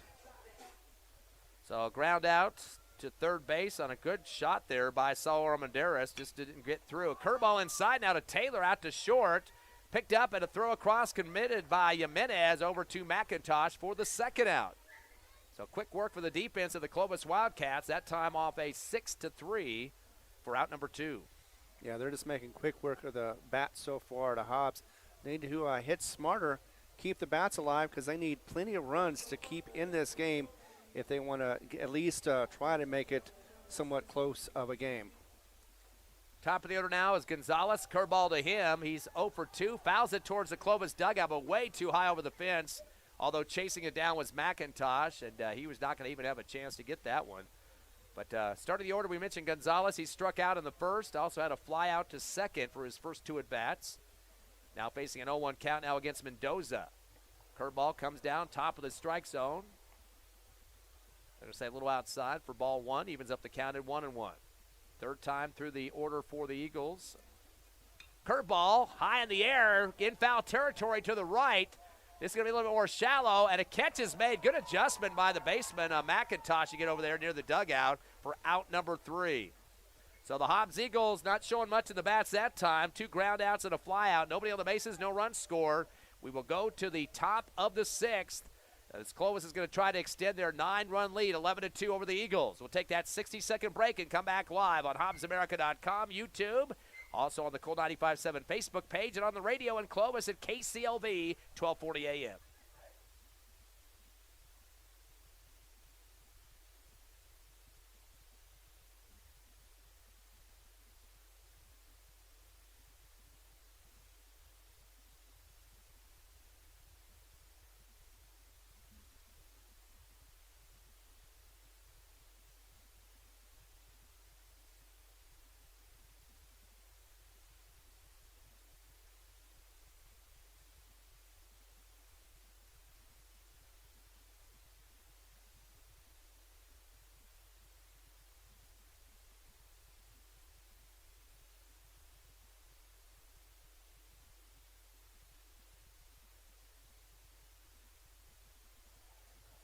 Back live here at Sportsman's Park. Ty Friend, Ron Gunner with you as the Hobbs Eagles trail Clovis 11-2.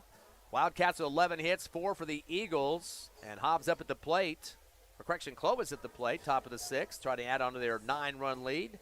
Of course, they had some big bat movement in the couple of innings prior to this one. In the 4th, they got 4 runs, 5 in the 5th inning. And it looked like they were getting ready to have a mercy rule situation, but we're just 1 shy of getting that. And then the Eagles, unfortunately, could not get their bats moving and still facing a big hole here, and Clovis trying to add on to it. Yeah, definitely the best game for Clovis in the district. Fastball outside as throwing the ball across for the Eagles. Their 3rd pitcher in the game, Nick Gonzalez, who, of course, is the relief. Josiah Jimenez takes a curveball, whacks it out towards left field, a 1-bouncer, and that will be a single for Jimenez, the first runner in this 6th inning for Clovis, as they will pick up their 12th hit of the ball game. That was the first for Jimenez, or second, I should say. He was 2 for 3, 2 singles and a walk and a run. Yeah, and the bats for Clovis continue to work well for them as they are trying to see if they can go ahead and get a couple more runs for insurance. Of course, wanting to get that first district victory. We mentioned in the pregame show that they came into this contest, they were 4-7 against 5A, 4-5 against 4A, and 1-0 against 3A teams so far. Curveball inside, another one getting yanked out towards left, but it's going to go foul to the corner and takes a bounce into that green fence over there in the left deep corner. Definitely hope he doesn't even that one out down that 3rd base line.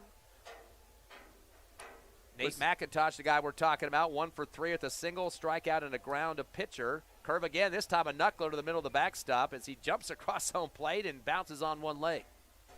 This win, if they do get it, would break a 12-game winning streak for the Hobbs Eagles against the Clovis Wildcats. 0-2 count now to Nate McIntosh. He's 7th in the order. Lopez and Tapia to round it out for the Wildcats. No outs, runner at first for the Wildcats, with Jimenez with the single. Gonzalez going to go with a slider look outside for ball 1. Count goes to 1-2. Of course, next game for the Eagles will be at home Thursday. They'll be here at Sportsman's Park, 4:15 pregame. First pitch at 4:30 against Carlsbad, then a doubleheader on Friday, same times. Here's the 1-2. Curveball, and boy, that was a floater and kind of a jump across the plate and throw the bat out as best you can, but McIntosh knew that wasn't very good for him in terms of the swing of the bat. He just kind of threw it up there and thought he could maybe tap it down the line. It wasn't a bunt, but completely missed everything and kind of skipped off the field after that. Exactly. So strike 3 for him, McIntosh. Only the 4th K of the game for the Wildcats. First out for Clovis. 8th in the order now, Bernie Lopez. He is 0 for 3 so far. Curveball gets a piece of the handle and goes to the middle of the backstop. Flew to center. Fielder's choice with a run eventually and ground out to the catcher right in front of the home plate there. as picked up by Singleton on his third at bat. So Lopez has been on base once, only due to a fielder's choice, though. Gonzalez with a curveball off the handle, is going to go high in the air to the pitcher's man. The runner is off first base. He gets a throw over there, and that'll be out number 3. Good catch for Gonzalez. Gets it over to Alvarado and is able to pick off the runner for 2 outs there, and that's a bad decision by Jimenez, who was about halfway to second, and didn't realize that was a short shot over to the pitcher for that out first before he got to the base. Exactly. Bad base running, but still, Clovis is still in the lead. 11-2 your score. Go to the bottom of the 6th. The Hobbs Eagles again going to try to whittle away at the 9-run lead. We'll be back in 60 seconds on the Hobbs Eagle Network.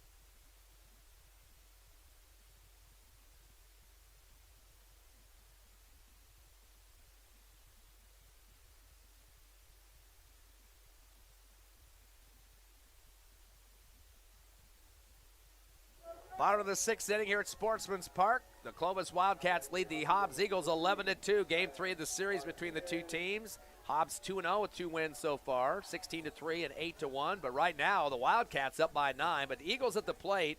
Martinez, who's 0 for 2, flew to short and ground a pitcher. Takes the first fastball outside from Mendoza, who has been the starter and stayed in the game throughout for the ball. Martinez second in the order for the Eagles. The best bats of the team coming up here in 3rd and 4th slots. Alvarado and Brewer both 2 for 2. Got 3 singles and a triple amongst those 2 players. But first Martinez, the fastball outside for ball 2. 2-0 count now to the lefty Martinez. Hobbs down by 9 runs. The windup in the throw, Mendoza, curveball high for ball 3. So well ahead of the count now is Martinez, trying to be the first base runner for the Eagles. Hobbs hits so far, as he mentioned, all 4 coming at the hands of Alvarado and Brewer, 3rd and 4th in the order. 3-0 pitch, fastball, misses the outside corner. That's a walk. So Martinez will get to take a chance for an easy jog down to first base. That'll be the first walk of the ball game the Eagles have picked up. We saw a better stat in the last game. Hobbs had no strikeouts. But it's kind of odd that the Eagles have only got 1 walk. They usually like to watch some pitches, and they've taken advantage of that in certain circumstances. Yeah, first one, no strikes. This one, no walks until now. They did have 1 hit by pitch. Alvarado up now, 2 for 2, triple and a single. A throw to first. Haven't seen many of those in the game, but back easily was Martinez. So 3rd in the order, Alvarado, 2 for 2, triple, single, 2 runs. Can't do much better than that. Long delay now for Mendoza at the mound. Throw another time to first, and again, back in time is Martinez. He's not going to be fooled by that. Alvarado has both the runs in this game. He actually had a triple, as you mentioned, in this game as well. Curveball, late rotation of the bat that time, and they're going to say it was inside for ball 1. Yeah, got away with that one. Looked like it could have been just past, but luckily he did not break the plane.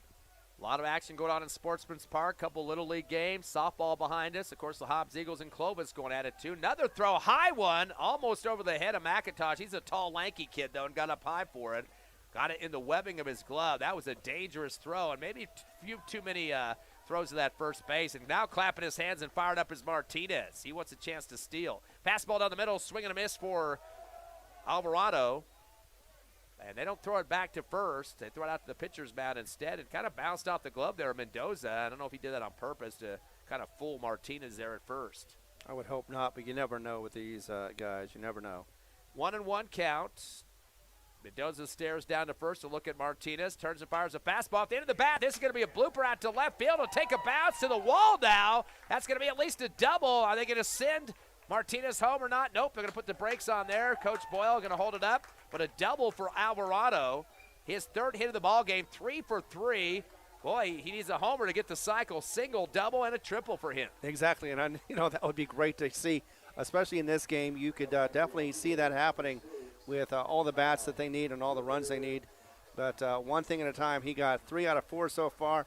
He is doing great. He probably will be the MVP no matter what happens in this game. Coach Boyle probably just like to keep everybody pitching to these third and fourth hitters for Hobbs, Alvarado, and Brewer. Curveball, hard shot, gets underneath the glove of Culliver at second. That'll be an RBI single and maybe a 2 RBI single. We'll have to wait and see it. Yep, 2-run score for the Hobbs Eagles thanks to Brewer's hot shot between first and second and underneath the glove of Culliver.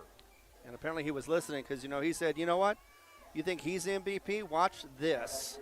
So Martinez comes across. And also Alvarado. So bats are starting to work. Hobbs with a double, a single, a walk also getting on with Martinez. And now the game 11-4. No outs for the Eagles with a runner at first, Brewer. Here comes the pitch from Mendoza. Curveball outside for ball 1. Hobbs putting 2 runs across so far thanks to the 2 RBI from Brewer, the single. Slow delay here. Mendoza turns and fires a curveball inside, hit high in the air. I don't think that's going to have enough distance, though, in the left center field. Coming down like a bullet, though, and a jumping catch. The left fielder gets in between 2 of his teammates out there and makes the catch. Rodriguez. He had Jimenez, the shortstop, to his left, and Albert came in from center to his right, and he just leaped in between both of them and pulled it down. Yeah, he was tracking the ball from the very beginning, was able to get underneath it, and hopefully he called everybody off. But either way, nobody got hurt.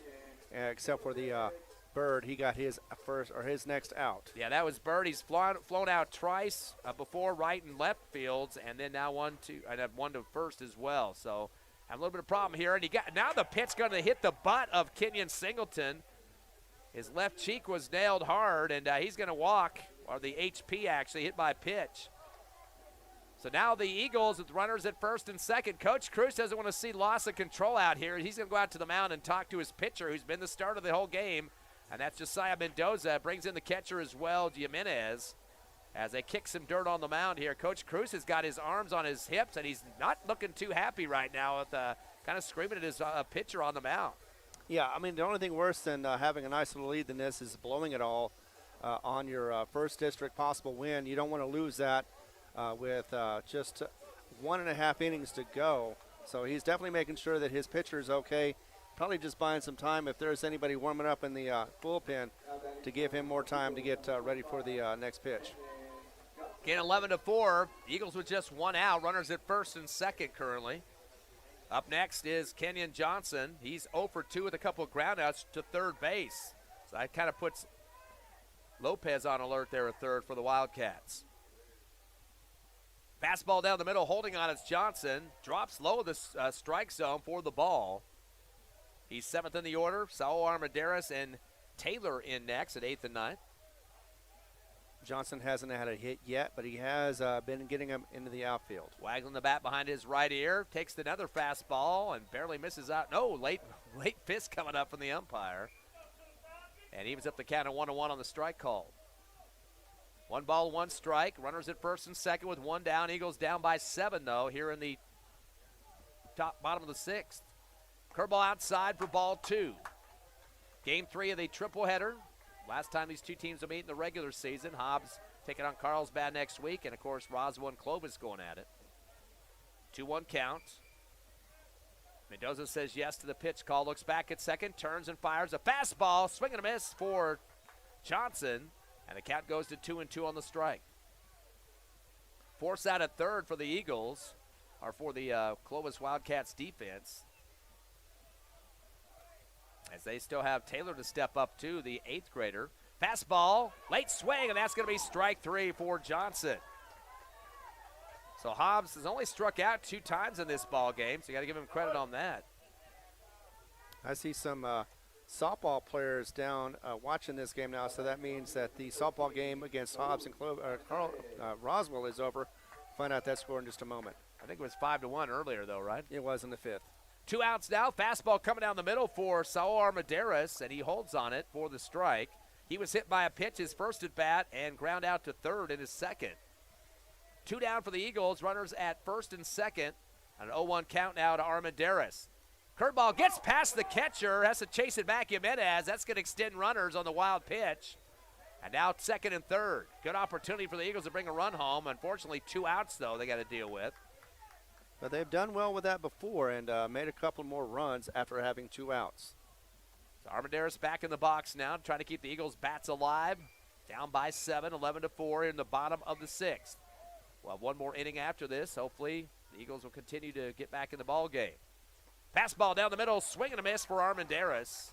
You hear the whap of the glove there on the nice hard fastball from Mendoza. Wildcat fans looking for one more of those to get out of the inning and go to the top of the 7th. 1 ball and 2 strikes. Waving the bat left and right. Here comes Armendariz. Waiting for that pitch from Mendoza.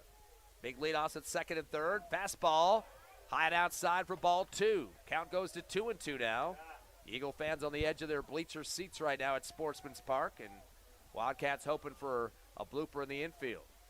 Yeah, looking to see if Armendariz will chase. Little delay now for Mendoza. Trying to get in the head of Armendariz. Long delay now. Says yes to the pitch call from Jimenez. The windup and the throw. Fastball down the middle, swing and a miss, and unfortunately strike 3 for Saul Armendariz. Back-to-back Ks issued by Mendoza, and that's K number 3 and out number 3. The Eagles, unfortunately, cannot get the couple extra runs that they'd like to whittle more at that lead, but they do get a couple of hits, do score 2 runs, but leave 2 on base. 11-4 is the score. Eagles down by 7 as we head to the top of the 7th. Insurance runs on the minds of Coach Cruz, and the Wildcats are up next. Might be their last at bat here. You're listening live to Hobbs Eagle Baseball on Cool 95.7's Facebook page, HobbsAmerica.com, and YouTube, and on radio in Clovis tonight, KCLV 1240 AM.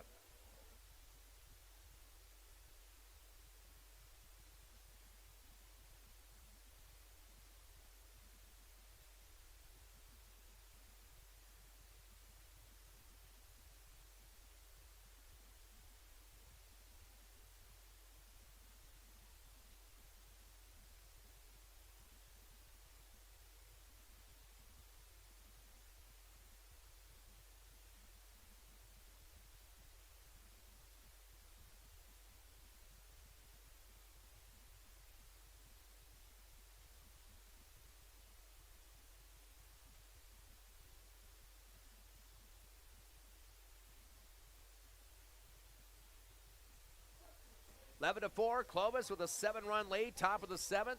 Wildcats at the plate, trying to add on to their 7-run lead. Hit count 12-6 in favor of the Wildcats. And coming to the plate, bottom of the order for Clovis will be Gabe Tapia. He is right now 1 of 2 with an RBI single. He scored a run after that. Also walked and scored a run, so he has 2 runs so far, but struck out to start off his first at bat in the 2nd. Multiple hitters so far for Clovis, a couple for Javi Jimenez, 2 singles. Single and a double for Culliver, his 2 RBI single to start it off. A couple of singles for Jimenez as well. Here come the Wildcats to the plate, the lefty Tapia. He is the DH, 9th in the order. Nick Gonzalez goes with the fastball, just missing outside for ball 1. He is the 3rd pitcher on the mound for the Eagles today. Hector Armendariz started off. Luke Parrish came in relief, and now Nick Gonzalez. Here comes the 1-0, turns and fires, fastball outside for ball 2. Eagles have issued 5 walks in the contest, but so have to have 2 more pitches for that to happen again here, which Gonzalez is not going to allow. Here's the windup of the throw, curveball inside, and comes down low for ball 3. So getting well ahead of the count now is Tapia. Clovis getting ready to go to their 5th rotation of batters in just a second. Yeah, they're getting a plenty of workout today. Curveball inside low, and that'll be ball 4. So 2 walks have been picked up by Tapia, and that'll be the 6th walk of the ball game issued by the Hobbs Eagle pitching. Time call to Singleton is coming out a little bit, and then having some words out loud there to Gonzalez at the mound. So they're going to change up their calls just a little bit. Still no outs for the Wildcats. Top of the 7th, leading by 7, 11-4. Eagles came in 3-2 in the district, 0-5 for the Wildcats, but the complexion has turned around in this game here, the 3rd of the series. Exactly, he did. And it looked like that Singleton was looking at Shortstop and second, making sure they're in the right spot. Top of the order, Eli Rodriguez takes the fastball on the first pitch outside for ball one. He's yet to get a hit this game. Has been on twice, though, hit by a pitch with an RBI with the bases loaded and walked with the run scored, but flew out to center and struck out. Also, fastball outside for ball two. Runner at first for the Wildcats, no outs. 11-4 score in favor of the Cats. Start off the game 2-1 in the first inning. Fastball comes down low for ball two. Wildcats getting 4 hits in the fourth, 5 in the fifth, so 9 of their 11 in those 2 innings. 2 balls and a strike, holding on for just a minute now, and the windup finally for Gonzalez. Fastball high and hits off a piece of the bat there and hits in the middle of the backstop for foul territory. And staying alive at the plate is Eli Rodriguez. It's 5th time at the plate tonight. So a lot of guys getting up and getting a chance to be a part of the puzzle here, and not something we saw in last night's game. Rotation of the bat, 360 there for Rodriguez. The fastball outside for ball 3. We go to a full count. Big battle going on as Rodriguez looks over to Coach Cruz to get some last-second signals. 7-run lead for the Wildcats. Steele is on. Fastball gets hit high in the air towards left field. Having to sprint up for it is Martinez, and coming over instead, the shortstop, the 8th-grader Taylor, gets in front of him to make the catch, just going shallow in the left field there. So the out on the fly, good job for Taylor to get over there. So Rodriguez will take a seat. Yeah, much needed out. And that's going to bring in Javi Jimenez, who's second in the order. He is 2 for 3 with a pair of singles, one of those an RBI single. He ground out and also was hit by a pitch and scored a run eventually after that. Fastball down the middle, swing and a miss. Hard shot there on the fast coming across the plate that time from Gonzalez. Count goes to 0-1. I'd like to mention that Gabe Tapia was halfway across when that ball was caught, was able to get back in time, plenty of time at first, standing up to be Fastball safe. down the middle. This is going to be hit hard to the shortstop. Backhanded by Taylor. Throws a high one to first. Leaping forward and making the catch. Nice pull down by Alvarado. Didn't have his foot on the bag as well. Very tough to do that. He had to tiptoe on that one to pull that down and be able to get the out. But a nice backhand there for Taylor at short. Exactly, and made up for the earlier mistake he made. That was a nice throw. Went right to first base and was on time as well for the out. But it did advance the runner to second. More importantly, 2 outs, though, for Clovis. They're getting their last chance here to try to add on their 7-run lead. Kobe Rivera, who just barely got up to hit a 2 RBI double on a run score. Curveball inside, a whacker towards second. Gonzalez, he'll throw it to first and connects to Alvarado for a quick 3rd out on that one. A ground out to second by Rivera. So the Clovis Wildcats do get 1 on base due to a walk, but no hits coming across, no runs scored, and the last chance for the Eagles offensively, down by 7. Hobbs Eagle bats better come alive. 11-4 Clovis. We're back in 60 seconds on the Hobbs Eagle Network.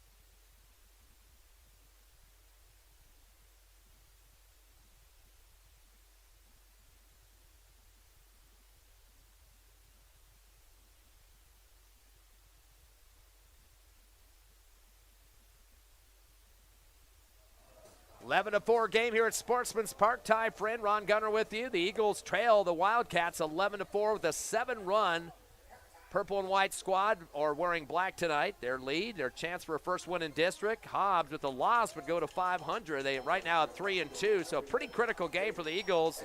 Trying to keep their contention in the playoffs too. And the Eagles at the plate, down by 7 as we mentioned. Taylor will step up first, 9th in the order, the shortstop. Curveball inside, gets a chop on it. It's going to go foul. The umpire over there is going to take a hard, naked hand to the ball. And I'm sure he's going to be shaking that out a little bit there. Taylor 0 for 2, ground to first, ground to short in his first 2 at-bats. Hobbs will go to the top of the order for the 4th time after him. They got to make up those 7 runs. Curveball, whacked it right back to the pitcher, though. And Mendoza's going to make the routine scoop shot over to first to connect with his first baseman, McIntosh. He kind of waited. I don't know if he got the ball caught in his glove, but he was going over towards first and just kind of stopped, and we waited to see what was going to happen, and he's kind of shuffled it over there. Yeah, maybe it's just the fact that he was surprised he even got it and just made sure he threw it correctly. So 1 down for the Eagles, top of the order for the 4th time now, Gerardo Gonzalez. He's 0 for 3, struck out, flew to second, and flew to first. The last couple batters kind of had some bloopers in the infield. Here's the windup in the throw. Mendoza, fastball, gets through the legs of Jimenez, his catcher. But no harm done with no runners on for the Eagles. So Gonzalez, top of the order. Martinez, Alvarado, and Brewer. Of course, Alvarado and Brewer, the big night, both of them. They're 6 for 6 combined so far. Here comes Mendoza. Curveball inside, getting a piece off the edge of the bat is Gonzalez, but sails it back towards the left side of the backstop. Out of play, foul territory. Count goes to 1-1. Martinez due up next. 1 ball and 1 strike. Little delay now for Mendoza. The windup in the throw. Curveball high for ball 2. 2-1 count with 1 down for the Eagles. Wildcats just 2 outs away from a victory and a win. First one in district. Eagles both 9-13 too. A curveball hit at the glove. It gets knocked out of his hand as the pitcher and was going to pick it up and throw it. He threw the glove. It looked like he threw the glove at the ball. I thought maybe it just knocked it off his hand. It was such a hard shot. But that will be a single. Velocity on that one by Gerardo Gonzalez. And when the glove hit the dirt, he tried to pick it up with his bare hand, but then went down the back of the mound there and lost control of it, and his back was turned to first. So if he would have turned and thrown that, it probably would have been a wild throw. Yeah, it's you don't see that very often where they lose the catching mitt, and that's exactly what happened. Then he had to struggle over the mound to try to get the ball. Did it look like he threw the glove down at it? I mean, or did it just knock it off? I think he just slid it off. I think he was trying to catch it, and it just slid off his hand.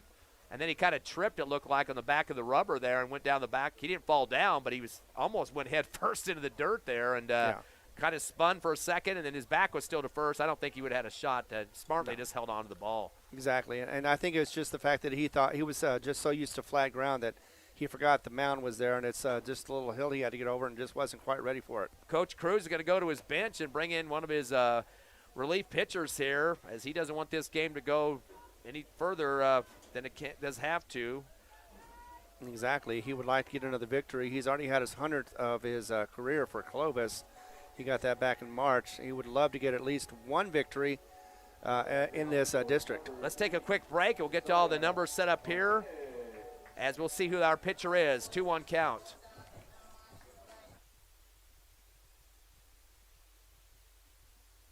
Welcome back to Sportsman's Park. They do leave the same pitcher in here. I'm not sure why they gave him some warm-up pitches there. But because they were afraid he might be hurt a little bit, so they wanted to make sure. You don't see that very often, but they throw the curveball inside. That'll be fouled off by Martinez. He's 0 for 2 so far. Flew to short and ground a pitcher. Had a walk and a run as well. Fastball down the middle for the strike. And the count now to 0-2. 1 down for the Eagles, trailing by 7, 11-4. They got to come back here or it's game over. Runner at first is Gonzalez after a single. The windup in the throw, fastball outside and low.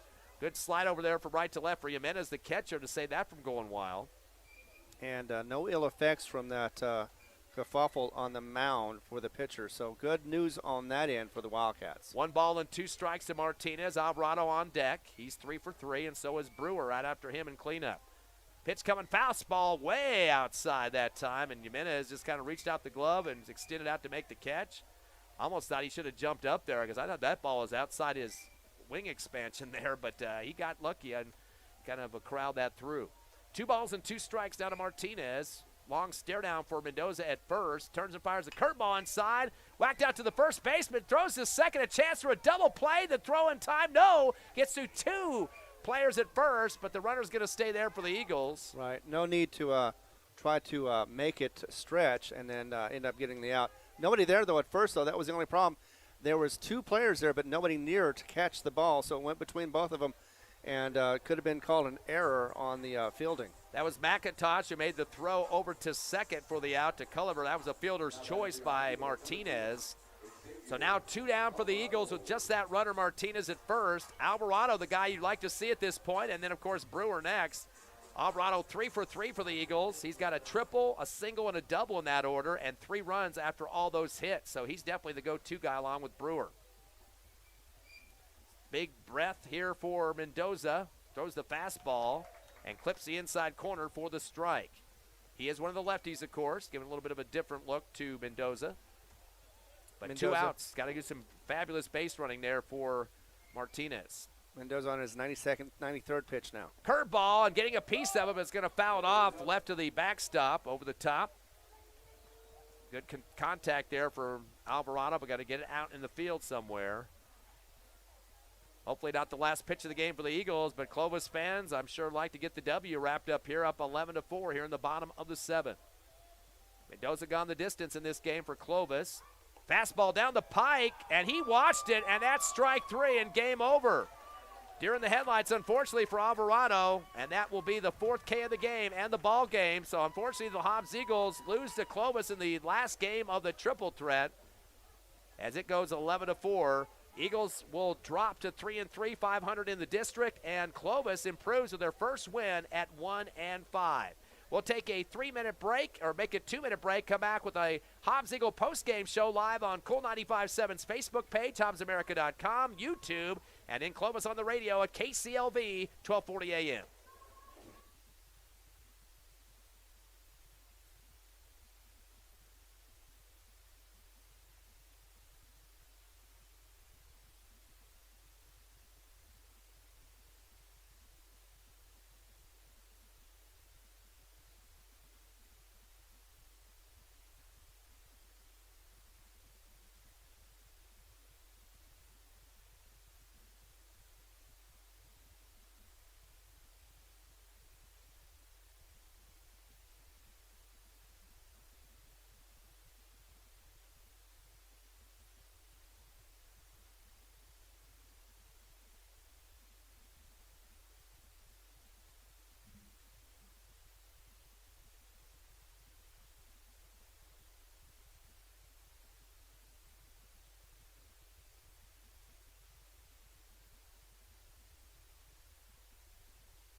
Welcome back live to the Hobbs Eagle postgame show here at Sportsman's Park. Ty friend Ron Gunner with you. And again, Thanks for listening to us here on the internet, HobbsAmerica.com, YouTube, Hobbs Sports page, and the Cool 95.7 Facebook page. Also, our friends in Clovis listening in on the radio tonight, KCLV, 1240 a.m.